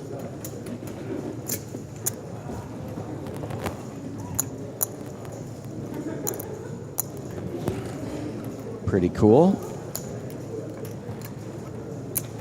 Xenonaut 2 if I like XCOM. All right, thanks, Varia B. There was oh, it's not over yet. I'm so sorry. Maybe I should look at this game.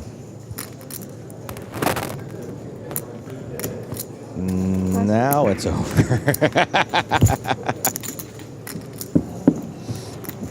There was a... What's the Xbox game where you have the chainsaw on your gun? Gears of War. There's a Gears of War version of that style of game. XCOM? That was kind of fun, yeah. It's fun. I like stuff like that. Oh, and I played this top-down Western that I really liked. It was probably got bad reviews, but I liked it. I can't remember. I did try Blood and Neon Dust, something like that, and I loved it, but every time you die, you lose all your stuff, and I was like, F this. Hard West, yeah.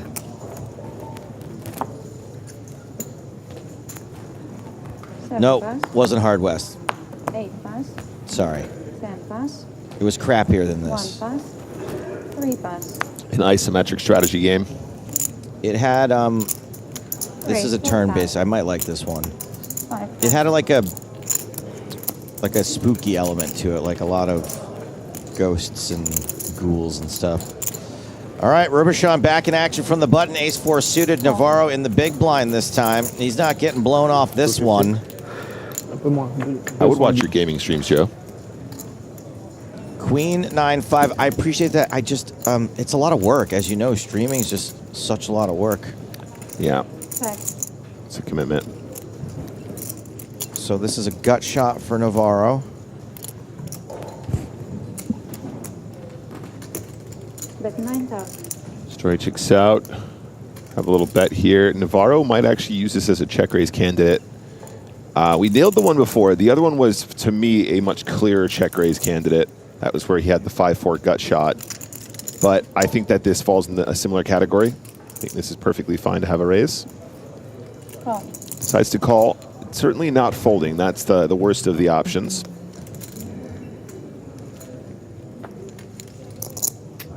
I think the float is just as good. Spade on the turn. 10-8 improves to a pair. The cool thing about floating here as well, guys, is, you know, a lot of times we might get stuck into this sort of headspace. Well, if I want to bluff, I need to be raising. But you need to remember you can play down the streets as well, right? So a call here doesn't necessarily mean that you're giving up the opportunity to turn your hand into a bluff. And on Queen 9-5, if your opponent c-bets a hand like Ace-4 of spades and doesn't find an improver or additional equity on the turn, quite often they will, you know, go ahead and slow down, and then you can turn the misdraw into a bluff on a later street if you so wish. The turn really defines how this hand plays quite a lot. Bet 32,000. And with that additional equity, we do see another barrel. This is a tricky one for Navarro now. Quite tricky. Weird West, by the way. That's oh, okay. I really love that one. Played it start to finish.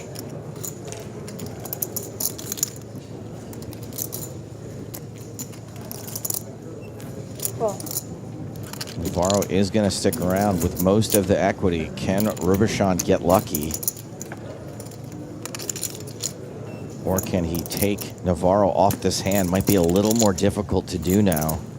Yeah, a lot of what he was trying to represent there, Joe, was Queen X, right? Top pair, good kicker, whatever. So suddenly, the 10-8, feeling a little bit more confident. You're going to run into it once in a while, but that paired board makes the 10 feel a little bit more secure. Robichon now deciding whether or not he wants to triple off. We are ahead of some straight draws, I guess. But I don't imagine like an 8-7 or a 6-7 either not check raising flop, but certainly not calling turn too often against that larger sizing.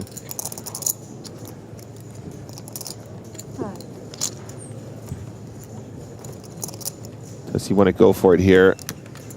I think he knows that he needs to bluff to win this pot, though. I don't think that the ace high has much showdown, given the fact that we've seen bet flop, bet turn, and we saw 2 calls. 6-7.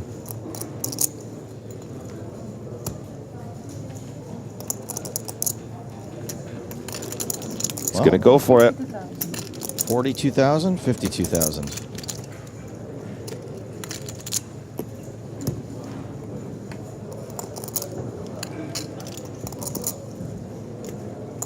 Navarro not stoked to make this call. Yeah, this isn't a snap call for sure. I like the way this hand was played. He might get looked up here, but I think he's played it in a very believable way, right? On the river, Joe, not going for monster sizing, and this really feels like he's trying to get value from a queen, right? This is the kind of size you might use if you had a queen. So a believable line.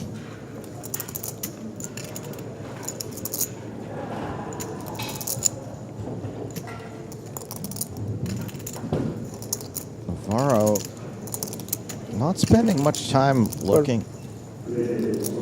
Call and fold sounds similar. Call has been made. Robichon forced to show the bluff. And Navarro is going to pick up a nice pot. Up to 323,000. It picks up over 100K in that pot.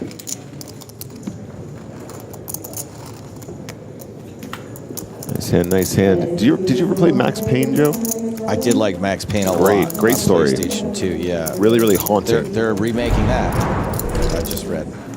Max Payne like pretty much invented bullet time in games, right? Yeah. That sort of slow-mo.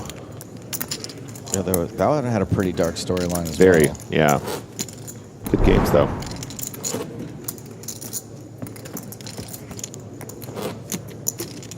Check out Navarro. Still stacking those chips. Really juicy pot. PokerStars collaboration with Red Dead Redemption. That'd be so sick. You go to the saloon and you play online. You play the W Coop. So sick. 8 pass. 10 pass. 1 pass. Can you imagine, what's the guy's name? John Marsden throwing poop at someone on PokerStars Online? 4 pass.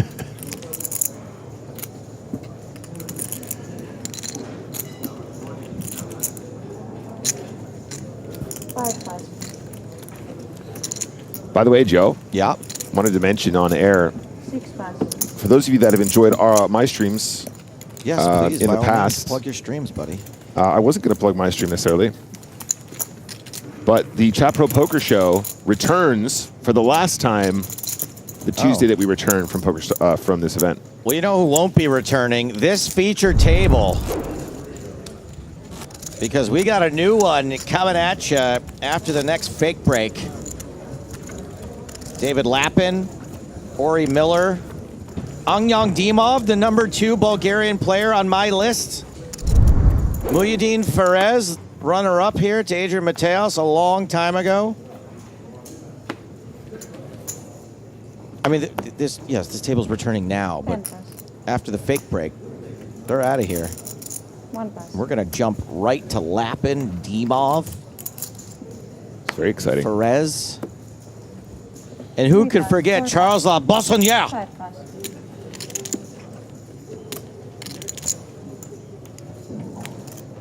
But yeah, Joe, Chat Pro Poker Show returns the Tuesday after we return. So not next Monday, but next Tuesday. That is with Strag. That will be the final Chat Pro Poker Show ever. So please come and join, guys. It will be a lot of fun, and it's a great way to send off Strag into his retirement as well. Yeah, me and Strag, we're going to get a place together.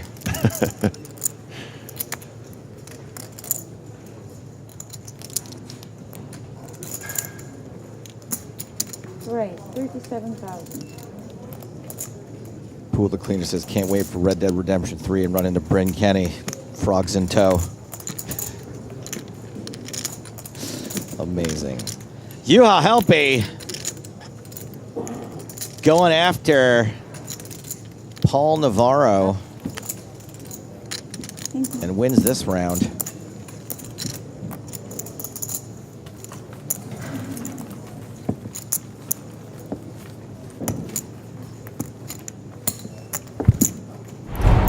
Kid's got alligator blood. Look at James here in the chat. Wow. Chat Pro Saturday and that show being retired in the same week. All right, James is not so subtly hinting that the end of Joe Stapleton means the end of Chat Pro Saturday.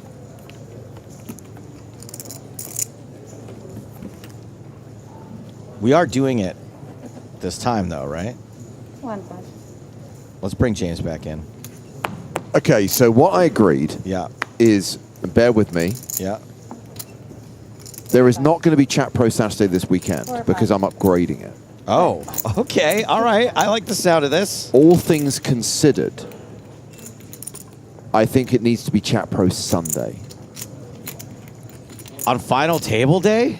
I'm willing to make a sacrifice in your honor. What do you guys think? Do you prefer Chat Pro Saturday or Chat Pro Sunday? It's kind of a moot point because this will be the last time. There will be a lot of things that will change around these parts after this event. Oh, boy. I'm not going to be around here to protect you guys anymore. Raise 42,000. 10 pass. I'll try and look out for the chat, Joe. Don't worry. I mean, there's going to be fewer people being banned. That's right. Pass. Possibly more people actually being banned. Fewer comedy bans.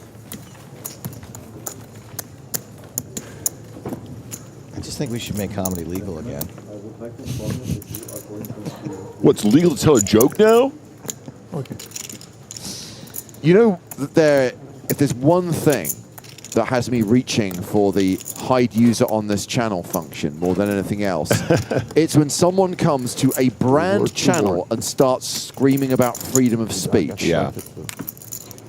It's pretty stupid. It is pretty stupid. Not a democracy. Not enough for bets.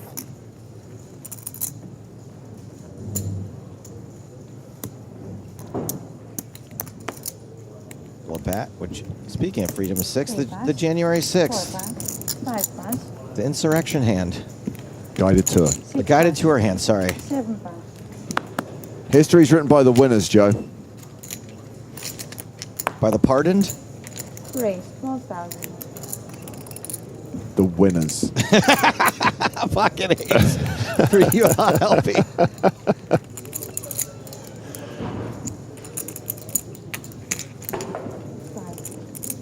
44. Raise 44,000. Pass.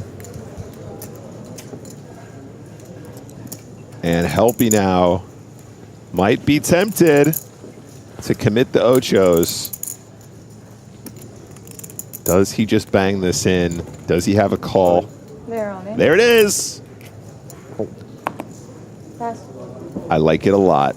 James, excuse me. Did you spot the merch?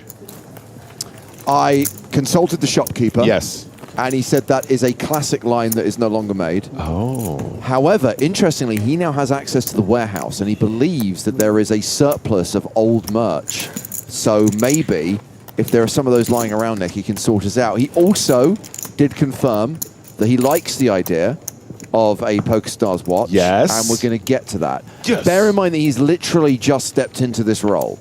And what the hell's he waiting for? Well, you know the individual of which I speak. He only has about 68 things. Yeah, that's true. Yeah. He's got a lot on his plate. On his slate, so... Well, that's why he can delegate to a knowledgeable watch expert such as yourself. Maybe if he started working on the watch, he could only smoke like 75 cigarettes today.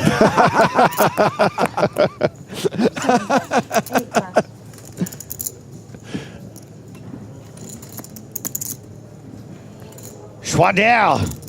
Ace-7 of spades. I think a good boss knows how to delegate, and we know exactly who can take over the watch conversation. Fierce flatted. Old NASA, 9-8 suited.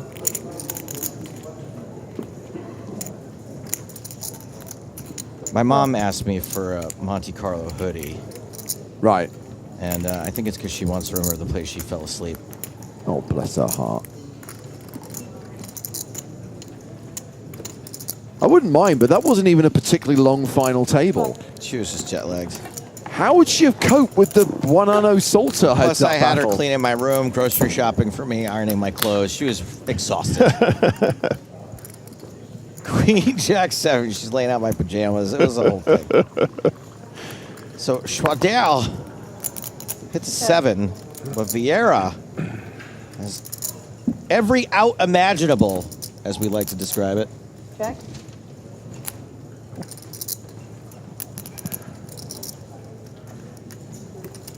Check.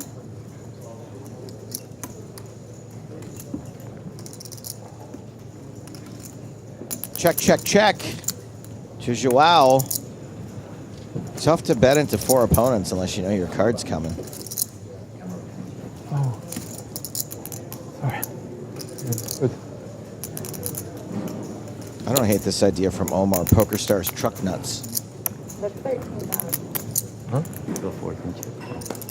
I don't think so, because I stacked it. 13. So, top 5, I guess, but I'm not sure. I don't know the other table. Still very good, yeah. Running good. Call. Lazovsky has called the bet from Vieira. He did bet into 3 opponents.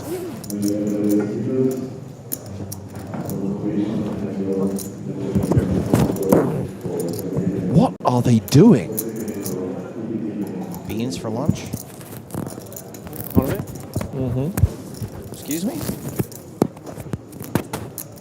Someone's either being wrestled to the ground or someone is really struggling on removing a microphone. All right. Boo. I mean, no offense to Lazovsky, but I like for draws to come in. Yeah, I mean, we've had a straight flush already today. Another straight flush would have been nice. We do love street flash poker. Yeah, so James, we had quads and a straight flush today. Neither times shown. I think it's outrageous. Look, just message me when we get a roll flush, all right? Okay. We had one pretty recently, right? In the last 2 or 3 years? 45. Recently is like 2018 to me. I don't know. Old NASA has bet 45,000.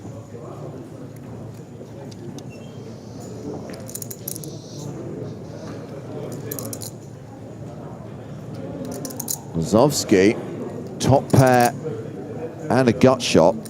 We can see he's a 3-1 favorite, makes the call.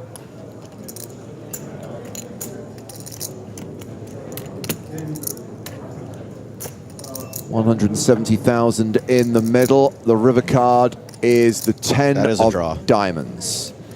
That's sick. 2 pair versus a straight? Correct. Sick. Have we ever seen a hand like this? This might be the sickest cooler I've seen. In the last 20 minutes. Definitely in the last 20 minutes. Oh, NASA. Check. Lazovsky checks to him. Oh, boy. There's an amount he's willing to call. Old Naza got such aura. How much is it? Yeah, I mean, obviously Nick, now you're a size guy. What's the size? I was just going to say, I think we're a bit concerned about a king here once in a while. Your opponent called twice. Oh, a king. I'd say a king. Some of that will be a pair plus a king. I say represent missed hearts and go 185 into 170. All in. What if you're betting into a king? 75,000. You're only blocking king 8 and king 9. Right? Did I do that right? I'm really trying to get it before I'm done here. Joe, blockers aren't real. I know that. Well, Vieira's gone for 75K. And Lazovsky hasn't snap called. He's playing time bank cards. He's thinking about this. He could potentially get away from this river 2 pair. Yeah, Naza obviously interpreting the check on the river from out of position as not that many kings. Does decide to go for value. This is a tough spot. I mean, some of the hands that Naza might be semi-bluffing with here would be a straight draw with a king as well. Obviously, hands like 8-9 as well. Lazovsky makes the call. Oh, Joao Vieira is so good. So good, man. He's so good. Old Naza. That's going to see him jump up to 430K. Vieira now an above average stack. The blinds going up. Elliot, you call, yes. As we check on the stacks of these 8 players, Thomas Aishen, still a monster stack, 1.2 million, which equates to 150 big blinds at the new blind level. Lazovsky still very comfortably playing 95 big blinds. Vieira, above average, 53 bigs. On the shorter side, players like Helpy and Rubichon, Thierry Labat with a sub-20 big blind stack. But a reminder that we are sending these guys out into the field. We have a new feature table coming at you, like Cleopatra.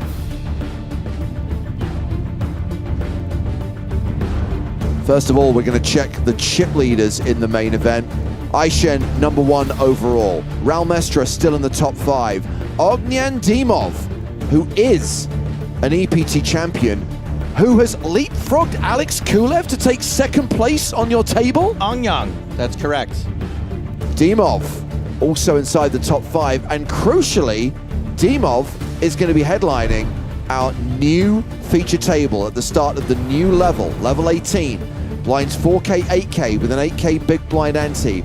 In addition to Dimov, we have an EPT runner-up. Muhadin Fares finished second to Adrian Mateos here in Monte Carlo in 2015. And David Lappin from Team PokerStars Pro, who is the short stack at this table with 12 bigs. He is edging into the danger zone. Danger zone. Going to say goodbye to Joe Stapleton and Nick Walsh. Griffin Benja standing by to analyze the action as we continue playing day 3 of the EPT Monte-Carlo main event. This is the penultimate level of the day. 90 minutes of 4K, 8K, one more 90-minute level after that. Survivors, bag and tag, and return for day 4. That's tomorrow when we play down to the final 2 tables. Once again, action starting tomorrow at 3 p.m. local time. Hello, Griffin. Hello, James. Are you excited to see David Lappin in action? Absolutely. Ognian Dimov, EPT Deauville 2015 champion. A few months later, Fares got heads up against Mateos. I know that's an event that you watch, Griffin. I know you're a big fan of Mateos winning that tournament. Oh, yeah. His legend constantly growing. Folded around to Lappin on the button. And he is going to move all in with deuces.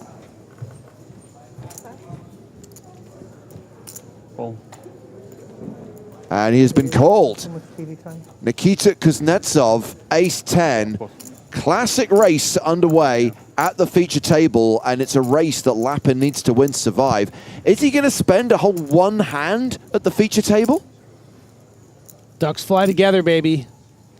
Come on now, Dave. Griffin's got a feeling.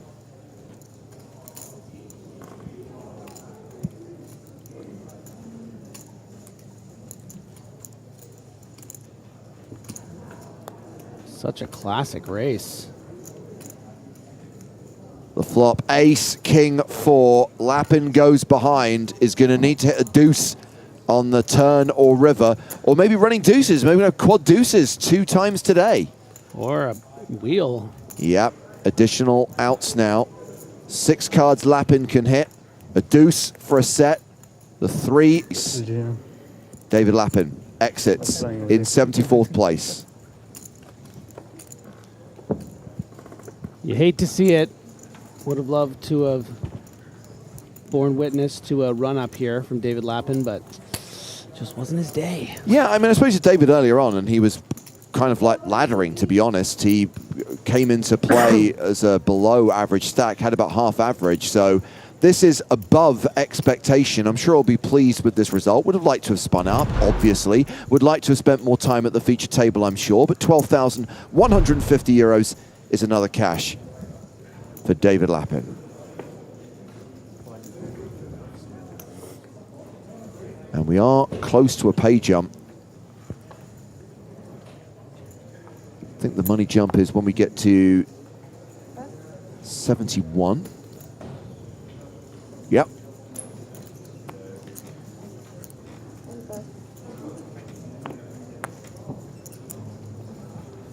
Ori Miller is an EPT regular. Jack 8 the clubs in the hijack. Bit of a loose open, given the stack size and position, but some playability. Get through a couple of these players. So far, so good.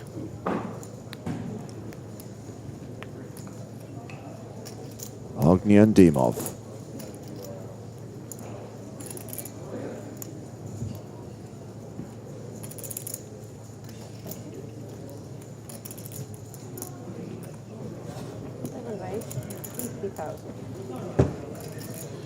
Nice hand selection here. Ace-4 off.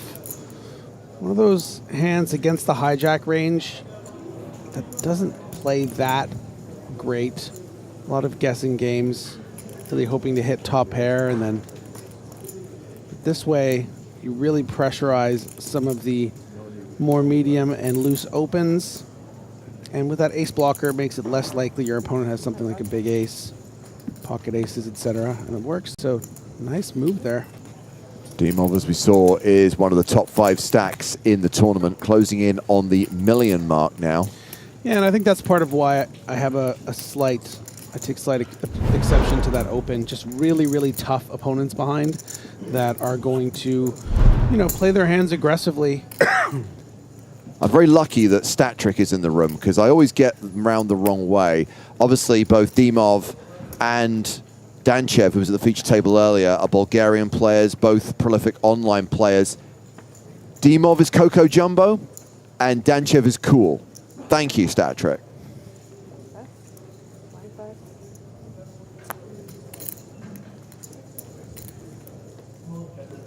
I mean, talk about the power of positive thinking from Chris, our producer. One time, Felix Schneiders was on the TV table and lasted one hand. Not long after, he was runner-up in Paris. So maybe this is a good sign for David Lappin. Do you want to tell him that? See what he says. Ah, Charles Le Boissonnière. Our new table shorty with the elimination of Lappin. Do you know this guy? Do you hang out in Montreal? I don't think I do, but I feel like I should, I'm just hazarding a guess that he's from Quebec. Yeah, no, it's a good guess. He must be.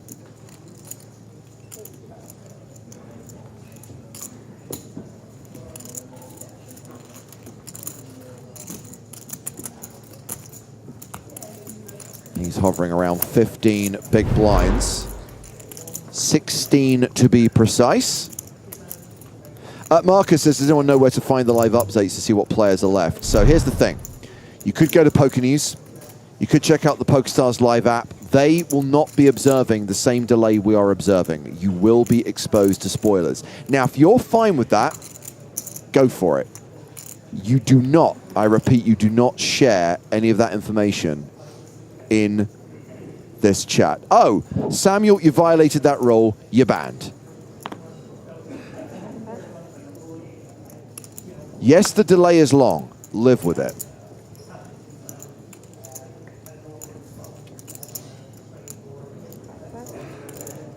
Oh, David was watching. Well, now you know. It's a sign. Apparently, it's scientifically proven that if you only last one hand at the feature table, you will make an FT and finish second in an EPT. 24.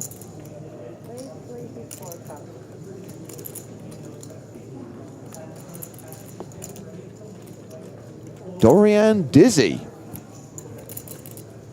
Gets the bottom of range raise through. Nice. Folding out a king. Very nice.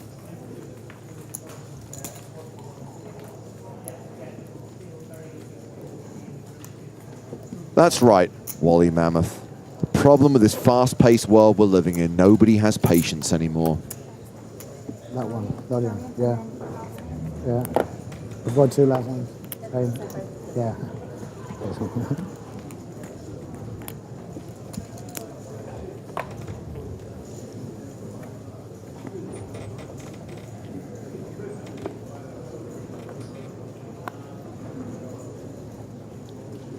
Charles Le Boissonnière. Still short. Jack 10 of diamonds. 16.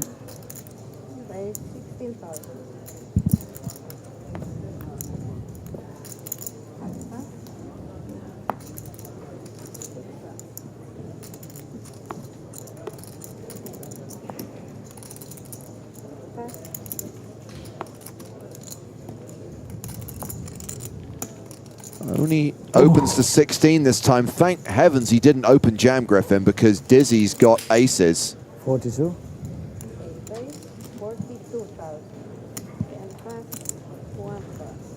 He's so dizzy, his head is spinning.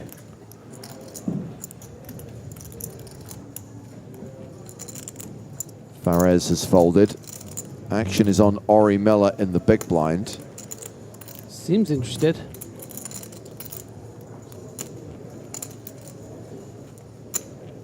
Looks like Miller's passed as well, so action back on Le Boissonnière.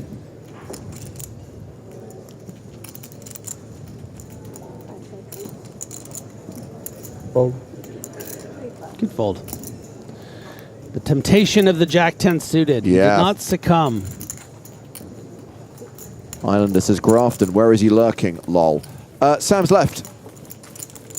Sam was with us for a high roller coverage, stuck around to help out with the first level of the main event today, but Sam has returned to the UK. Yeah. I actually asked him when he came in, Sam, what time was your flight today? He had no idea. I can't imagine on the day not knowing when my flight is. Well, he must have known it was the general evening, probably, right? Maybe not even. Wasn't sure whether it was mid-afternoon, late afternoon, early evening, late night.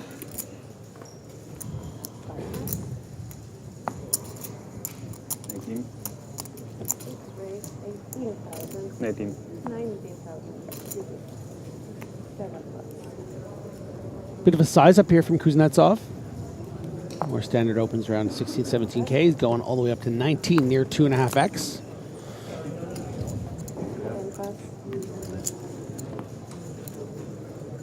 Miller folds the small blind. It's the short stack in the big blind with garbage. That's why he sized up.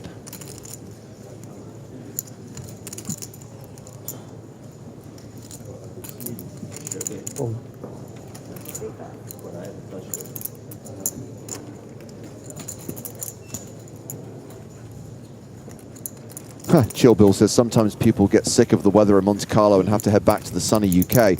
I will tell you, the weather in London was gorgeous before we came to Monte Carlo. We arrived here and it started raining. So there you go. London at this time of the year can experience really nice spring weather. Don't you diss my city.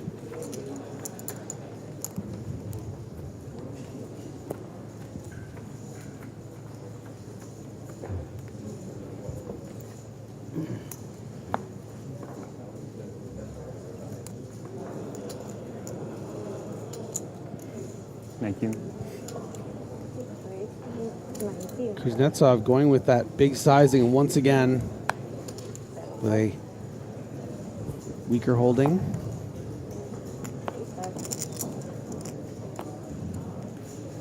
Fares 10-9 in the cutoff. I guess they were both ace-8 actually. Suited is just so much nicer. 6-4 off. That's going to get folded. It is Roman Stoica in the big blind. What you got? 9-6 off.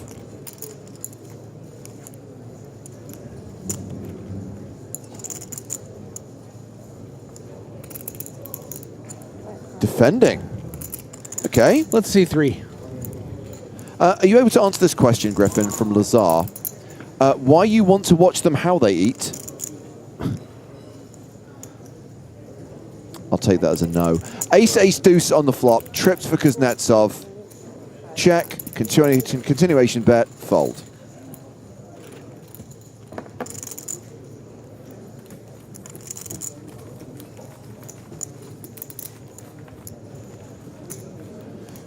Kuznetsov sitting pretty with near 700,000 chips and clearly playing with some confidence on this table. Yeah, look, I've been in that spot an awful lot. I think I've played maybe 18 or 19 main events, 5K, 10K kind of stuff. It's a privilege to just be in those kind of fields.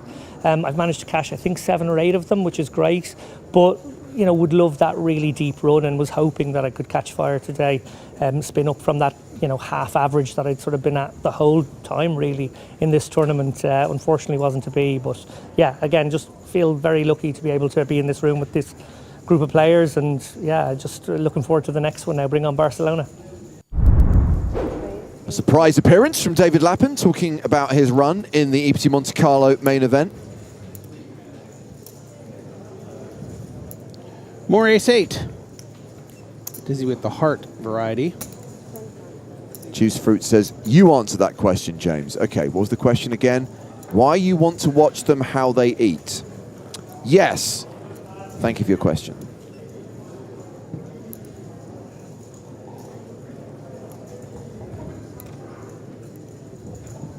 Raise and a call. Miller coming in as well with 5s. Wishful thinking, I think, flatting on 22 big blinds with pocket 5s.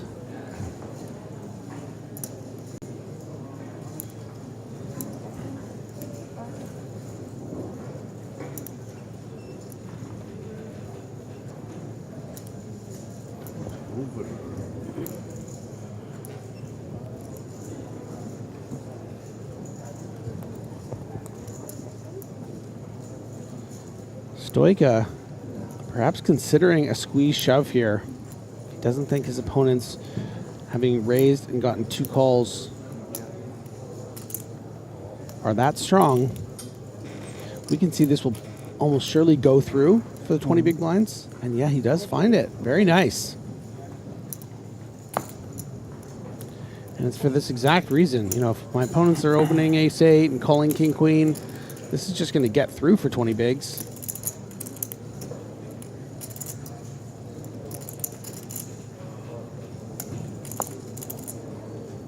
Great squeeze spot here.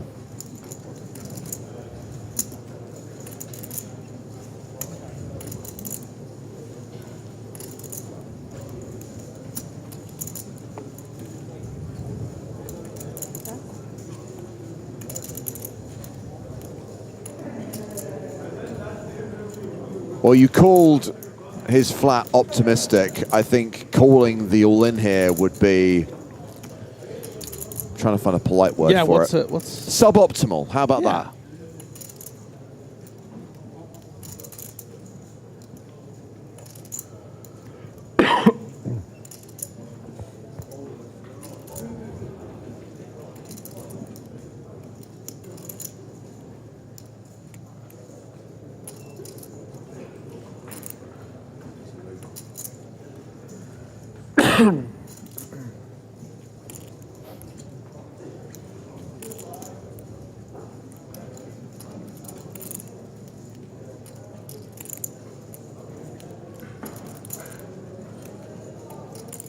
I mean, Miller's using time bank cards here, and I don't really understand why.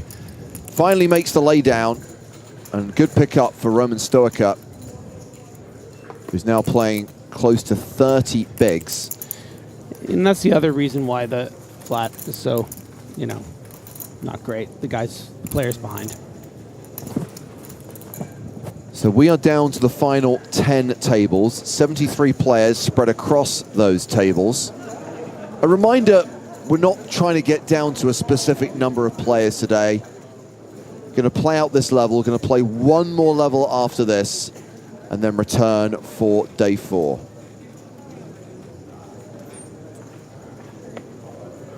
I mean, I can consult the widget if you want a broad idea of how many players we might end the day with. Level 19. Oh, I'm going to say...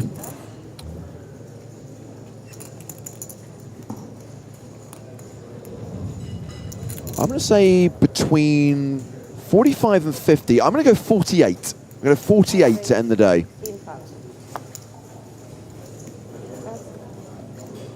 Griffin did a very slow nod in response to that information. Did they not hear my nod?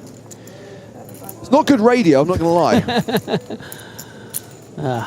They said I had a nod for radio. I'll take 47. Okay. Price is Right rules. You're taking the under? Yeah, remember, if it's 46, you still lose. Really? Yeah. Is that Price is Right rules? Well, I guess because we're going the other way, right? You've got to... Oh, yeah, okay. No, but I have the under, you have the over. Right. I think.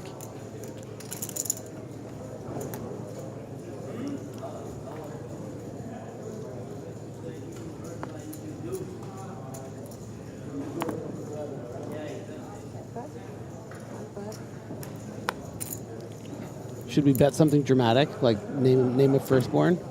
I'll just rename your... Yeah, I was going to say, I had my firstborn 17 years ago, Griffin. I think he's a bit late.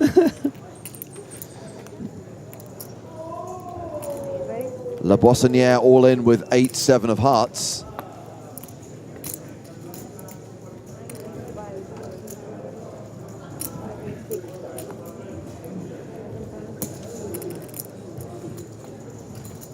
Going to come around to Dorian Dizzy, who will fold the big blind.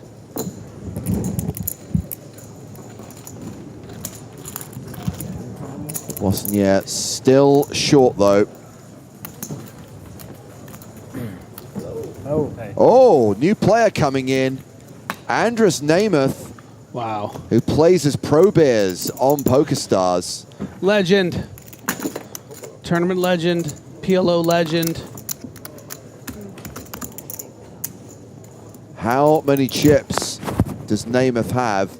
Well, he's an above average stack. He's bringing just over 500,000 chips to the table. 506K, that's 63 big blinds. What I just said.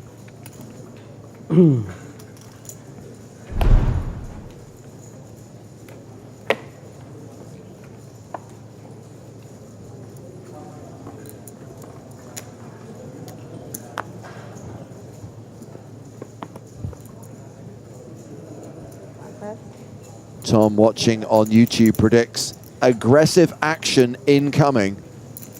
Namath is incredibly aggressive. Yeah. Always up for a dogfight. Some of the world's best. And he's getting some pretty good players on this table. Between Stoica, Kuznetsov, yeah, Dimov. I mean, it's a who's who of really skilled Europeans. So Kuznetsov has raised the cutoff. King 7. Ace tray for Dizzy in the small. And he is going to 3-bet.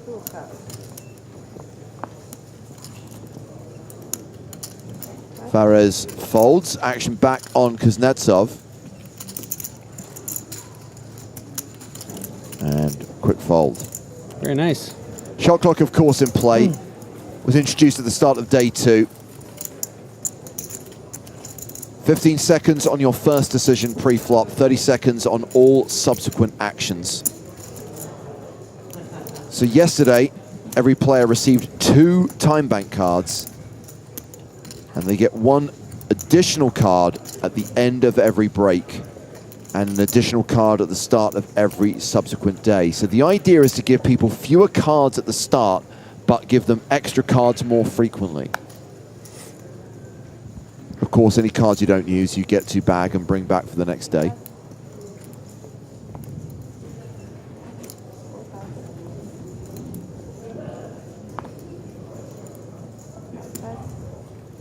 Those time bank cards, by the way, each one extends the shot clock by 30 seconds. 19. Kuznetsov raising 8-5 of hearts.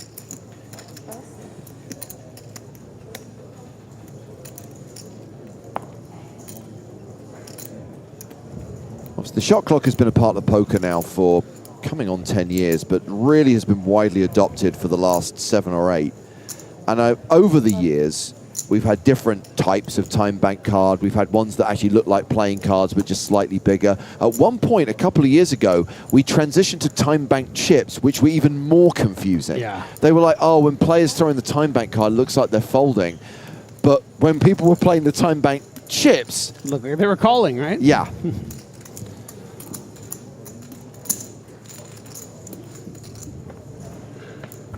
Yeah, I think we've reached a good compromise with these plaques, these.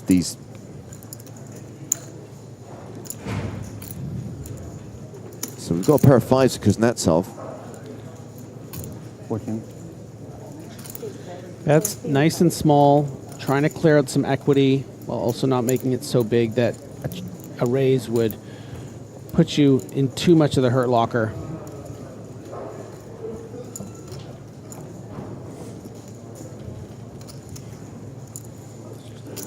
Dizzy does appear like he likes to go for it, but he really has the stone bottom of his range, this Jack 10 here.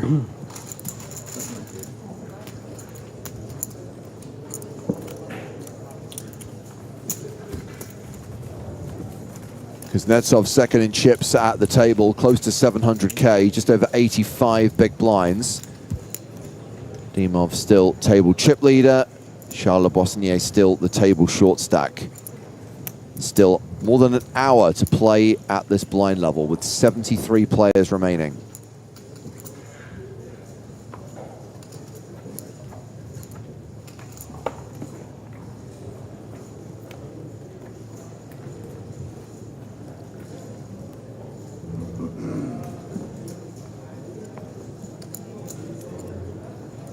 Namath has not played a hand yet at the feature table. Granted, he's only been there for 2 minutes.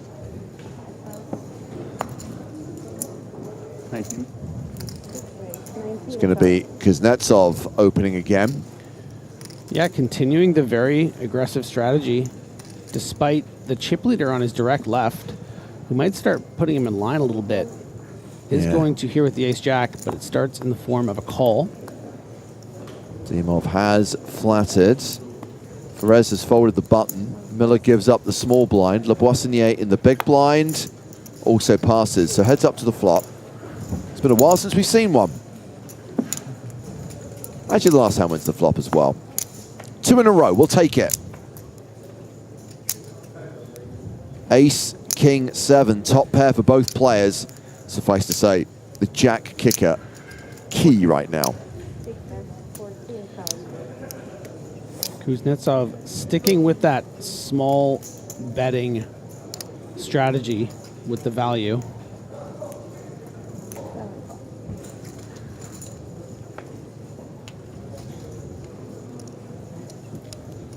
Three of diamonds on the turn. Kuznetsov with just 8% equity.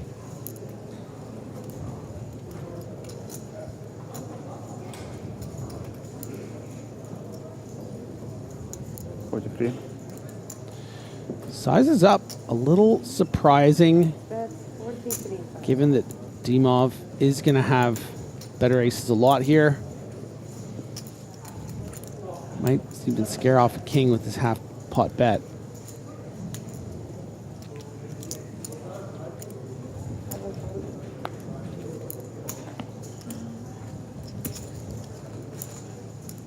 There are a few chop opportunities, of course, but that is not one of them. Dimov is good here.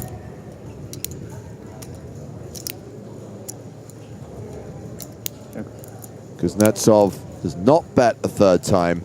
Checks the action to Dimov. Does Dimov want to go for a little bit of value? This is the best ace he's likely to have in this situation. You know, ace king would have probably 3-bet pre, maybe even ace queen. Well, remember, Kuznetsov was the raiser, Dimov just flattered.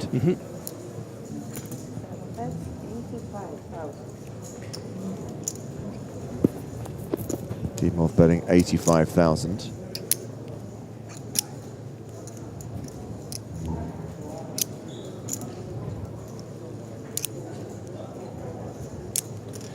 Kuznetsov not beating a great deal of hands here. Yeah, and has decided to fold river. Very nice. Saves himself 85K. Dimov moves up over $1 million, playing close to 130 big blinds. And stepping away from the feature table, because we have had a couple of eliminations out in the field. We've lost Ben Heath. No! Ben cashing for 12,150 euros. Is that his biggest score? Might be a new record. We also lost Yi Yi. Again, 12,150. We have hit a money jump, though, with 71 players remaining. Everyone's locked up 13,950 euros. Only against him, I think.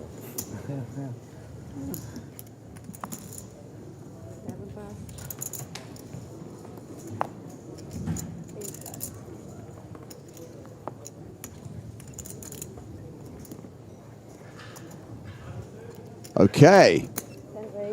We'll hit in Ferez in action, opening the cutoff with ace-8. Let's do this.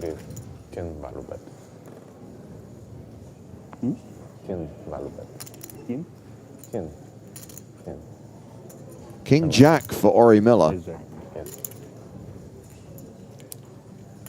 About 17, 18 big blinds. Decent candidate to shove here. 18? 50 max. Too small. You would hate to be called when you shove king-jack. Feels like you don't really have enough room to 3-bet fold. All in. One raise, all in. Yeah, is going to wager them all.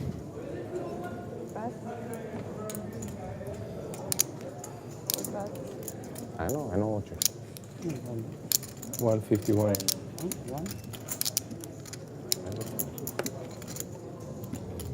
No queen ten, no queen ten. Me or you? Ah, maybe. You say, I know what you had. No. I mean, if you're value betting the flop and the turn. Of course you have these, but you check fold. Majin says bad lookalike. Miller, a.k.a. Marky Mark Wahlberg. Don't think you mean also known as, I mean he looks like Marky Mark Wahlberg. It is bad lookalikes. How about Mark Wahlberg after a really big night out? Wait, what's check? No? I don't see it. Okay. Yeah, Bever says Willem Dafoe. I was going to go a younger William H. Macy. Okay.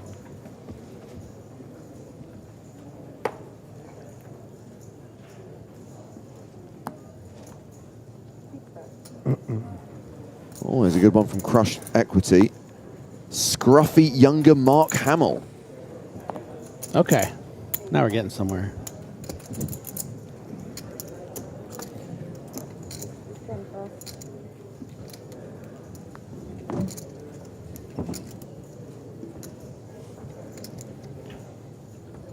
Miller with King 10. Starts the hand with 22 big blinds. 16,000. Raises to 16.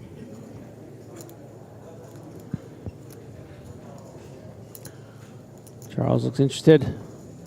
That's why. Playing 12 bigs.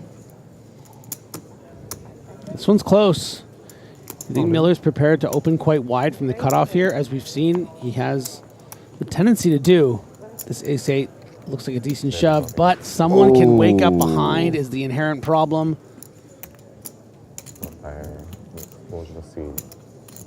would expect Stoica to run this. Just hope Miller hasn't woken up.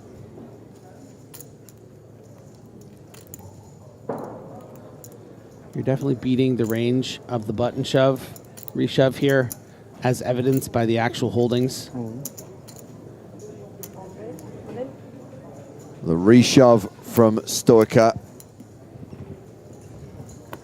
The fold from Miller. And Charles Le Boissonnier is the player at risk here and the player who is way behind. It is a domination situation.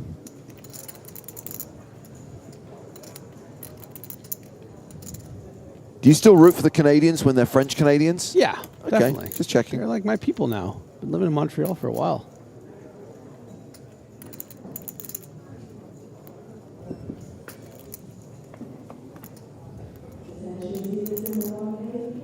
Well, it's a jack high flop. Woof. Yeah. You need Nine all for the help you can get. Pick up your bag, put your coat on.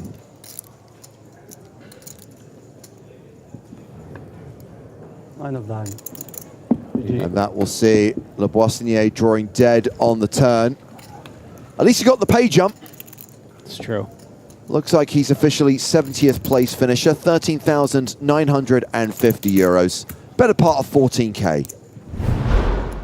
King 10 egg.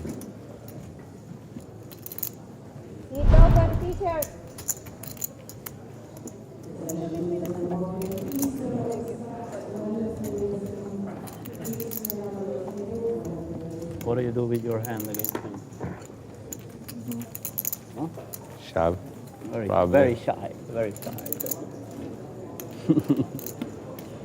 Maybe shove, maybe fall. Fluffle asking after William Kassouf. He was eliminated earlier today. I want to say like 97th place. Yeah. He was on the feature table for the start of the day. We saw his bust out.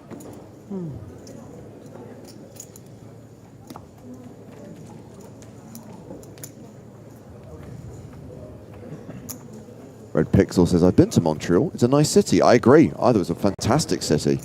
Yeah, really lovely. Especially in the summer coming up.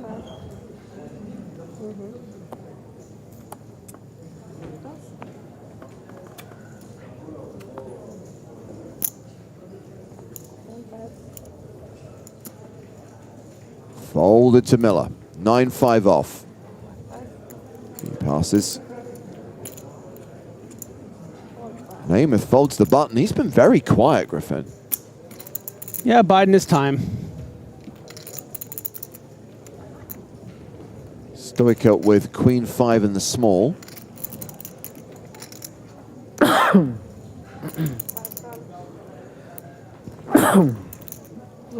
Completes, and Kuznetsov with the option elects to check.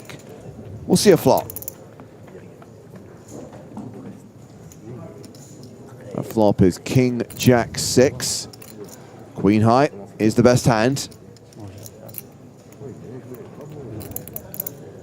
Could see a bet from Stoica here. There's a lot of decent turn cards for his hand, even if, say, Kuznetsov were to call with like a jack or a 6. But of course, we can see he just has 7-3 off, and Stoica takes it down.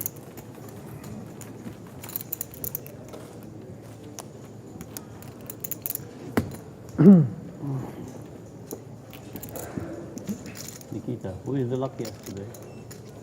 Onion, right? Today? It can be every time. Probably he knows how to play. I was thinking many times. Mr. River He's the luckiest. He's the luckiest. Me? But, yes, but always there. Probably. Yeah. I'm really polarized. Either very lucky or not really lucky. It's good to concentrate it on one tournament. Yes. Very professional. Yes.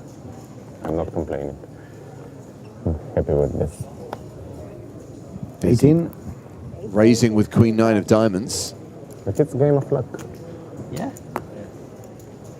I was asking not to be raid, but to stay away, to respect it. Yes.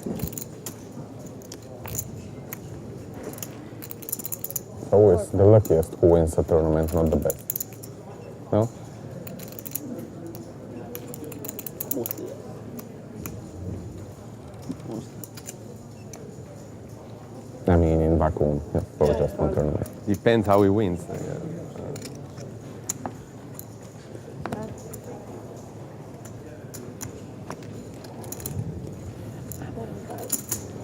Stoica defending his button with the King Jack against Dizzy's under the gun open. Strategy. Let's have a flop, shall we? I played a lot. I mean, second pair, flush draw. Thank you very much indeed. Me? Yeah, I'll take that. Big luck or unluckiness. I can't like it, but nothing.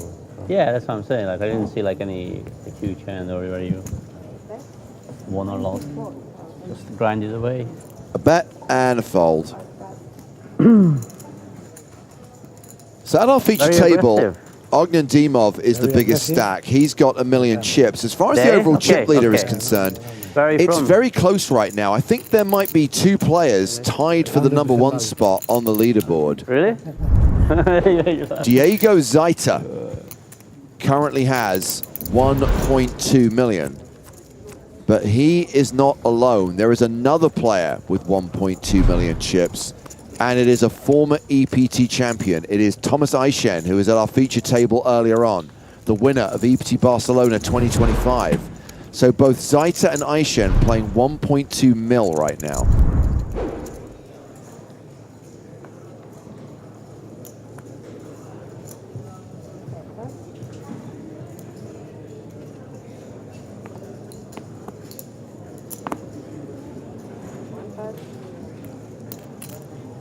Oh, there's Probers. So, just been told in the next few minutes we're going to get to see highlights from the players' party here in Monte Carlo. There was a players' party? There was, yeah. Were we invited? I think so. I kind of bumped into someone that was just like, hey, the players' party is over there. But I just continued living my life. Did anyone think that maybe I might be interested, that maybe I should know about it? I felt like if I would have liked everyone if we all went together, you know, like a team thing. Me, you, and Joe, and yeah, well, we can't do that if people on the team don't know about it. Do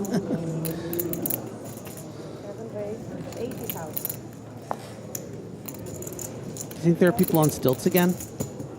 We would have known about. I hope there were people dressed as playing cards. We'll find out in a few minutes. Okay. We have seen a 3-bet here from Dimov. Namath open, Stoica flatted, Dimov 3-bet, and is going to take down this pot. You had nothing. Nothing yet. Yeah.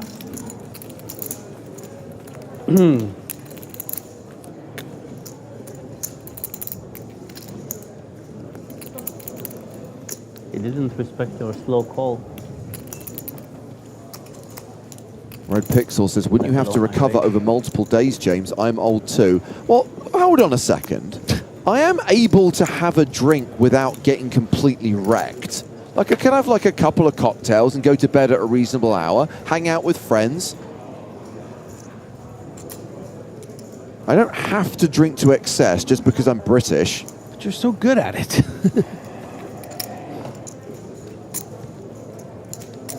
Have you ever seen Partigan in all his glory, Griffin?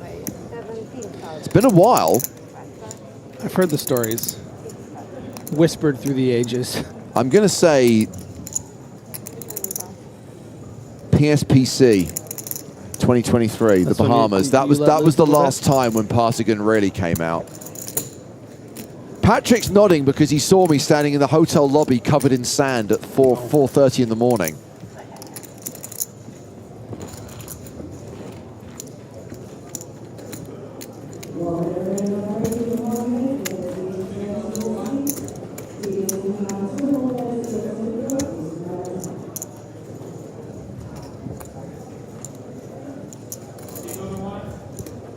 That was straight after an unfortunate incident with security.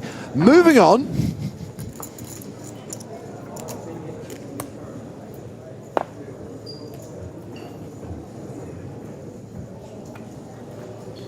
We are approximately halfway through this level, 68 players remaining.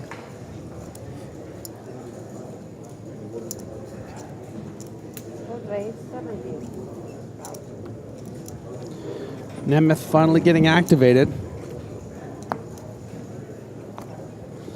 Kuznetsov with a real nice candidate to play aggressively and does right away with a stiff 3-bet to 55K.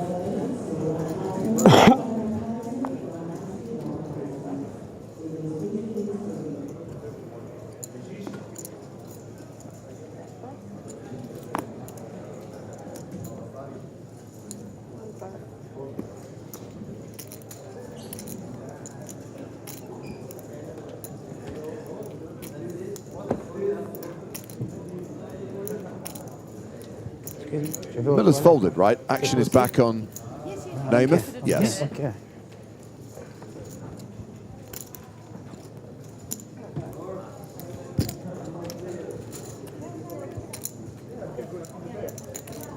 Okay, so yeah, apparently there was a players' party here in Monte Carlo.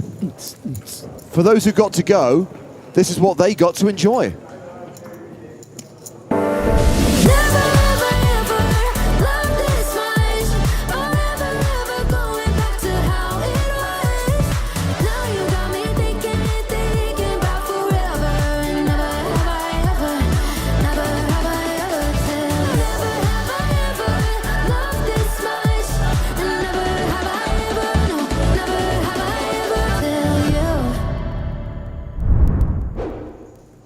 Okay, I wasn't paying really close attention, but I saw French commentators.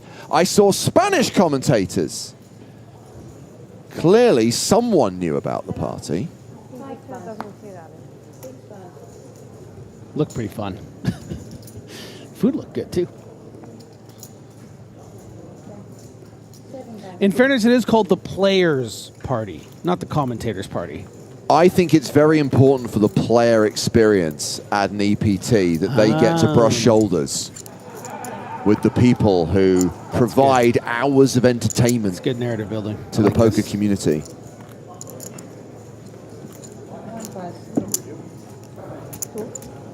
It is an ambassadorial duty that I'm meant to perform.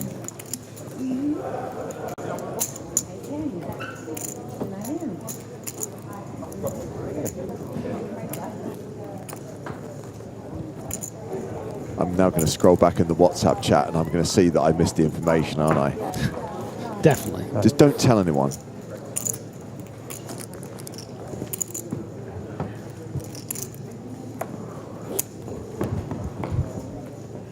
Hold on, where's John Staples? Where is he? Why? I think it's Nick that's kicking you off. Oh, sorry. Nick, you coming, buddy? You're stuck with us.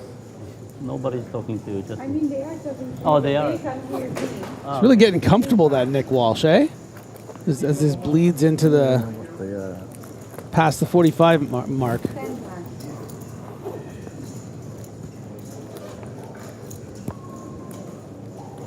Normally I'm fine to stay on. It's just A, I'm salty about the whole party thing. B, I'm really hungry. And apparently tonight we've got chicken escalopes with mashed potato and green beans. Raise 18. Hang on a minute here. I'm not late. Full pass. I'm right on time.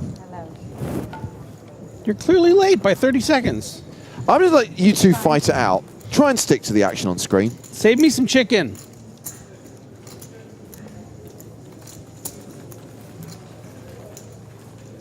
Griffin Benjero, how you doing, buddy? I'm doing great, pal. Good. We have a very talented Eurocentric lineup here with a pretty great deal of chips. No big clashes yet, but these guys are all really capable. There are some gunslingers on this table, let me tell you. Okay. Love to see it. All right, so 4K, 8K, hand 108 of the day. 8 pass. Thank you. Red Pixel says, Nick has been to the party, must be. I was also unaware of said party.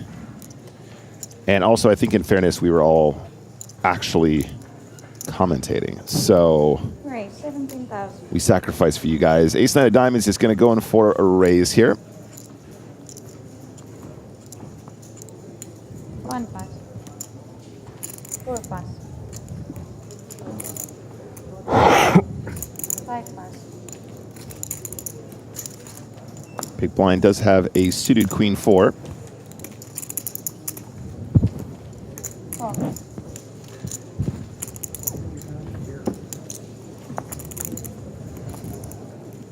Does call, flop is king 7-10.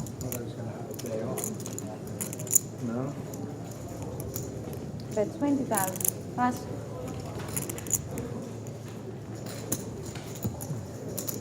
That's right, well said, Eli. A wizard arrives precisely when he means to. Just a bet and a take it down there on the flop. Great Harry Potter reference.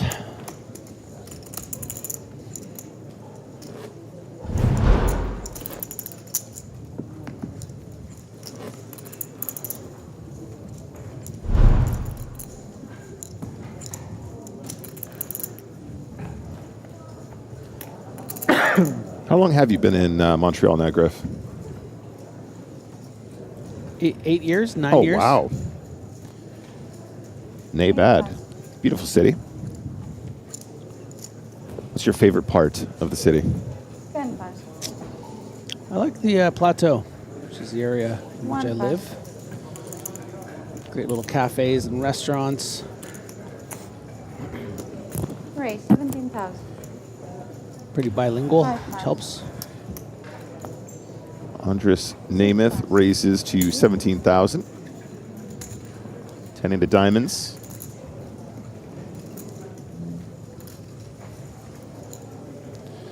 Well, we'll pay. It's a pretty hand, Griff. 5-4 diamonds.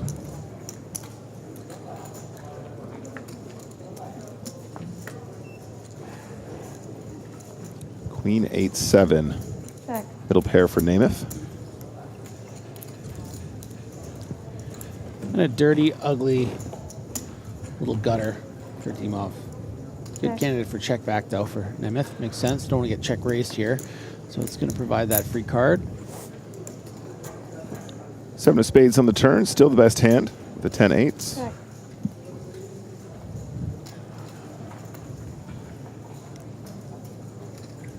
Check.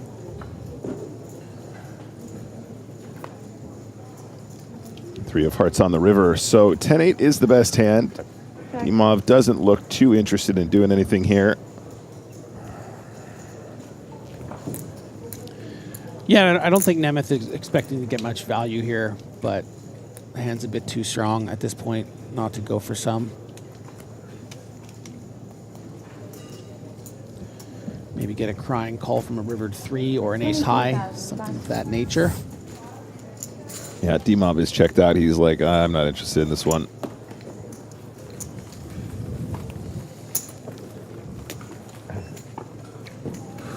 Hey, Griff, I heard we got some outer table action.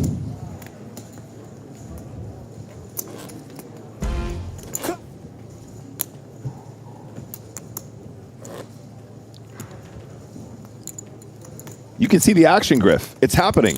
There it is. I see some flops. Just got to squint. Still action out in the field.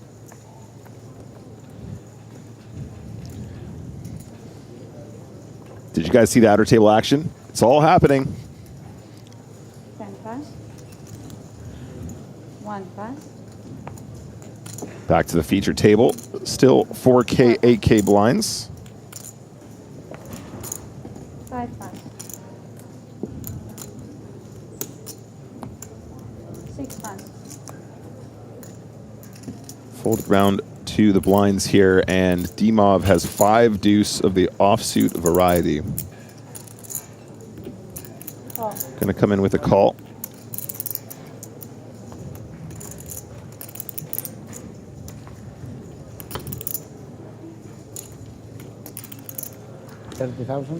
Great, 30,000. Pass. Yeah, ace-10 of clubs gonna pump it up, but 5 deuce not interested. Does make the fold.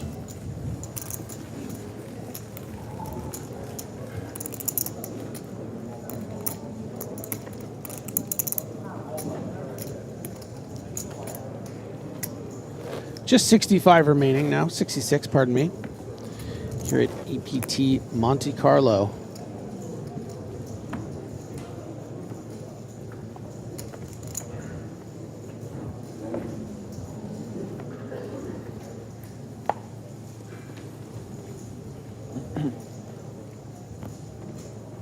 One pass.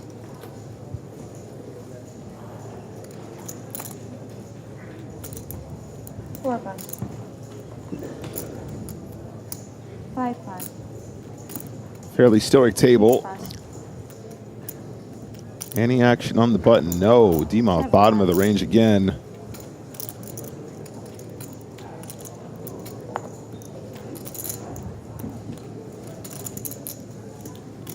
This is a decent holding. Small blind versus big. Call. Decides to call. Action to the big blind now with King Jack diamonds. Oh, yeah. It strikes me as a razor. Great, 23,000. Not too big, just under 3x. That'll likely elicit a call from Dizzy. Call. All right, so to the flop we go. Both players sitting around 60, 65. Big blind's effective here. Check. Not the worst start for the Queen-8 of hearts. Check. Does have a gut shot and the backdoor hearts. That was a very quick check on the flop there, Gray, from the King Jack of diamonds. Yeah. And I wonder if that's a bit of a tell. Dizzy, not Dizzy, excuse me, Fares here, kind of telegraphing the strength of his hand with the speed of that check. Yeah, and if the turn were not a diamond, King Jack would probably be folded. Let's see what happens here. Great card for Dizzy to continue bluffing. With that 8 in your hand, which means you can have some Jack 8s, 6 8s. You're expecting your opponent to have a lot of ace highs, like an ace Jack, ace Queen, ace King maybe. But it's going to have a very tough time calling here, so I really like this bet. Pass. And Dizzy gets it through. Ferris quickly folds. Yeah, you need to be careful there. I think it's fine to check the King Jack on this board for sure, but balance your timing. You got to balance that timing for sure. If we're picking up on it from here, I think the players are definitely going to sense like that. You're thinking about betting, you know? Yeah, yeah. Give it a little well.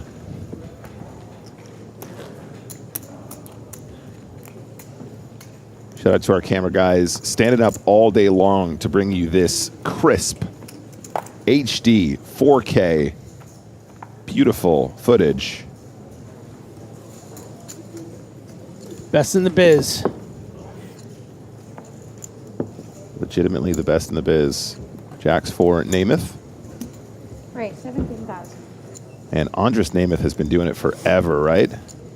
Yeah. Oh, wow. 41 big blinds and pocket aces. Now, under the gun +1. I don't think Andres is going to be fist pumping to get in this many chips. 6 plus 7 plus. So might elect to just call instead of, you know, 4-betting or shoving. But let's see. Just had a look, Griff. Andres Namath over 10 million in live cashes, but obviously much better known for his antics online under the username ProBeers. An individual we've seen battling at high stakes online poker for so long, just dominant force. Nice find here, just calling. Jacks, there's no right way to play him, but as far as I'm concerned, this is the right way here.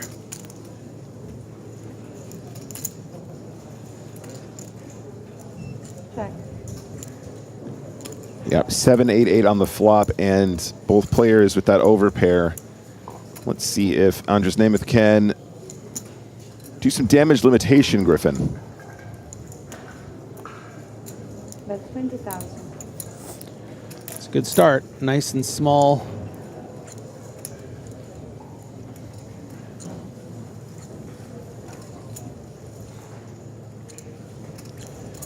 But there's going to be a lot of situations, a lot of turn cards where the guessing game will continue for Andres Namath, and he's not going to, like, you know, if it turns a 2 or a 3 or something, it's going to get real ugly as the sizing starts to increase so that Stoica can get all his chips in. Right, 70,000. Namath takes a different approach. Very interesting. Stoica probably aware of the fact that aces are going to be good here most of the time, right, Griff? I mean, pretty unlucky to run into an 8 at this point in a 3-bet pot from these positions. Yeah, no, he thinks he has the nuts here. Yeah, I think that's the vibe. Cool.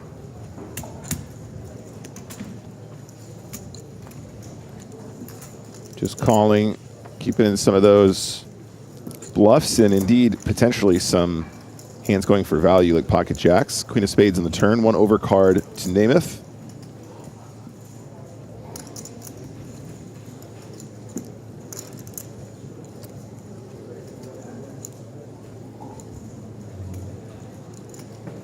Check.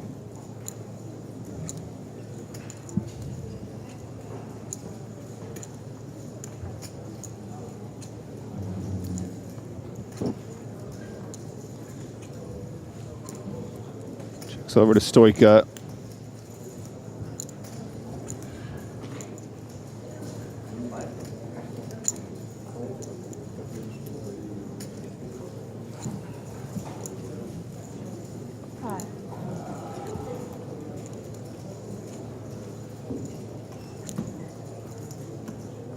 And the bet comes in. That's 75,000. 75,000 is the bet. That was into a pot of 250K. What does Andres make of this situation? You know, the decision to 3.5x check raise, that very, very minuscule small bet on the flop. Oh. Not folding yet. Drinking water. Sorry.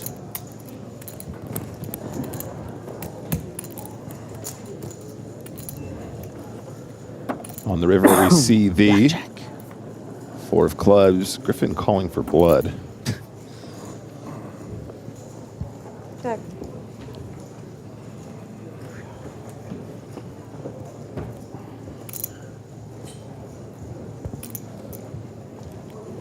Yeah, thank you so much.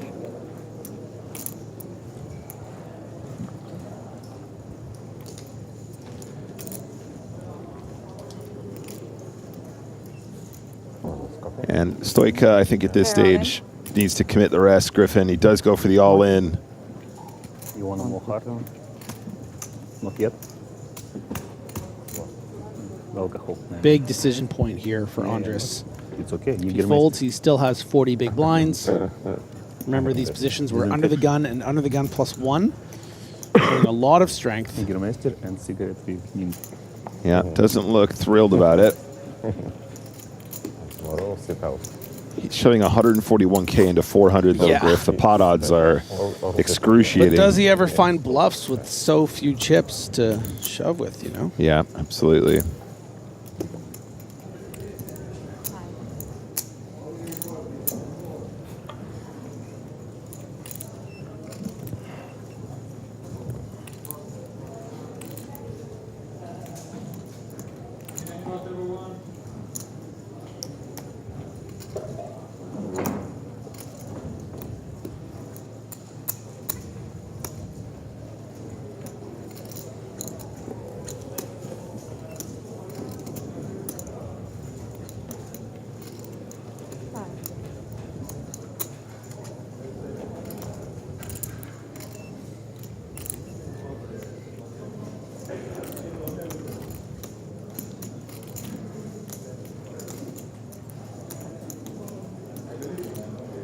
Really tough spot here for Namath.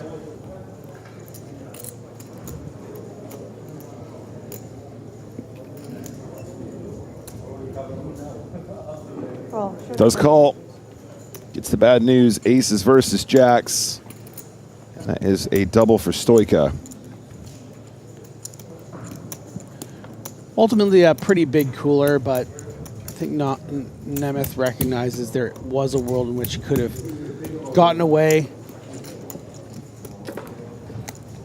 But these are just such close spots, right? Yeah, really tough one.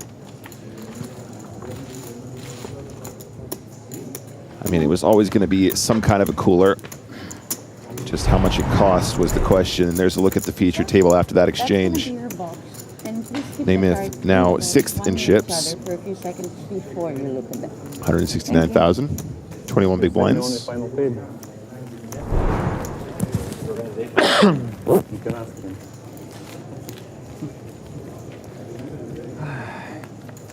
So, new player at the table, Griffin, Rodrigo Salawan, a.k.a. Salawan 1991.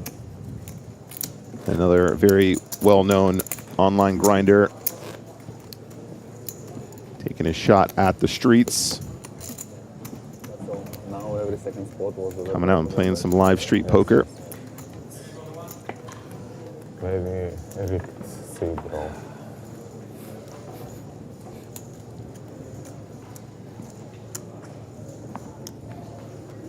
Four of us. Rodrigo with nearly 3 million in live. Folds around to the hijack. Dimov isn't going to play this either.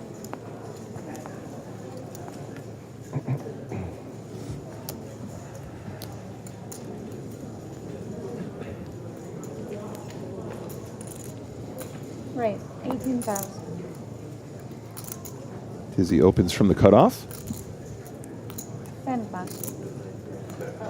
10-8 suited, not a player there, Griff, in position.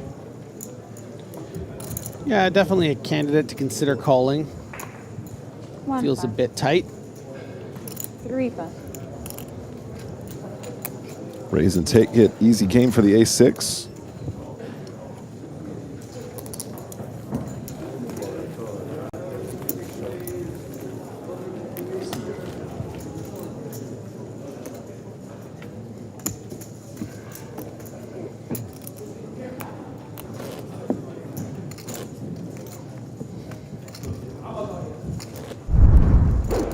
Going to take a peek out to the tables. And chip leader Thomas Eschian currently playing 1.6 million.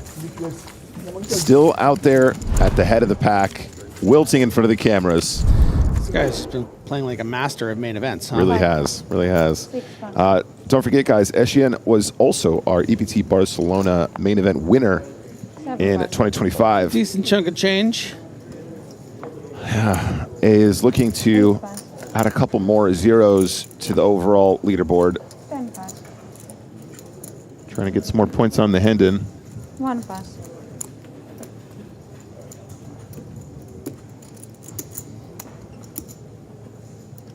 Another blind v blind spot, but not a lot to play with. 6-4 of diamonds takes it down with no contest.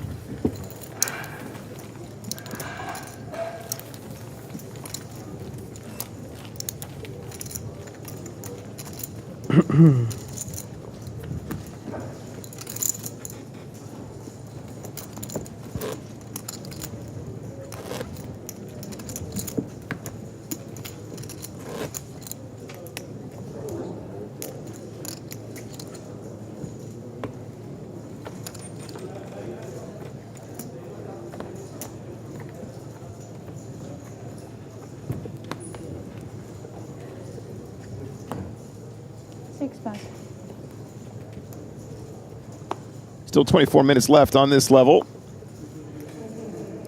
Timov finally finds a hand to play, ace king. Starts with a raise to 16,000. 10 pass.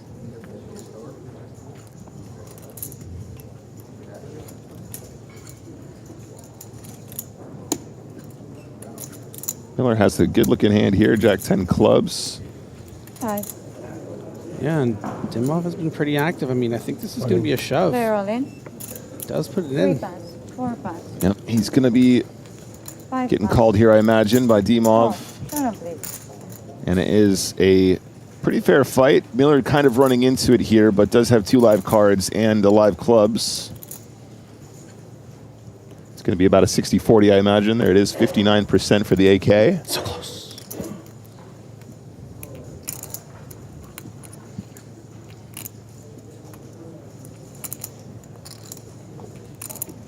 Are you picking Griff?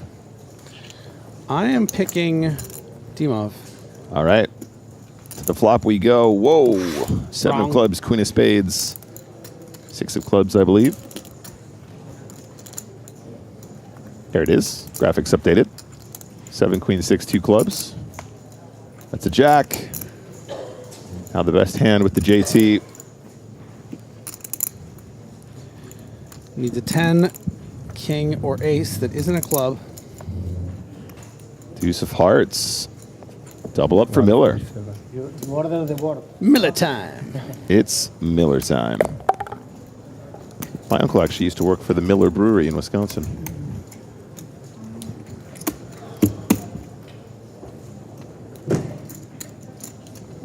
That's pretty impressive. He's an impressive guy. Shout out to you, Uncle Chuck.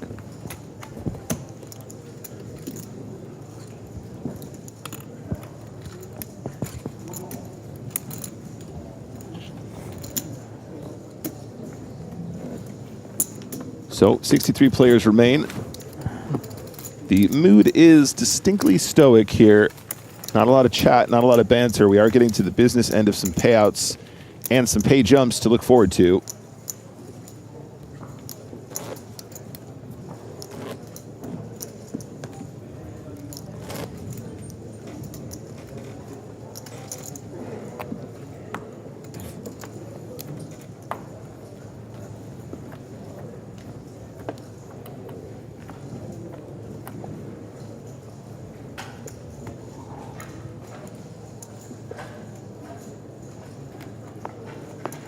Pass.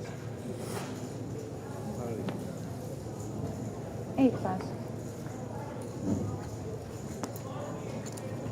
Ace 3 of clubs for Fares, +2. Raise 16,000. Comes for a raise. 1 pass.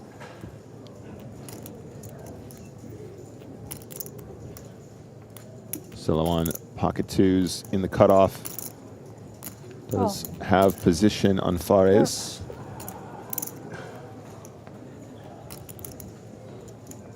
Pass. Small blind folds. Kuznetsov gets out of the way with the jack 7 off.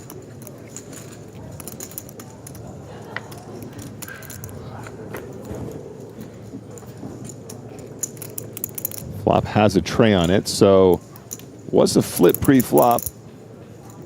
Ace straight making the best hand. Check. Another quick check for Fares. Does need to be careful about that. We've seen a fair number of quick checks that have cost Fares money. Did get bluffed. Bet 20,000. And Celowan, not a player to be messed with. Might just do that. No problem.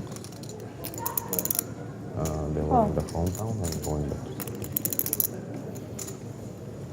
20K call. Turn is the 5 of hearts. I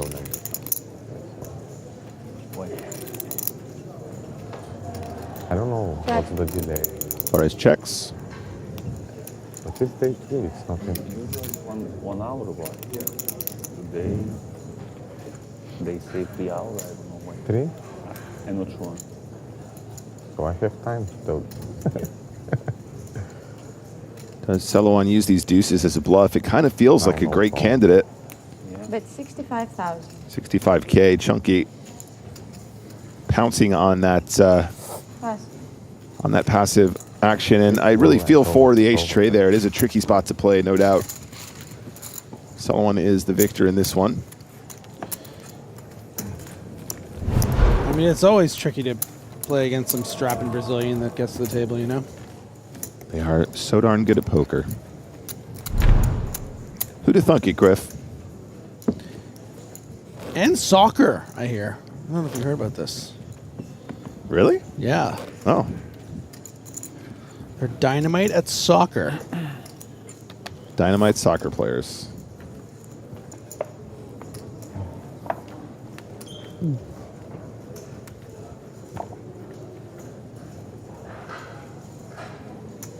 I think you're pretty dynamite, Griff. Thanks, pal. Dizzy, ace 10 under the gun. Raise 18,000. Goes for 18. 10 pass. 1 pass.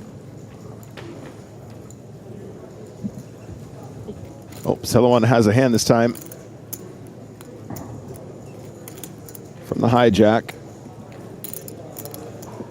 Looks like raising chips. Raise 60,000. 4 pass.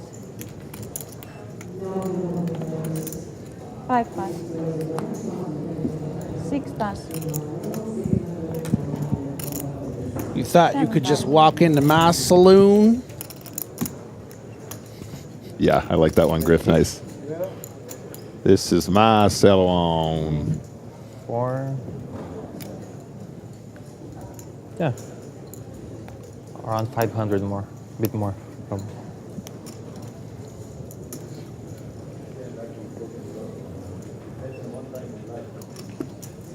Ace 10 off can sometimes be a tempting candidate to turn into a bluff and 4-bet.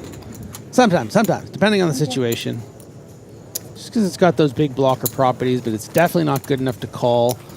So if you start to feel like people are coming after you, it's not a bad 4-bet hand. But rightfully lets that one go. I've been happy with the way Dizzy's been playing.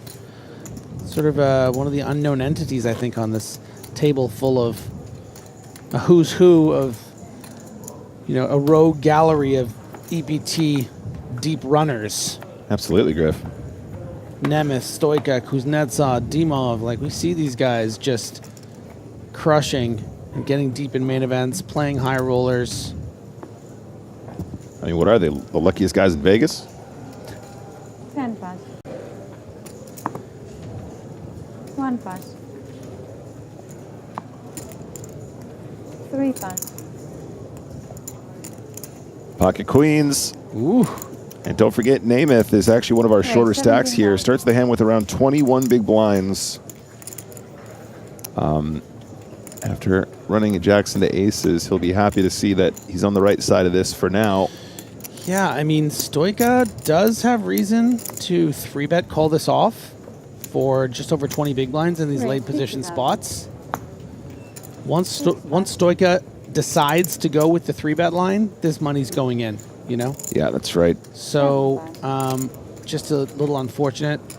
Yeah, and Griff, I mean, it was Stoica who actually took the chips off Namath originally. Yeah, so it's like, look, you just want what, like a 600K pot with Yeah. aces to jacks. You can double them back up to 330, you know? All's fair and they were love chips and- on loan. Yeah. Chips on loan. Oh, Yeah. sure. As you said, Griff, the idea is to get the eights in here if you have to. Not ideal for Stoica. Going to be frustrated, but I think an understandable line.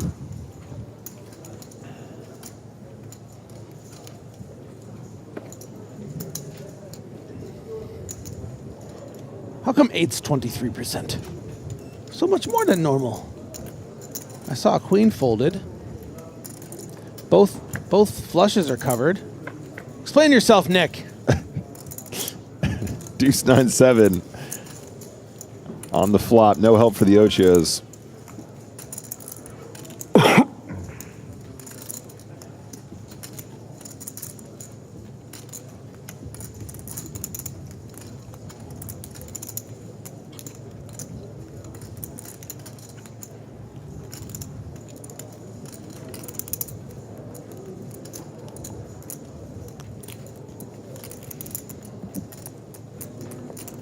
Can we get a turn, please? Six of hearts on the turn. Pretty curious what the next guy. Yeah, exactly. You had to find the good one. Six of hearts is a sweaty card. Additional outs for Stoica, straighting, She's feeling it. and still hunting that set. Feeling she's going to do something bad to me. And the river is the 8. Drills the set.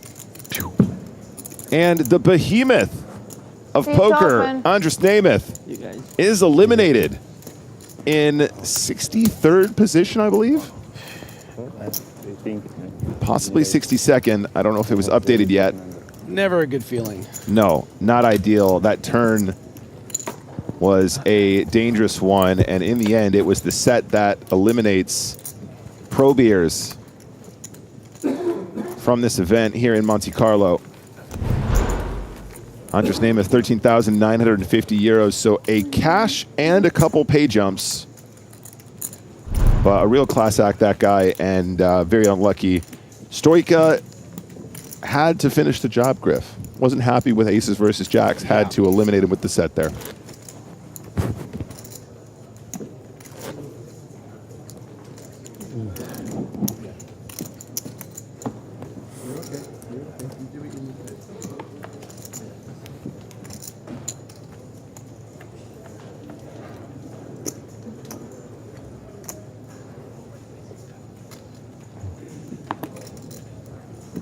One pass. Still around 12 minutes left on this level. 4K, 8K. Raise 16,000. Pocket sevens for solo on. 5 pass. 6 pass. 7 pass. 8 pass.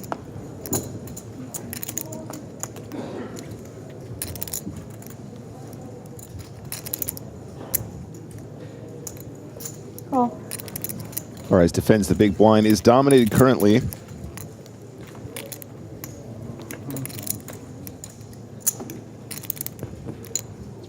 King 8-6. Sevens still the best hand. Check.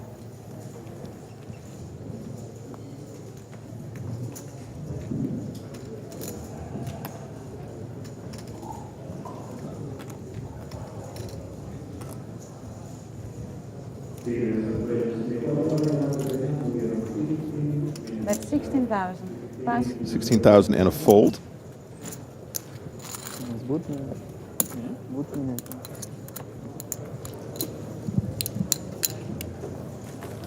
Just over 10 minutes left on this level.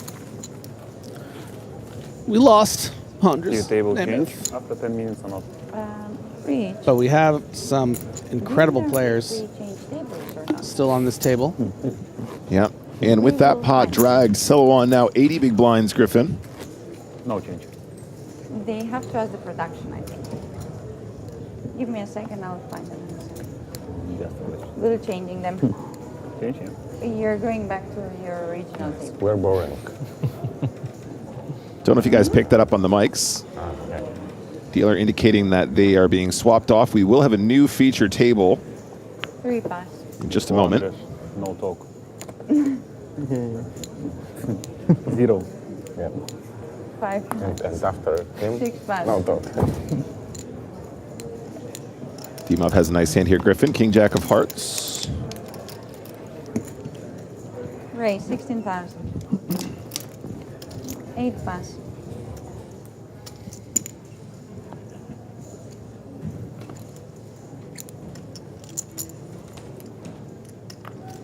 Fares here, 51 big blinds in the small blind with 10s. Raise 55. Big hand in late position here. Goes for 55K to go. Dimov going to be quite happy, I think, to call in position suited at this 50-plus big blind stack depth. Yeah, Fares goes a little bit on the small side for my taste, Griffin.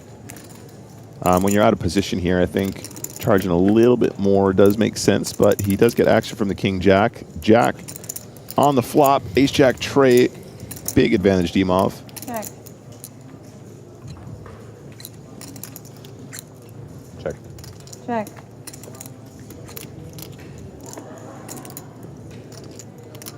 Six of clubs on the turn when they go check, check. That's 80,000. Fares has decided to start betting now. Pass. Wow. Oh, wow. Dimov doesn't like it. He gets a read there. Well, it's quite a large bet, and there were 3 clubs on there, so interesting. Well, speaking of that new feature table, let's take a look at who's coming up next. This will be your new feature table. Vid Zagar, Fazil Bonus, Boris Pesik, Xavier Vidal, Dietrich Fast, Benjamin Pollock, Stanislav Anyufriv, and Hugo Blazon. Dietrich Fast, of course, an EPT regular. Benjamin Pollock, over 13 million in live cashes. So we got another cool table to get on the feature. It will be moved over here in around 8-ish minutes time. And remember, guys, no breaks.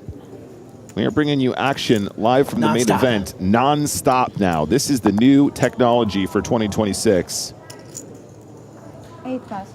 We have warped the time-space continuum to bring you non-stop action.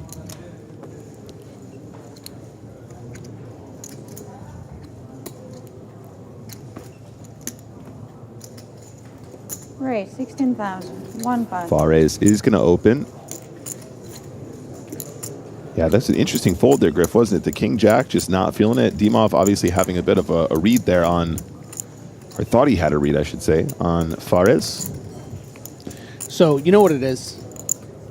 I actually think it's, the fold makes a lot of sense, and I probably would have done the same. Because you have to understand, like, we can see the cards, right? I mean, I know you understand that, but what I mean to say is just the range that Fares was repping there Check. was like kings or queens, which are ahead of the jack. Yeah. And that probably could be accompanied with a club as well. Sure. So, yeah, he happened to have pocket 10s that time without a club, but that's just like such an unlikely outcome of the other options, whether it was slow playing pocket aces or having kings or queens with a club. I think a snap fold with king jacks makes sense. You just happen to have the one time he was ahead. He had that part of his range, right? Yeah. It's still not even really a bluff, right? It's still a very strong hand. I was going to say on the turn here, 10 of spades, but it's over already. Bet from Celowan, 27,000 will take this pot.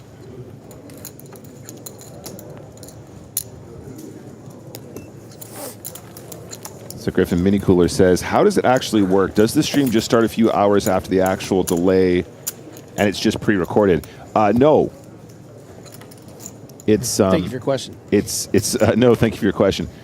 We do have a device that warps the time-space continuum.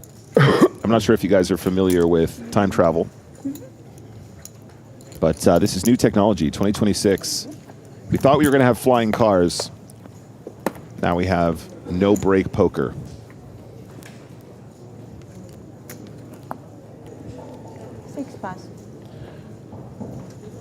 Oh, the hoverboards.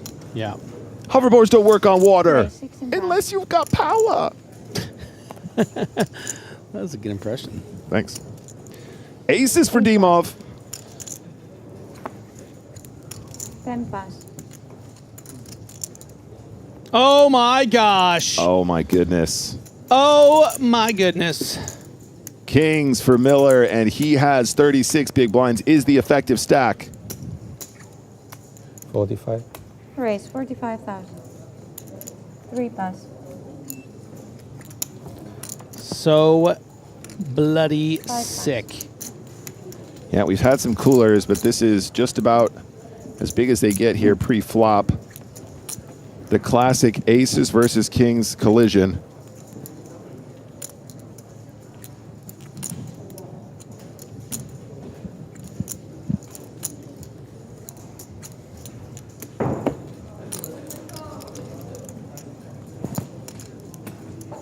Raise 96,000. Does go for a 4-bet. And Miller will not struggle to get the rest of these chips in the middle. Griffin probably licking his lips. A really aggressive player like Dimov could still have bluffs here potentially. And of course, queens and some stuff like that as well. Yeah. So the question is, how does it go in? He's just not really deep enough to be thinking about trapping slash, you know, keeping in bluffs. I think he's just going to be putting all of these chips in. Just wants to be balanced, make it look like he's thinking about it.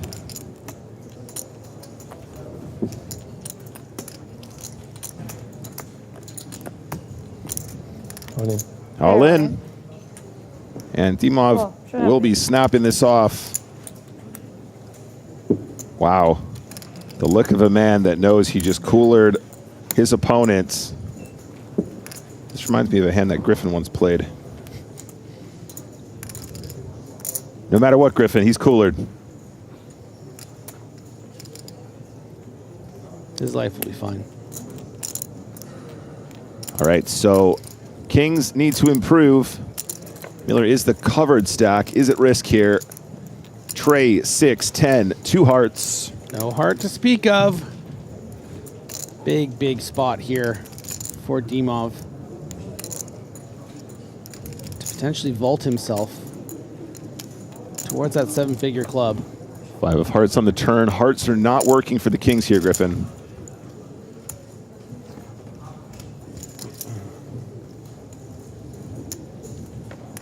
And the river. 4 of hearts. Hearts not a factor. Aces take this pot down, and Miller is eliminated in 61st position. Yeah, really unlucky. What else can you say? We've all been there, right, chat? Just maybe one not of on those. an EPT feature table, but Ori Miller taking home better part of 14,000 euro. Great run. Unfortunate way to go out. Folded 6-5 suited. So back to our feature we go. Just another minute or so on this level.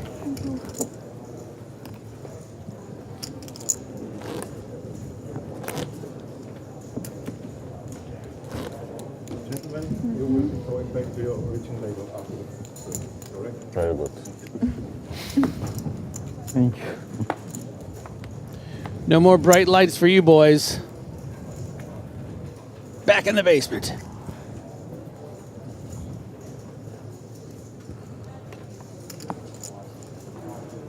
Out on the dance floor. 6-4 of clubs for Dizzy. Not interested from that position.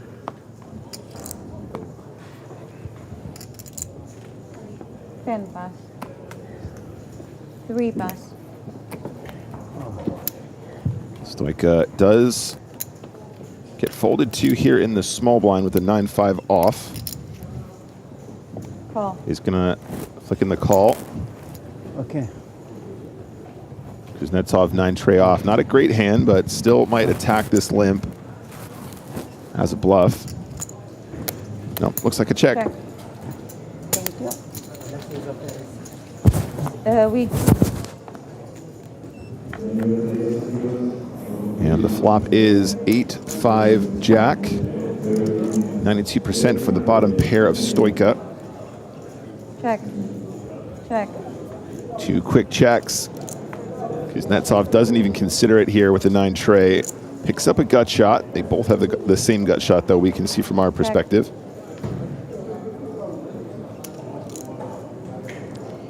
Kuznetsov taking a little pause here with this 9. Would be nice if he could just fold out something like a king deuce. Maybe a queen 3. 16,000.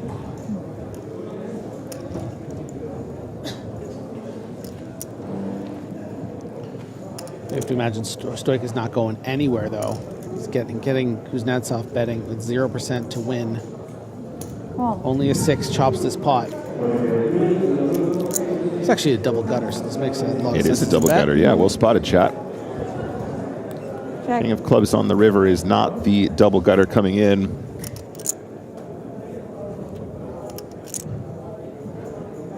Does Kuznetsov continue to tell the story as we roll into the next level?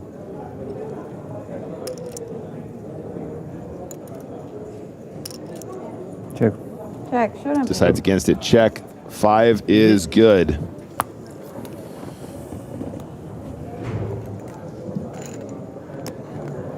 enjoy dinner. Winner, winner, chicken dinner. That's where I'm going to go I'll right pick now. up my James just had some dinner. Thank you very much, Griffin. We'll see you shortly. So with that, let's take a look at the chip counts. Onyon Dimov. This is for our feature table chip counts. 112 big blinds. Roman Stoica has had a very, very nice level there. Eliminated a player up to 86. It is far as the shortest stack. Still 47 big blinds, though, as we welcome back Mr. James Hardigan. Thank you very much, Nick. One more level to play today. 90 more minutes of poker, and then the survivors get to bag their chips and return for day 4, the day that we play down to the final 2 tables. So these are the overall chip leaders. With 58 players remaining, Raul Mestre back in the #1 spot. EPT Barcelona 2025 main event champion Thomas Aishen second in chips. Onyon Dimov inside the top 5 right now. All these players with more than $1 million. And a new lineup on the main stage. Our final feature table of the day. A couple of EPT regs are really the standout names here. Dietrich Fast, Benjamin Pollock. Both these guys with above average stacks. The average right now, 522,000. Pollock's playing 651K, Fast 662K. And we are kicking off the 5K, 10K blind level with, of course, a 10K big blind ante. I tell you who loves this blind level, that's Joe Stapleton. That's the human calculator to you. No and one hello, wants thirsty, my right? babies. So, for example, Joe, if I were to pick a player at random, I don't know, Xavier Vidal. He is a Spanish player at our feature table. He has 270,000 chips. Can the human calculator tell me how many big blinds he has? I am the human calculator, but I'm not great with letters. Which one is... Oh, it starts with an X. Okay, got it. 27 big blinds. Perfect. Awesome. Amazing. If you can put the cards together for 1, 2, Come on, what else you got? Let's go. First place, Stanislav Anufriev. Okay, he's got 101.6 big blinds. Damn, nailed it. Oh my God, he's just... I can't turn it off. I'm a numbers guy. I can't turn it off. You know what I'm bad with? People. It's my fatal flaw. There are Fast and Pollock sat next to each other. There is Vidzagar in the 1 seat. Close, but Vidzagar. Cards are in the air. Level 19 of the tournament, final level of day 3. I'm loving this, guys. Activated the flux capacitor. Plugged in the 1.21 gigawatts to go straight into the action at this blind level. No breaks. 1.21 gigawatts. That is 1.21 million chips. I can't turn it off. I'm a numbers guy. Assuming a gigawatt is a big blind. Story checks out. All right, James, can you spot the watch? Are we talking about Boris Pesic here? We have a bad lookalike for this guy already, Mickey Rourke. Very bad lookalike, yeah. I mean, if you count everything but his face.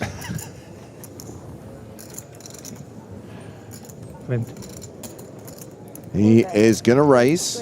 He looks like an undercover cop. Makes it 20K with ace jack. You wearing a wire, Pesic? Uh-oh. Stanislav Onufriev with ace king is going to cheekily and deceptively flatten the small blind. These two go to the flop. And it is a Jack 10 flop. Domination rotation in style. I think he's wearing a wire, Joe. He is definitely a rat. So hashtag fun fact. Oh, no. Yeah, just a full house. Earlier today, I was recording something, and Steve, our sound guy, said, can you put the microphone up your T-shirt and not attach it to my T-shirt, but, like, stick it to my chest? I'm like, I feel like I'm wearing a wire. I feel like a narc. I mean, he didn't have to make you do that in the back of a van. Are you or are you not a knock? It's essential, by the way, that you check the audio level by going 1, 2, 1, 2, Mary had a little lamb. I mean, by the way, can we just give a shout out to that full tilt shirt in the 5 seat, I believe. That is a throwback.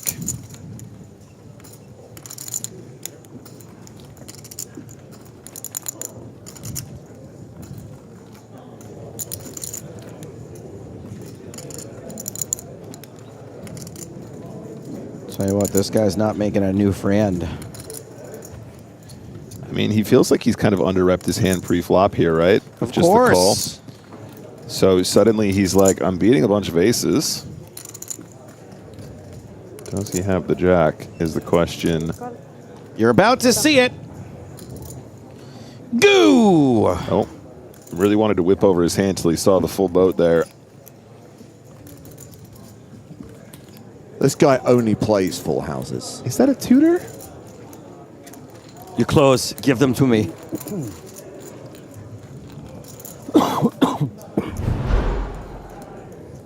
Boris with 78 bigs.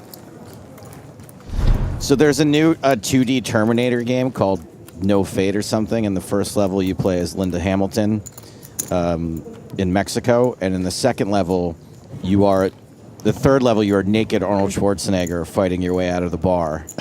It's super fun. It's like an arcade game. That's cool. I just play to see Arnold naked. I can't. There's a code where you can see his willy.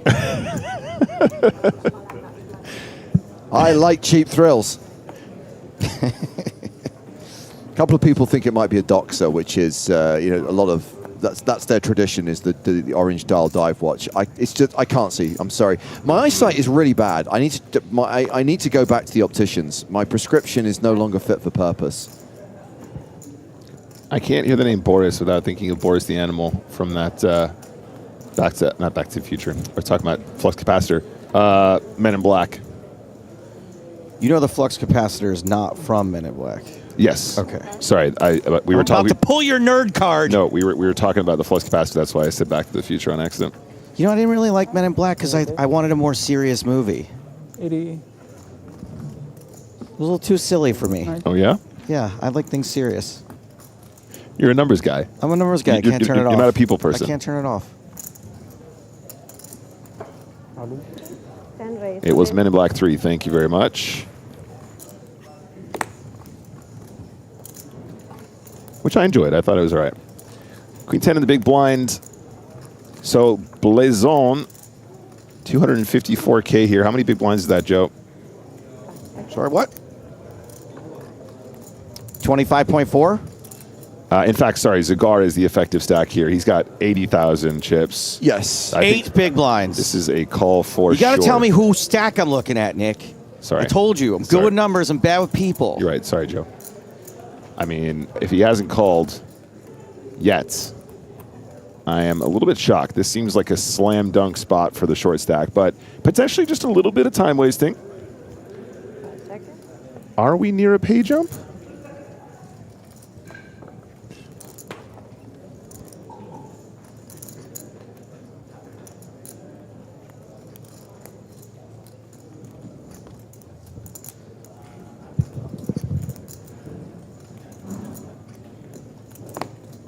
Would you say this call would be close but no Zagar? I'm going to keep saying that until someone acknowledges it. I like that a lot. Okay. I'd say it's not close at all. Well, you say it's not close, but I really, really, really want to zigga zagar. I respect this call, by the way. I respect this. 1987 was a great year. Oh, it's in my head now, James. What are you complaining about? Great song. It's a spicy call. And Zagar is actually a near enough a 2-to-1 favorite to double up here. So let's run out this board. Boom, queen high flop. Boom. It's not over yet. You see what he did there? He paused to get the randomizer in just the right position before the cards came down. He wanted that RNG favorable. Now it's over. Zagar doubles up. Wait, there's the river. Yep, fair play. I'd say textbook from both players. The shove from the 8-7 is perfectly fine. Obviously, the intention here is to generate folds. Mostly that's where most of our value comes from. But live cards are live cards. We don't lose too much EV in the exchange when they do wake up with the king queens, the queen tens, the ace kings, the ace queens. Everyone on each table is very slow with big love. Bad lookalike from 05 Pro. Vidzagar is Tony Hawk. Yeah, yes, that's a good one. Yes. Thank you. Tony Hawk, PCA 2019. Was he there? I think he was there. He played. Oh, he played the PSPC. Yeah. Yes, the first one. Yeah, 2019, I believe it was. And it's on me. You can take your time.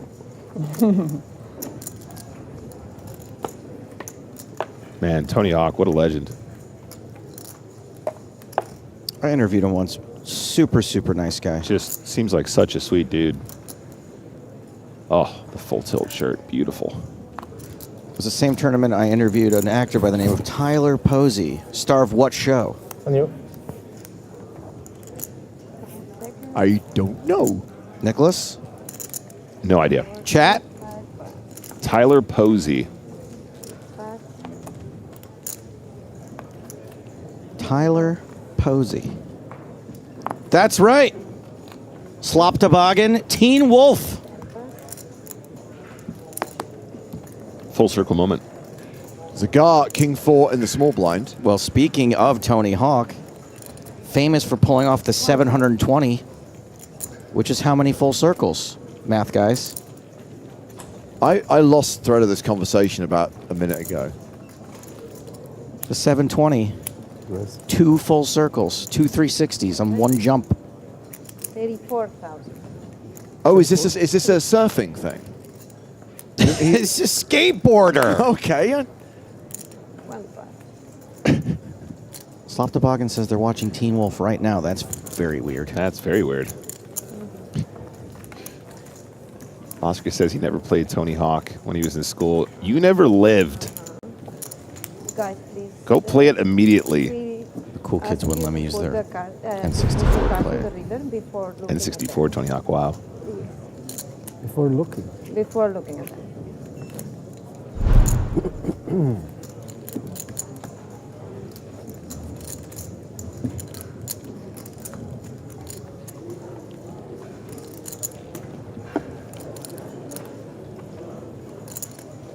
It was a 900, not a 720. Thank you. So that's an additional 180 degrees. That's right, 2.5. That's very impressive on a surfboard. think somebody's He was in the beating middle of a that record now. Sharknado, so it's pretty easy, actually. Queen Jack. How about the hatchets for Son of Bly?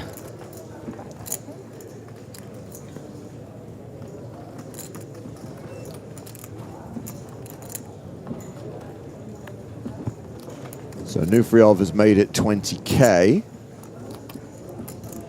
Blazon is going to move all in. Cigar on the button has 10-3. He folds. Marcus Bonus has the Lashif. Folds that. Pesic with 7-3. Wow, in 2019, somebody did a 1260. On a surfboard? On a surfboard.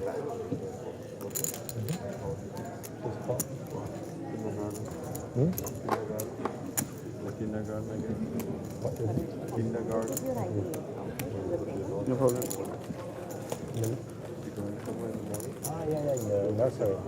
The shove gets through. Hugo Blazon hovering around the 20 big blind mark. 15 minutes into this level. Walking. Every morning walking.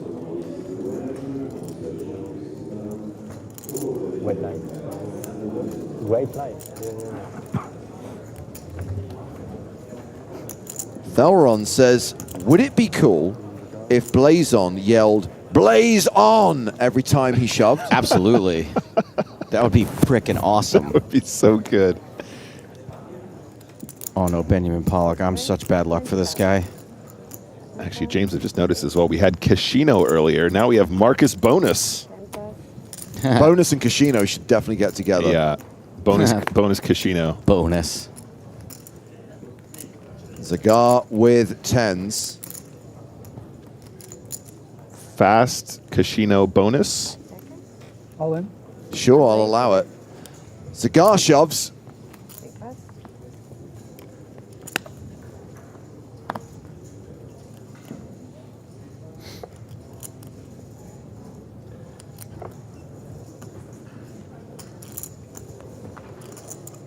Blinds fold, action back on Dietrich Fast. DD. He's buried somewhere under that cagoule. I think he's got to call this, guys. Yeah. 180,000. He's going to take his time, just the same as the guard did a moment ago. More like Diedrich slow.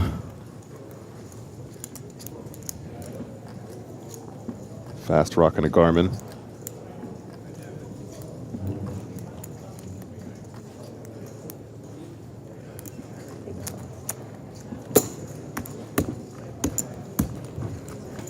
Doesn't call. So Zagar's shove gets through.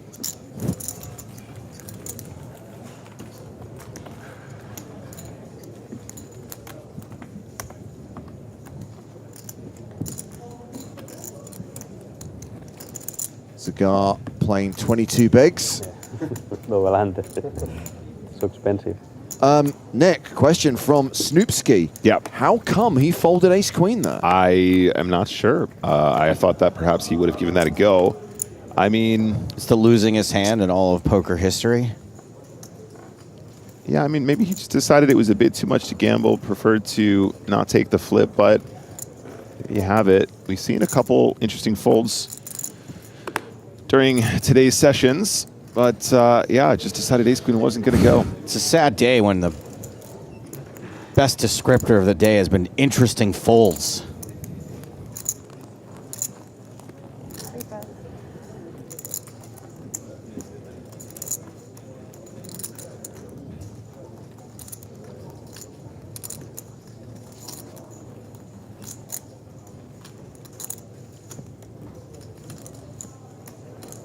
Well, this is going to be blind v blind. Xavier Vidal in the small has king 4. Hey, is that logo approved? Those bastards over at Full Tilt. trying to get free advertising on our streams.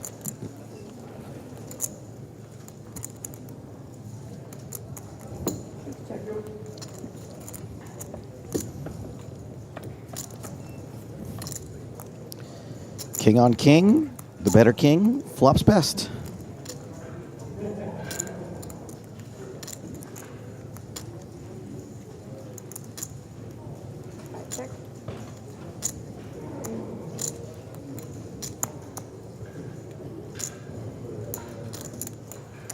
Vidal checks.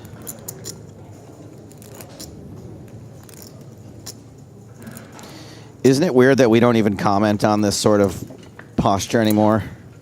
Yeah, so common now. Okay, on the turn, ace of diamonds. Like, imagine tuning in for the first time and seeing this. You're like, this guy's hilarious. What a goofball.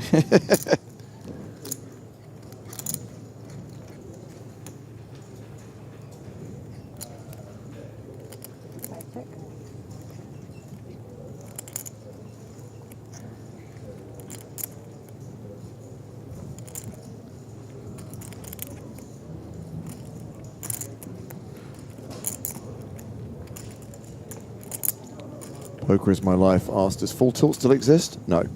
Thank you for your question. Only in our hearts. That would be a sick reboot. Oh boy, this could be trouble for Vidal. Well, correct me if I'm wrong, but our parent company owns the brand, the software. I know. Wouldn't it be sick if they were just like, guess what? Bing, bing, bing, bong, bong, bong, bong, full tilt. That was the login sound. 100% accuracy. That's very clear. You're like a regular Michael Winslow. 45,000.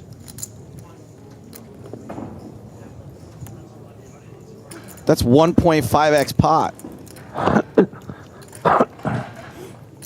My numbers guy, I can't turn it off. People, I struggle. It's my curse. And it's my gift. And Vidal, having rivered the king, calls.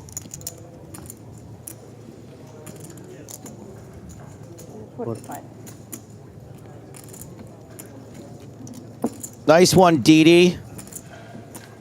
The old fast play. He is playing 697,000, almost 70 big blinds, but you never round up in this situation. You always round down. 69.7 big blinds if you're the human calculator. 69, nice. Nice.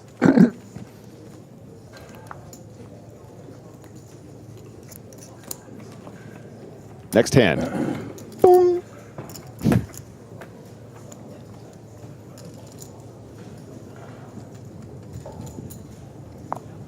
Remember Rail Heaven? Oh. I have so many fond memories of that time, Joe. Did you ever ask anybody for money? No. Then raise 20,000. I gave somebody money once. I was too busy crushing Joe. Why does that not surprise me? The guy railed me the whole tournament. Oh. I gotta give him something. He was lucky. Such an idiot. That's around the same time that I discovered PLO. And my life was both enriched The by Palestinian a fantastic... Liberation Organization? Stop. It was both enriched by the fact that I discovered a beautiful game and made me significantly poorer. Yeah. I was playing, I thought I was good at pot limit Omaha high-low for a minute. What was the original version of Zoom, the version that Full Tilt brought to market first? Rush poker. Like Rush PLO was just like... I played millions of hands of Rush. Oh, single table tournaments back in the day. Oh, dreams. We're going to be all in here. Blaze on.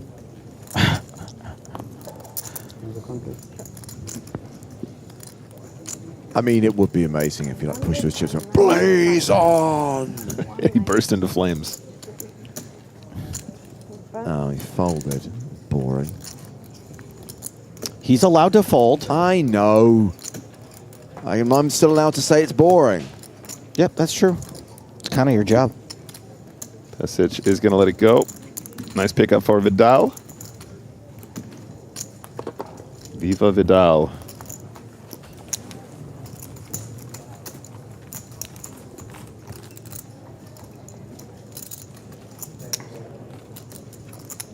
You got back the river bed. Yeah. Very good. It feels good. Very difficult. Very difficult to fold that river. Down to 56 players in the EPT Monte-Carlo. Where are we main at for event. pay jumps? Oh, we're on a money jump right now. Nice. Right, meow. Yeah, that probably is why we saw a little bit of stalling there with that queen 10 a moment ago. Oh, makes sense. Yep, story checks out. Makes sense. By the way, James, you're not alone. I didn't get invited to this players party, quote unquote. Yeah. There's a party tonight? No. It was one the other night. We had a video showing like everyone having a lovely time, including our French colleagues and our Spanish colleagues. Now, I don't want to go James Hardigan on you, but in the ambassador chat at the beginning of the day, Stian did list it as one of the day's activities. Now, I know that I read all of Stian's messages, but it seems like maybe you guys don't. That's on you. I did read it. I was in commentary anyway.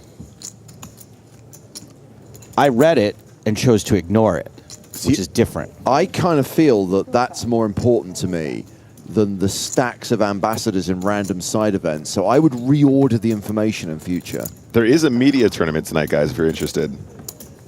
Yeah, I've kind of agreed that I'll play it. It's 20 euros to the winner. Oh, I'll come join you.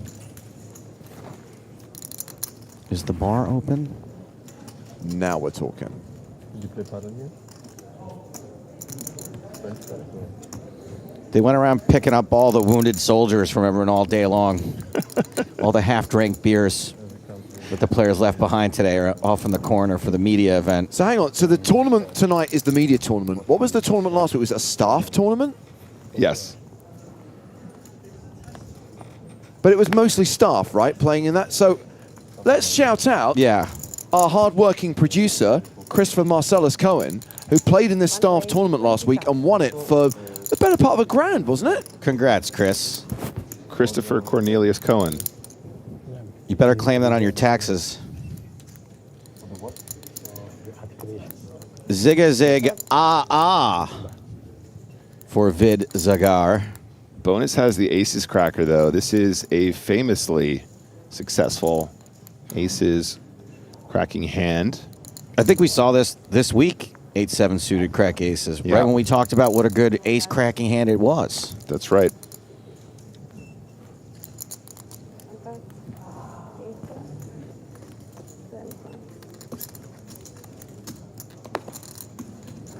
Well, we're going heads up to the flop.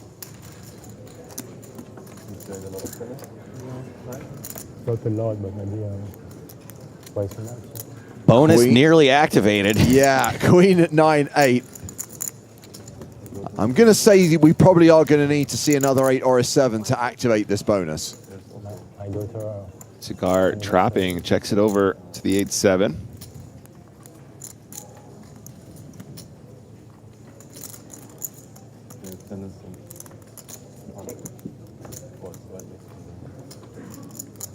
Oh, more equity. For both players. How does that work? How do they both get equity? Straight draws, flush draws. You heard the man. It still adds up to 100%, though. It feels like there's 120% equity out there. So having checked the flop, we get a delayed continuation bet from Zagar on the turn of 45,000. I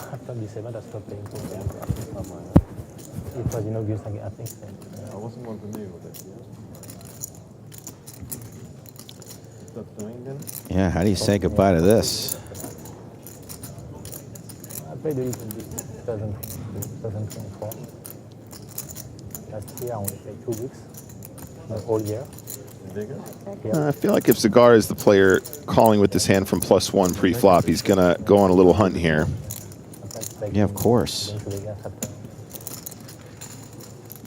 Well, let's see a river.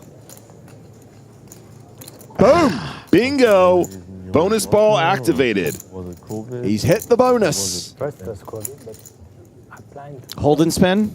Like 2 months before the COVID. I went back to Paris. I was living in London. And I think it's going to pay. Added wilds? 2 weeks before the lockdown. And once I decided to go back This bonus is going to pay him another 50,000 on top of the 155 in there. I wanted to This is actually a really nice run out for aces almost all the time, especially when your opponent calls +1. You might discount a fair number of eights. 65,000. Unlucky Zigar. And he's dropped below the 10 big blind mark. That is real savagery there. Ace is going to be the best hand so often. Not this time. I'm the devil.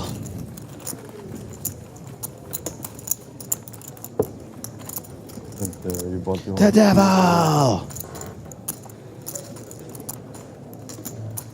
So 2 for 2, 8-7 suited cracking aces. Yeah. Jeez. Commentator's curse. I don't know. Or did you do nothing? Basically, you moved in and. No, we did it. That's why you have to move all in pre-flop with aces, just open shove so that they don't get cracked. When you do What day is it? renovation and you have to check what you want, where you want. It's the 7th of May. It's not Chapro Saturday, Joe. Yeah.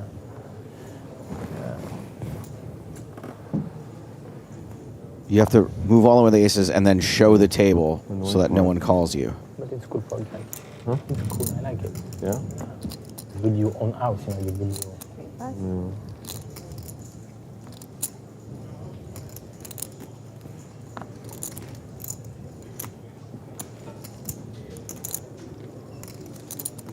Or I do like this from Chat Pro. It says you got to fold aces pre-flop to balance your range. You saw me fold aces the other day. Yeah, man, that really bothered me. I know it was the right play, but what the hell? You did win that satellite, right? Yes. 23 players remaining in a satellite, Nick. Yep. 20 get paid. Yeah. Fold aces. I'm 6th of 23. Fold aces. Yep. It's literally on the cover of Dara O'Carney's book, folding aces in that position. Do it all day long. Get those sweet, sweet ladders. What's the point of playing poker if you have to fold aces?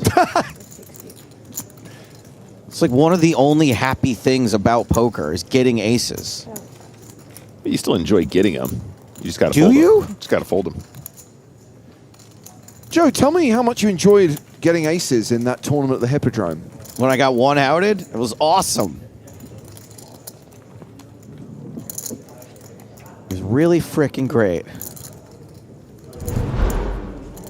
Well, Stanislav Anuferev is the table chip leader with 920k, 92 big blinds. We've got 1 hour left on this level, 1 hour left on the day.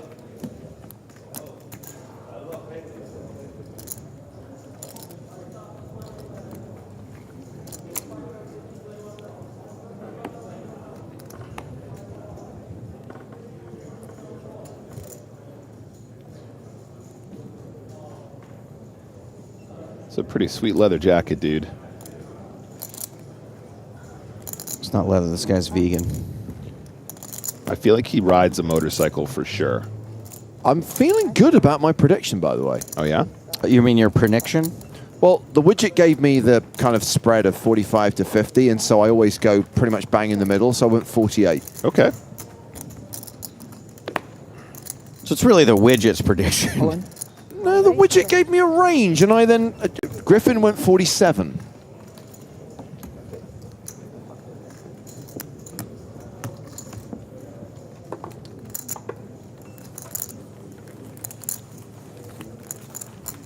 I would choose something just to be a contrarian, but I've literally never been right.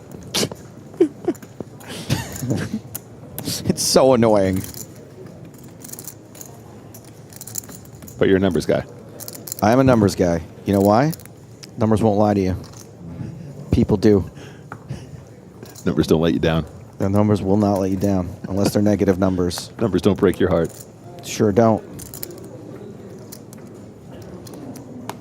Unless it's your tax bill.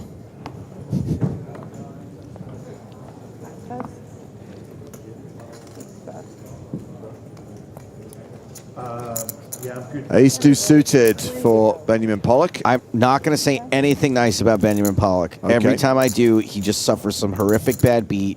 He goes out like real deep in a tournament. He looks so sad. I can't deal with it anymore. Yeah, I don't really want any suffering, to be honest. Well, James, we just lost 2,000 viewers. What? Because he said he folded aces? No, because he said he didn't want any suffering, so everybody tuned out.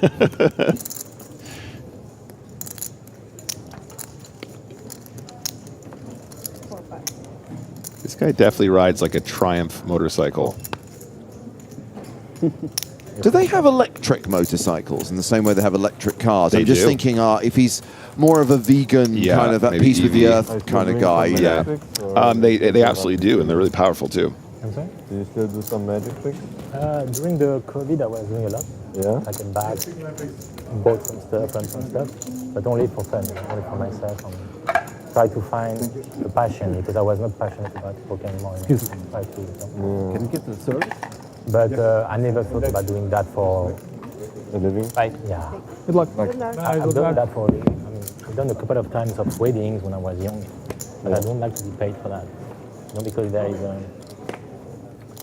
For children's birthday, for kids. I did for kids, but I did for weddings as well.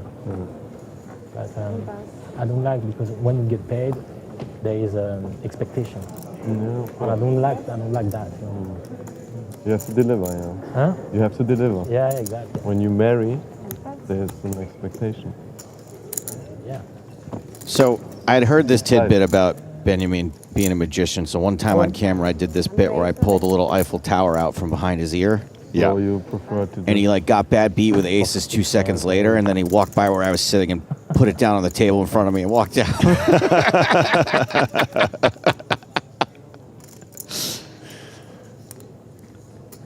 Chat Pro says Harley Davidson. This guy's way too cool to ride a Harley.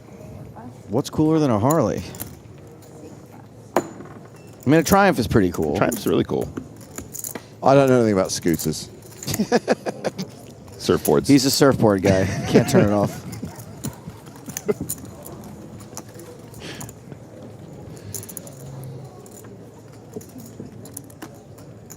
So with just under an hour left on the day, let's check on the stack of Thomas Aishen. He has a lot of chips. He's number one on the leaderboard right now. Of course, within the last 12 months, this guy's won an EPT. Took down Barcelona last year. A great position to win his second title here in Monaco. Meanwhile, Florian Rubichon, who was on our feature table earlier, has just exited in 54th place, cashing for 16,100 euros. Rubichout. Back to the table rotating for the whole of day. features. All the tables. Was Mehdi already on it? I think so. By the way, Xavier Vidal, you may have noticed, was balanced off. He was not eliminated. Have to keep even number of players each table, so he was moved off by the tournament staff. Apologies for not referencing that.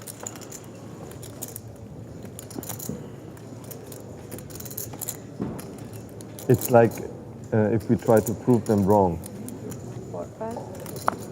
So far, the most boring feature table in history of EPT Mania. You said that. We didn't say that. Besides the 8-7, of course. That was not fun for you, but fun for the Swiss community.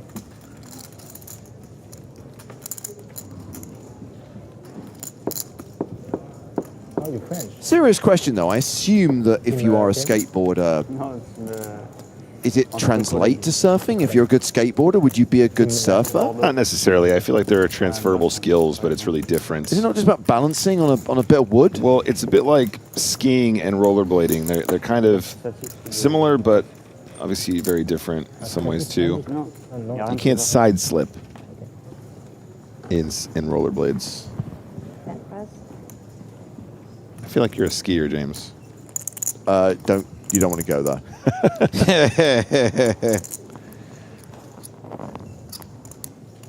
Ace King for Zagar. Zagar gonna bang it. Gotta bang the ace clang.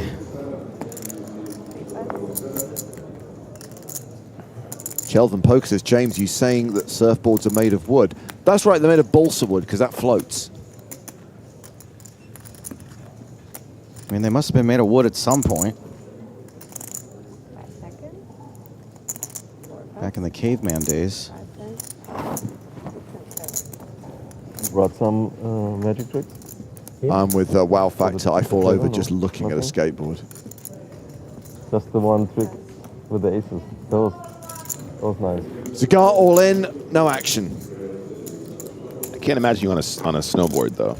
Oh, God, no. How about you, Joey? Skier, snowboard? I don't do sports at all. He's a numbers guy. He's a numbers guy. I'm a numbers guy. I don't do. I struggle with people in sports. There is no one more cerebral than Joseph Stapleton. You know what sport I like? Darts, because of the numbers. Da, da, da, da, da, da, da, da, da.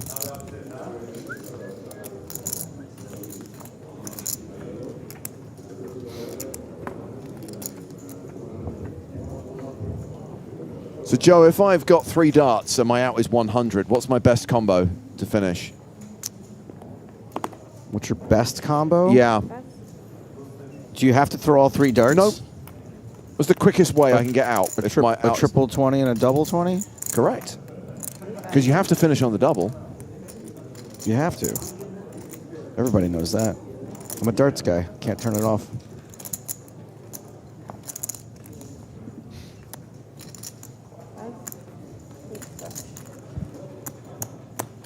Wow, Smitty with a 1983 joke. 20,000.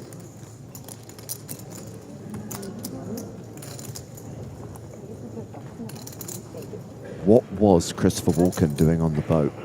Oh, boy. Ace queen for Pollock. Boy. I mean, it is a good question, but let's not go there.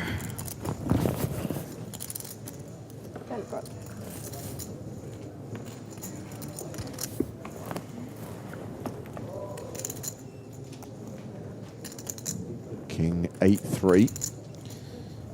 You can crack ace queen with 7-8, but you you can crack aces with 7-8, but you can't crack ace queen with 7-9. Everybody knows that. It's in the rules. Because 7, 8, 9. Easy game. Easy with that. You gonna make your chips disappear. Oh, that's right. Owen Feeney has an alternative way of getting out with 100. Bullseye, bullseye. Yes, you can do that as well. Double bullseye, sure. Yeah, 50-50, yep. Because you have to finish on either a double or on the bullseye. Two of them. You know, the darts comes to Brighton every year, and I haven't been yet, but it just looks like a blast. Okay. I would imagine you're not really watching it, right? You're I think there's no actual drunk darts and pushing watching. people. It's Correct. just, just Correct. pictures of beer and silly outfits, handmade signs, shouting. Was it the darts where the guy accused his opponent of farting? What? Right? What? I think I know what you're Google talking darts farting controversy. Darts farting controversy. Yeah, you're right. There is this is a thing. Oh, this is very small. Gary Anderson of Scotland and the Dutchman Wesley Harms blamed each other for rotten farts during their clash in the Grand Slam of darts. That's my kind of sport. This was back in 2018. Maybe that's what started the pandemic. What's amazing is the two accused each other of repeatedly breaking wind during a match. Can't imagine their diet's very good. Was not fun? Because it's Professional sportsman, Joe. But, They live on Weatherspoon's food.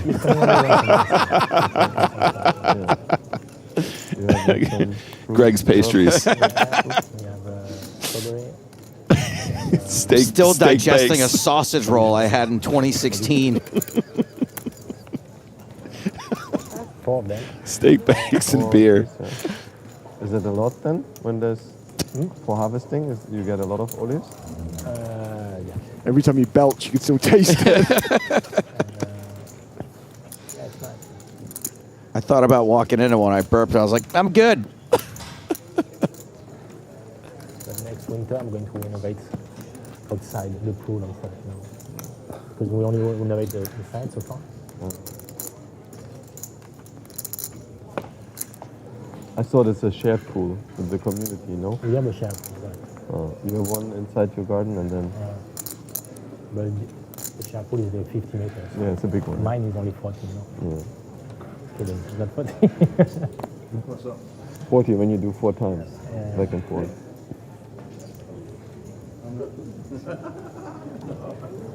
What raise? 20,000. Ooh, queen 10 out of the gun raise.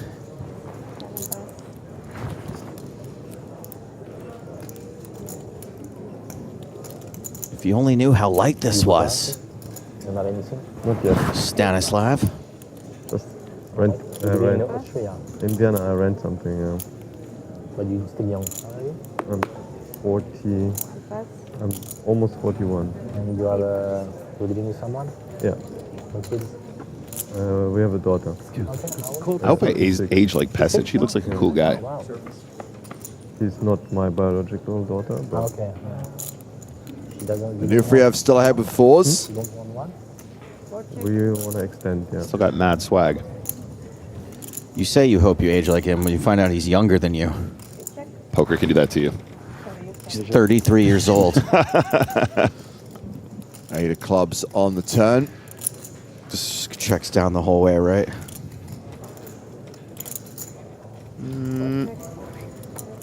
Just cut off, try and get a little bit of protection here. Maybe a little bit of value from some clubs. Yeah, he's too good to check. You're right. You're right. Told you I'm a numbers guy. People, I struggle. I hope it really works. Nufriev wins the hand. I'm going to give him a 5.0 rating for that one. Out of what? Oh, out of a T-shirt. Not with Okay. the great sperm I have. Not with the great sperm I have. So this Sunday, as well as the final table of EPT Monte-Carlo, something exciting is coming to the PokerStars YouTube channel. These pros are used to winning, but they've never played against the Sugar Show. I don't feel fear. The bigger the stakes get, the more I enjoy it.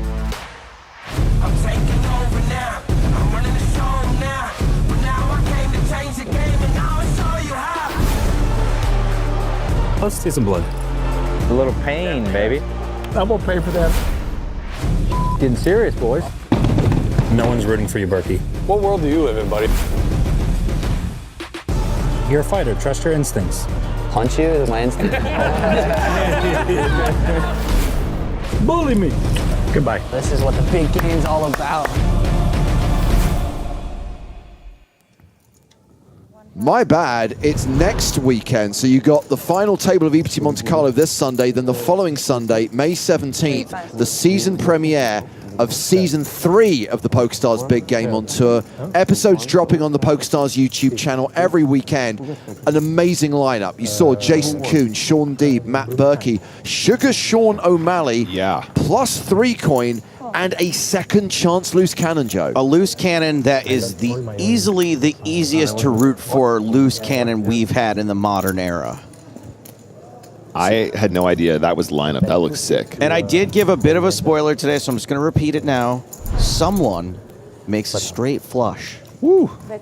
There is Street Flash Poker. So Season 3 of the PokerStars Big Game on Tour coming to YouTube May 17th. I'm a Sugar Sean fan. That's cool. After the summer, I thought, yeah, we were both in the same cap, and we were both like day 3 or day 4, and then we went this direction and this direction. Can I get the I can't play. Anani sneaks into the chat with Deeb and Kuhn is fun. Rest of the table is either mid or sucks. Sugar Sean and 3 coin. This is spoken like someone who doesn't know how to put together a table of cash game players. I am baffled by that one. You know I'm pretty lenient on the chat usually, Joe, I but know. like what I have no idea what that's about. Not cool, dude. So wrong. That were 2 nice levels. Aaron1212 says, I was there on production, Joe. Can I say who? No. That's his Can't say magical who makes the crystal straight ball. flush. Yeah. You can name the other players at the table because I think we left 2 out. Lifetime ban if you want.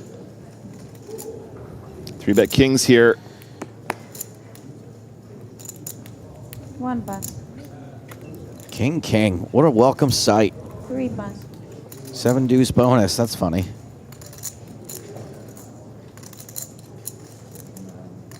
Passage in the small. Can't do with a 3-bet, buddy.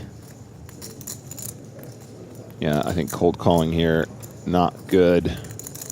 Does fold, so ace-3 of hearts. I mean, it's pretty low down in the range.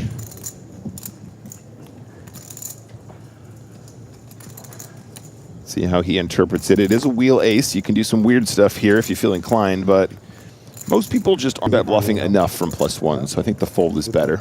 Very good fold.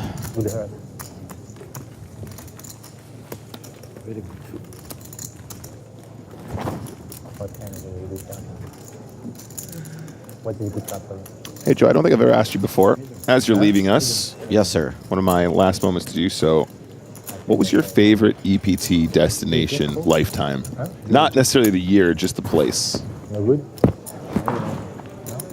Maybe no. Maybe yes. EPT or PokerStars? Good point, PokerStars. So you can include Bahamas, etc. I am going to say that I had one of the best weeks of my life when I went to Macau. Oh, wow. And I got to do commentary on the Guangdong Millions. Great name. And it was just a life-changing experience. I met people that I'm still friends with to this day. I got to experience the Chinese high roller scene. Raise 20. They put on a dinner at the end of the event that was probably the most expensive meal I've ever had in my life. I had a piece of abalone the size of your fist. Wow.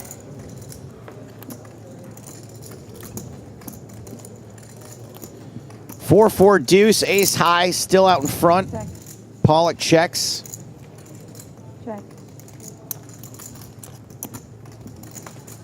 Queen on the turn. Pesic jumps out in front. Check. Bingo. Let's have a little bet now. Bet 20,000. Just 20K. A little tickle. A little tickle. And Pollock maybe giving Pesic a little too much credit for seeing this as a bluff card.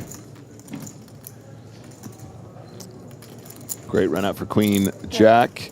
Really great run out, considering ace high may feel like it's the best hand. And well disguised. What do we say, Joe? People hate folding ace high on double paired boards. It's like one of the only hero calls even an idiot like me can make. This is such a baller size as well. Slight overbet. Very technical from Pesic. I like this. I think he's played this hand kind of sick, man. This is good. This is exactly the kind of size that Pollock is just going to be like, nah, bruv. Can he put the pieces together? So difficult for Pesic to have a queen now all of a sudden, especially when it runs like this. The overbet is very polarizing. This is exactly what you want to do in this spot. Yes, Bitter Barno. Pre-flop action was raise call. Raised to 20,000, called by Benjamin. Pollock, that is. Pollock looks kind of inclined to believe him here, but he understands the math of this, just the sheer numbers. Give him a chopper, the best hand, a fair amount. Good fold. Pollock gets away. Very good. Oh, little smile from Pesic. Oh, what a cutie. Hey, Joe, this is a good one. Sinister said, that story is abalone. Pretty good. Pretty good. Thank you. No, that sounds great, Joe. I would love for us to actually go and do a live APPT Manila, because we've covered quite a few online remotely. But it just looks like a beautiful venue. Everyone who's been there tells me about how good it is. Considering I'm leaving, I hope you don't.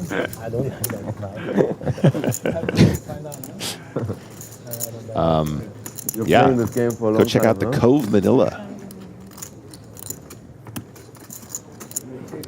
That's right. It's Akada is the resort. The Cove is the room. Correct.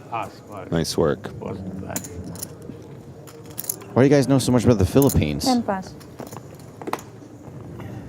1 pass. Because we're trying to get a free trip there, 3 Joe. Pesich now 69 big blinds exactly. Nice. 69.7 though. I'm a numbers guy. I can't turn it off. Sorry.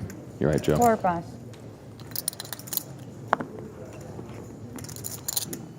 Six pass. Diedrich folds queen 5 fast. Big boy. Come on. Ooh, baby. Ace queen of the suited variety. Call. Playing it slow. Ooh, a little limpy. Check.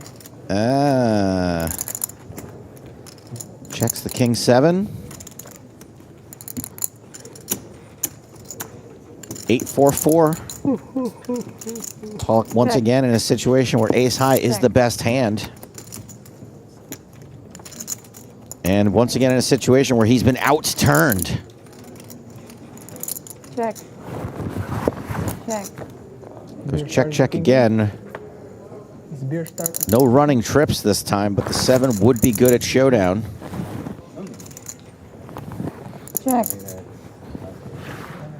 Pollock checks. But 10,000. Onufriev bets the minimum at big blind. For the last level. Calm down.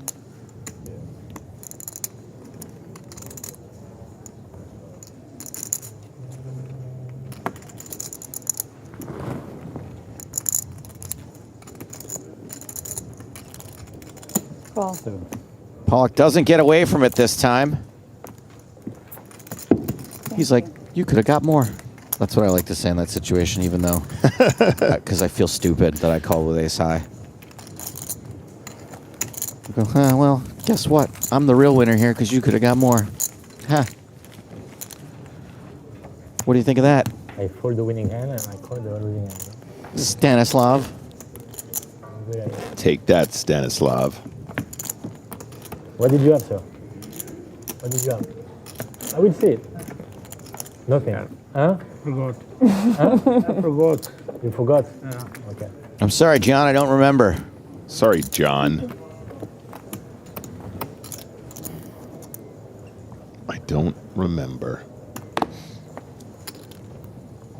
1 pass. Sagar fold jack 3 pass. deuce. Good bad look-alike from Philip the Razor. Says that Passage looks a little like Oliver Reed. All right. Something, but nothing big. Does he want to play queen 10 from the hijack? Decides 4 pass. against it. 6 pass. There's some epic Oliver Reed stories out there, by the way. 7 pass. If you like Hollywood lore. Thank you. Most people probably only know him as the guy from Gladiator, and there's some good Gladiator Oliver Reed lore out there as well. Small play. H3. What would you like the Joe Stapleton lore to be like when you're gone, Joe? I'll write a book one day. Set the record straight. All the stories I can't tell on the air.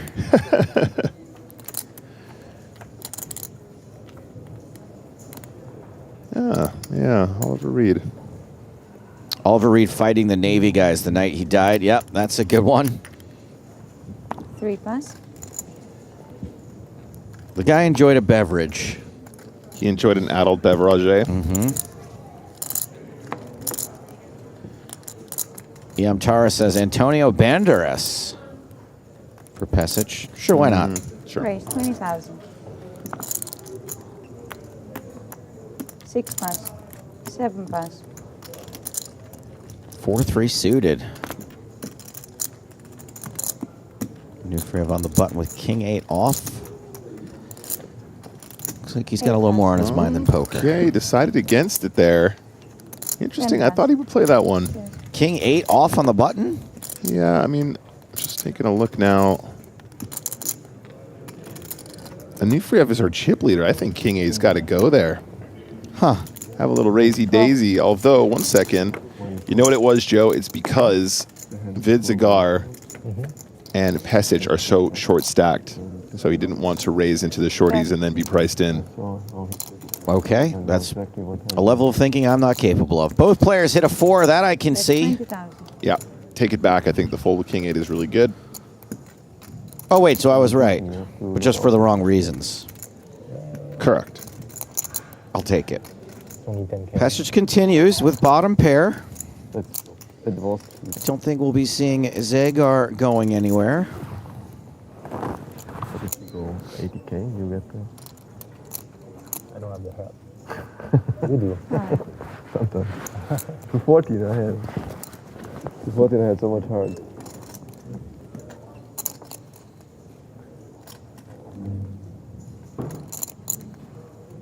That was a great time. I have actually 215. Alpha? It was 215 in Malta, yeah. And I remember like Doug Paul would sit on every high stakes entity plan. He said, go out there, you're 10 times better than everyone. Pass. That was very good for my confidence. Cigar playing it safe. Passage's image working for him this time. I think it worked against him a little bit on the Benjamin hand. Yeah, nice hand, dude. Something like this, yeah. Definitely check raise. Yeah, I didn't actually even spot the 4 trade open there. Nice hand, Mr. Oh, Boris. that's why you were surprised that King 8 folded. I thought it folded to King 8 on the button, and even then, I think probably with the shorties, he might still take it out. But my apologies, chat. It's getting a little bit late in the night here. Don't apologize to chat. They haven't earned it. Sorry, Joe. I told you I'm a numbers guy. People, they perplex me. Oh, yeah.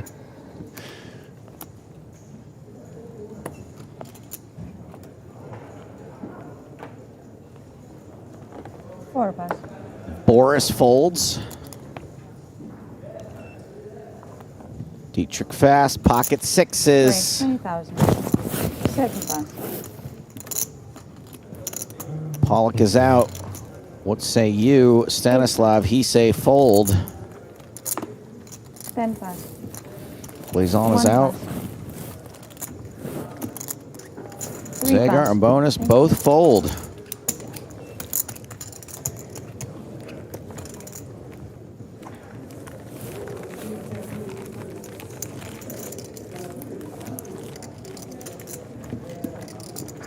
Wicked 618 says, yeah, we don't earn paying your bills either, Joe.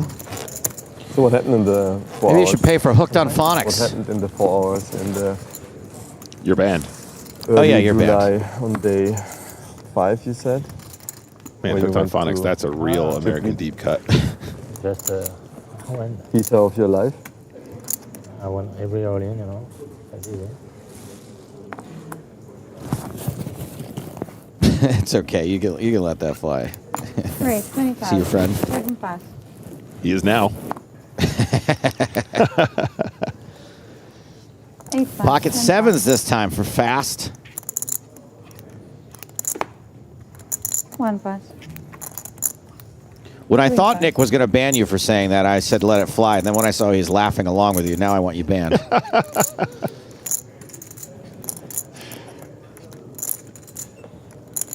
Fast play in the sevens. 4 pass.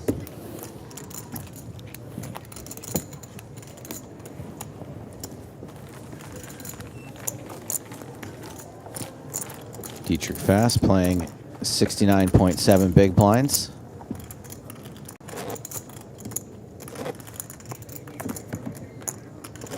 Third in chips at this table.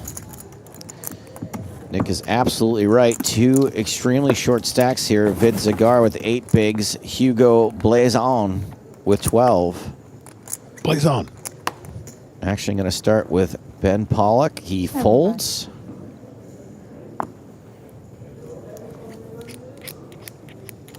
Eight pass. Anufriev is out. 10 pass. Nothing for Hugo. We did have another decent One bad lookalike for Zagar, who says one of the Culkin brothers. I'll allow it. Raise 20,000. King Jack suited for bonus. It's a fun ultimate Texas Hold'em hand if you're playing the bonus. Passage with Jack 10 is going to come along in the small blind. Dietrich with ace 7. Great squeeze spot, Joe. Great squeeze spot. It's a pretty good candidate, apart from the fact that it is the Spraggy. I'd say it's better for squeezing than it doesn't flop all that well. No. doesn't flop well. Doesn't play well multi-way. He has decided to call it regardless. Does have a good price pre-flop to see what he can do. Queen, Jack, 8. A pretty decisively bad flop for Ace 7. Bonus and Passage both hit the Jack. Passage outkicked.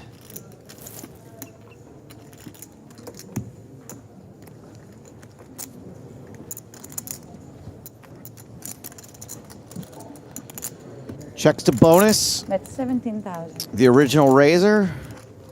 That's 17,000 into 70. 1.7 big blinds. I think Passage is going to stick around with the middle pair. Trying to get a bit of a read here. Does call.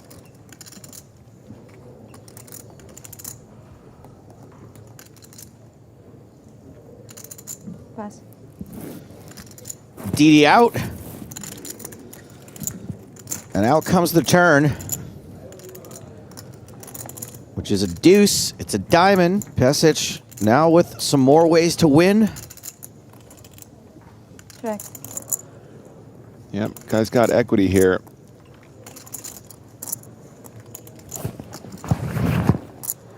Now, are you going to fire again to prevent a situation like this, or are you worried that you're up against a queen? Check. Going for the passive option, checks. Running deuces. A king kicker is going to play. Check. Shut down, please. I love the way Alex runs the table. Top dealer. Yeah, give him a fist bump. That's right. The true prize is the friends we made along the way. You're too good. I don't know what you're doing here. You should be, I don't know. I think it's like kind of obvious.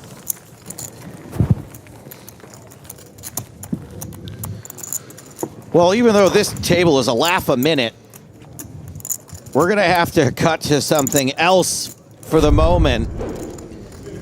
Cedric Schwadel versus Thomas Aishen.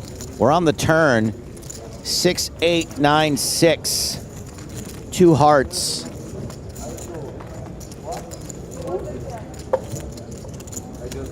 And in the middle, we got Keith Johnson. Johnson. Action on Thomas Aishen. That's 100K. And gets a fold. This was the excitement we had to cut away for. A bet and a fold on the turn. The feature table's got to step it up. Now, we do have Thomas Aishen still as chip leader, 1.96 million. 5 pass. 6 pass. 5. That's tournament chip leader. Hey, maybe there's a raise and take it we can cut to at one of the other tables. Let's see. Big pocket. I want to walk in the big blind next.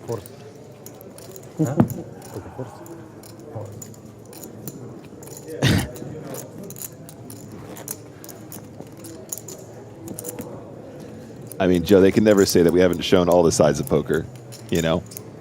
You want the truth, you can't handle the truth. It's an accurate representation of tournament poker. You want the truth, you can't handle the truth. I'm sorry? No lose, no bet. No lose, no bad. Yeah, of course.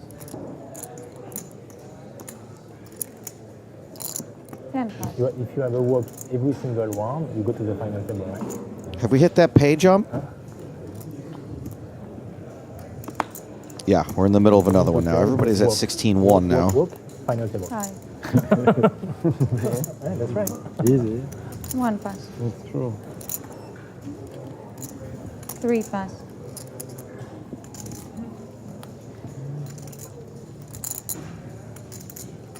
4 pass. I am THC Plant says, first good joke from the Joe. Here's a joke for you. I'll let Nick play the role of you. Knock, knock. Who's there? You banned. Call. Check. No. No, you can't say anything. You're banned. Oh, sorry. 10, 4, 6. Thank you. Thank you, Nick. Thank you for playing the role of THC Plant. Check. And another queen on the turn hits another player, a new Frev this time. Bet 15,000. Pollock once again walking into the turned queen. Yeah, it's not over yet, though. Club's working for Pollock here if he decides to stick around.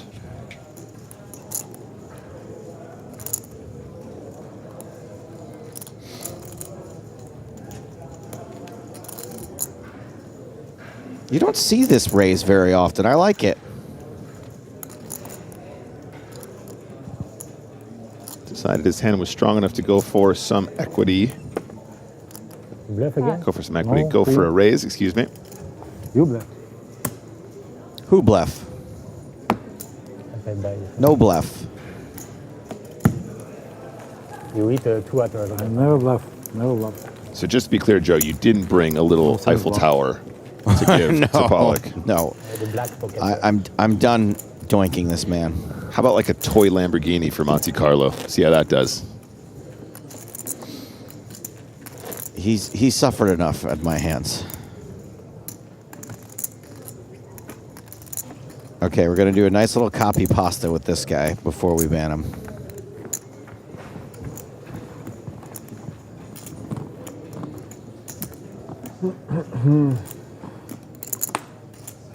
One pass.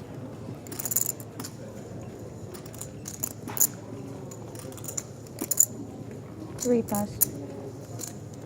Ace-7 suited folded. After I ban that guy, does he get to see everyone do his copy pasta? Yeah. Nice. 7 pass.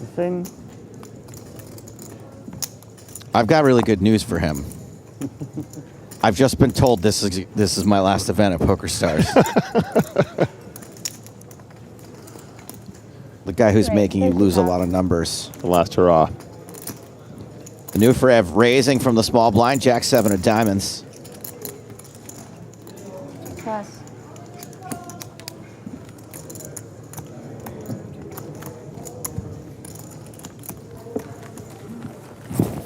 I hope that one makes the highlight reel. Next time. Joe Stapleton's greatest moments. What time is it? 8:30? Knock your band. Knock your band. I mean, look, that wasn't even good. I was just mad. They promised us to stop 8:30. They didn't promise. I mean, I can read. Yeah, but it doesn't say we promise. The TV promise, right? So Never trust the TV.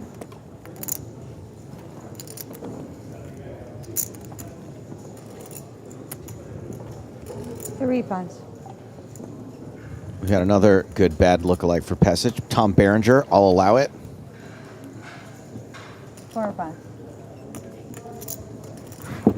6 pass, 7 pass. Raise. Yes, wow factor. James has gone to play the media tournament. 250.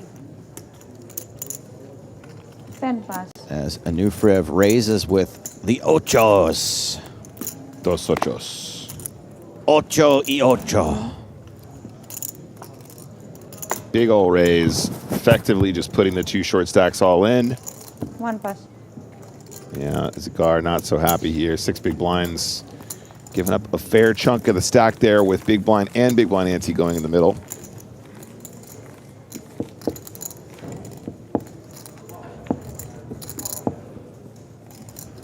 You came real close, wow factor. Real close. If I hadn't been looking up porn on one of my other tabs, I would have got you in time, but...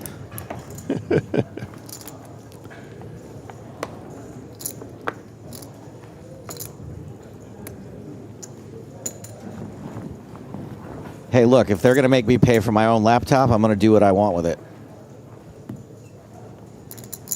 4 pass. 6 pass. 7 pass.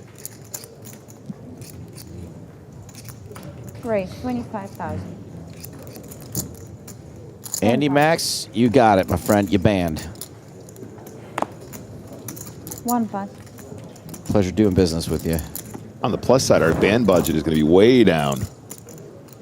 I know the numbers are only going to climb once I'm gone. Pocket tens, the aces of number cards for a new Friev. Raise and take it. Second poker boom.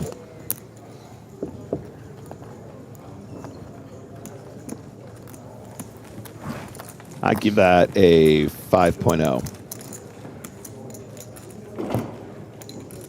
That was Nick Walsh's GPA. I wish. What was your GPA, Nick? I don't actually know if we did GPAs because I was at international school. All right, what was it in kilograms then? Not great. I heard a little bit about your teenage years. I'm actually not surprised, despite you being a very bright young man.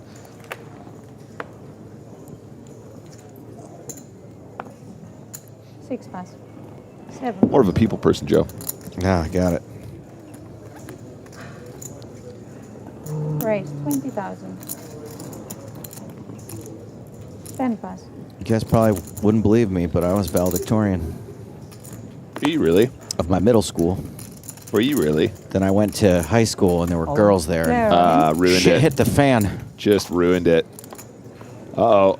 All in. 3 pass. It's hard to study when you're up all night cranking it. Give me 1 second. It's always the way. Can't live with him. Can't live without him. 4 pass. 60. 60. Not very much. Call. Show them, please. And Nufriev makes the call. Has got 1 overcard to these pocket fives. Zagar with the Hagar. That's 55. I can't drive 55. No discount. 5 clubs in the flop. Zagar, a favorite to survive. I mean, he's probably thrilled about this spot. This turned out okay. Considerable equity in those pocket fives. Thought he was going to be flipping at best. Five's doing well. 10 clubs. Couple of sweats on the turn. 4 clubs. Only 1 A is good.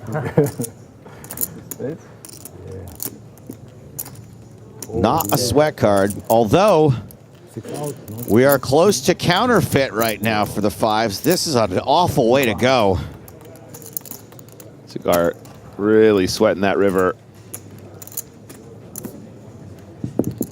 Does dodge the counterfeit and the aces. Doubles up to 145,000. Still just 14 big blinds.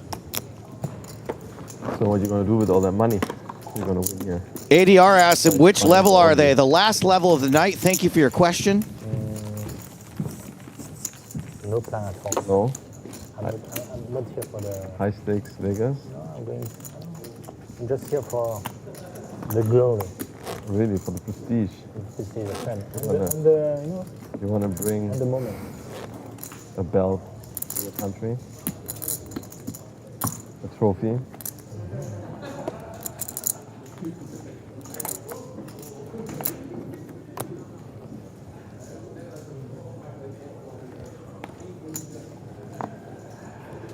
My guidance counselor in high school was super hot, though, so I would just go in and ask her questions like every day. Raise 22,000. I'd be like, what's the best college in the country? She'd be like, you asked me this yesterday. I'm like, I know, I forgot. Say it again. 10 pass. I feel like I probably did okay. I really excelled in a couple studies. One of which was actually statistics. Was Cool, one of my, that's cool. Which makes sense, right? Yeah. Story checks out there. I did really well in English.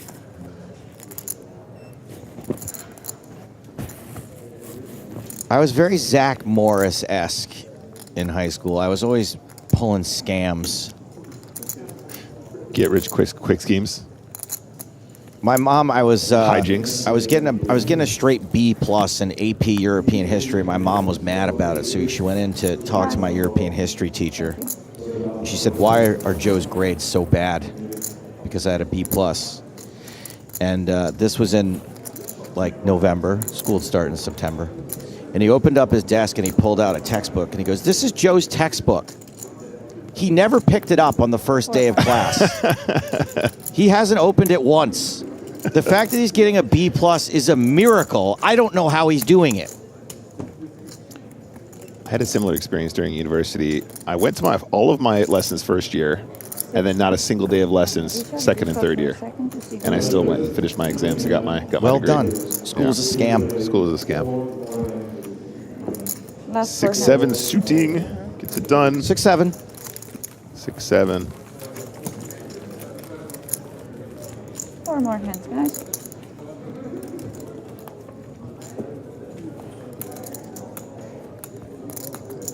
You know what the problem was, Joe? What was the problem? I went to university and there were girls there. Yes. There was no girls at the international school? I was just doing a bit. All right, the clock was paused. They drew for a number of hands. 4 hands till the end of the night.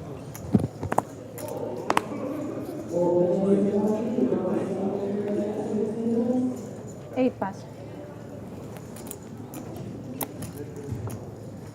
10 pass. 1 pass.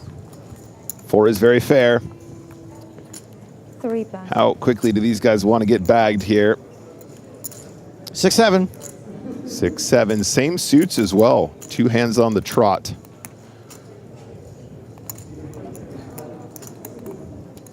Right. 4 hands remaining, and 4 is what I got on my AP European history tests.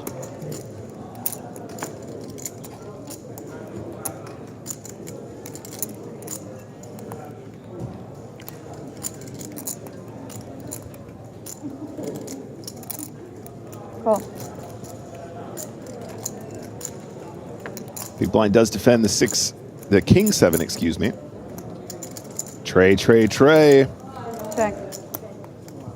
Check.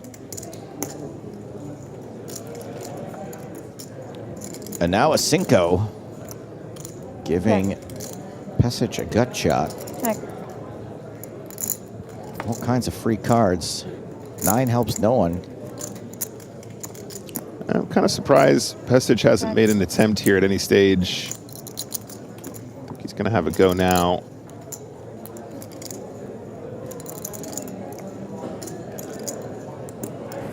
Seems like a really good board to probably just bet flop or bet turn. Bet 30,000.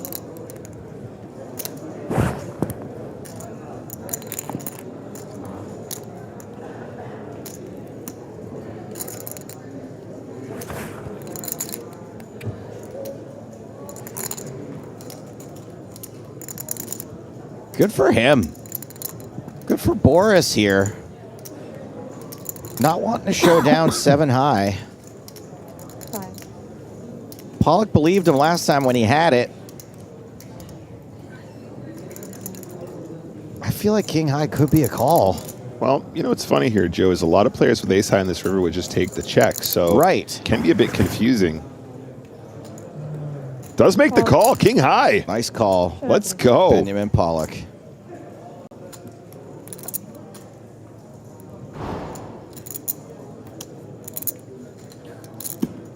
Very nice call. Pollock picks up 55K in that pot.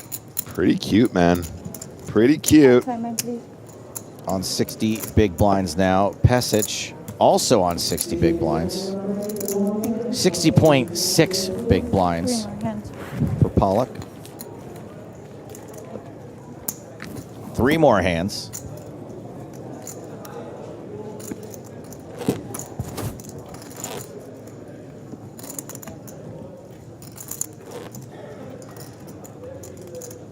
Two more?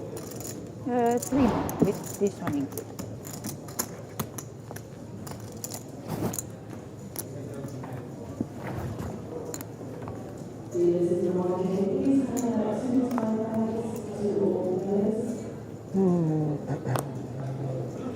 Ten pass. 1 pass. 3 pass.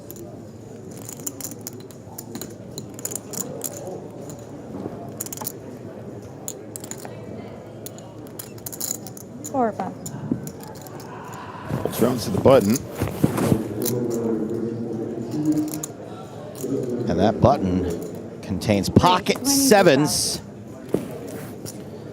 As you know, last year was the year of the 6, but this year is the year of the 7. Queen 8 for Nufrev is still the chip leader at this table. They're flipping pre-flop. What's going to happen here? Ace 4 5. Check. I think this favors the button raiser.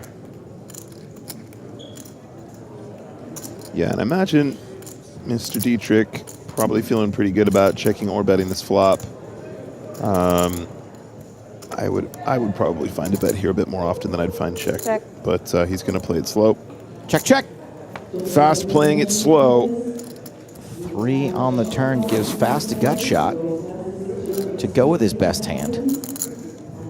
Interesting situation now, because you'd imagine Nufrev probably having more deuce X combos than Fast having opened the button.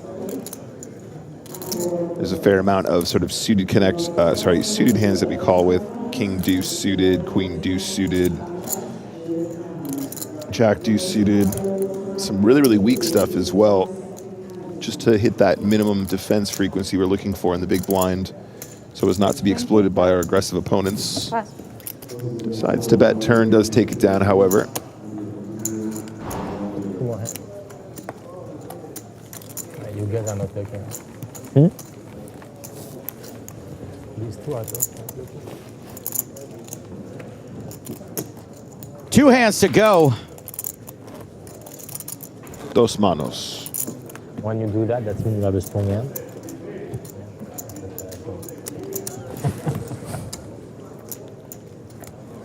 I notice every time.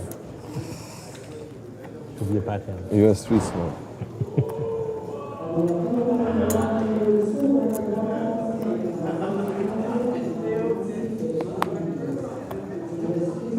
One pass. 3 pass. Bonus. Show us your bonus. Coming towards the end of the day, Bonus. Passage, ace 7 off. Boris. Boris, bonus. 4 pass. 6 pass. 7 pass. 8 pass. Last one? Yeah, last hand. Poisson gets a walk. Good for him. It's huge when you're on 10 Do you have a bigs. flight to catch? Probably doesn't hate it. Today or tomorrow? right? Last hand Huh? of the day. Day 3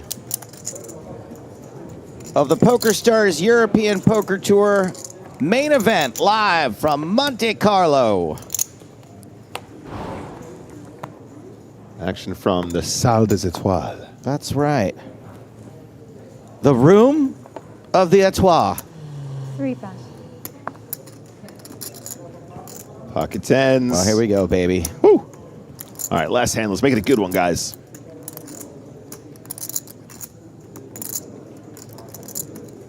Raise. Raise 20,000. 6 pass. 7 pass. 8 pass. King 7. King 7. Poisson, 10 pass. Blaze off. blaze off. I know. King Jack When you tank, then I know I got lucky. for Phony Hawk. Call. Zigga cigar. He is in. Will we see some paint on this flop? Yeah, there it is. Check. Top pair for Vid. Bet 20,000. Passage casting 20,000 into the abyss. Yeah, pretty good. I would play this one slow, Joe. Just do a little check call, check call, check call with the intention of not folding on any streets. Call. In the event that Passage does check back the turn, I think we 600K probably profit. want to try and go for the value on the river as a lead. Check. 2 checks. Jack And that clubs. is 2 pair on the river. Did you make? Today? How much you started? I think you just jammed, Joe. It's 95K and a 95K. It doesn't look suspicious. This is how you'd want to bluff, probably. So let's do it. Bet 50,000. Good day. Yeah, I don't know. I feel like this looks much stronger. Much I got stronger good cards. Not like this level. I got than no the jam. I think passage called. Does get called. Can't argue with that. Yep, got paid. Maybe a little player dependent, that move. Sure. Sure. And he got paid. Can't argue with that. That's it, my babies. Last hand of the day. On the table close to you is a ticket with your name. That needs to go in the bag as well, please. I just wanted to hear a little bit of Alex. Pronto. Let's have a look Okay. Ciao. Ciao. at It was nice the to chip meet you counts guys. of these players. Oh, now you're gonna no, not yet. Let's watch them bag up first. Okay. Now the show is Thank over, you, guys.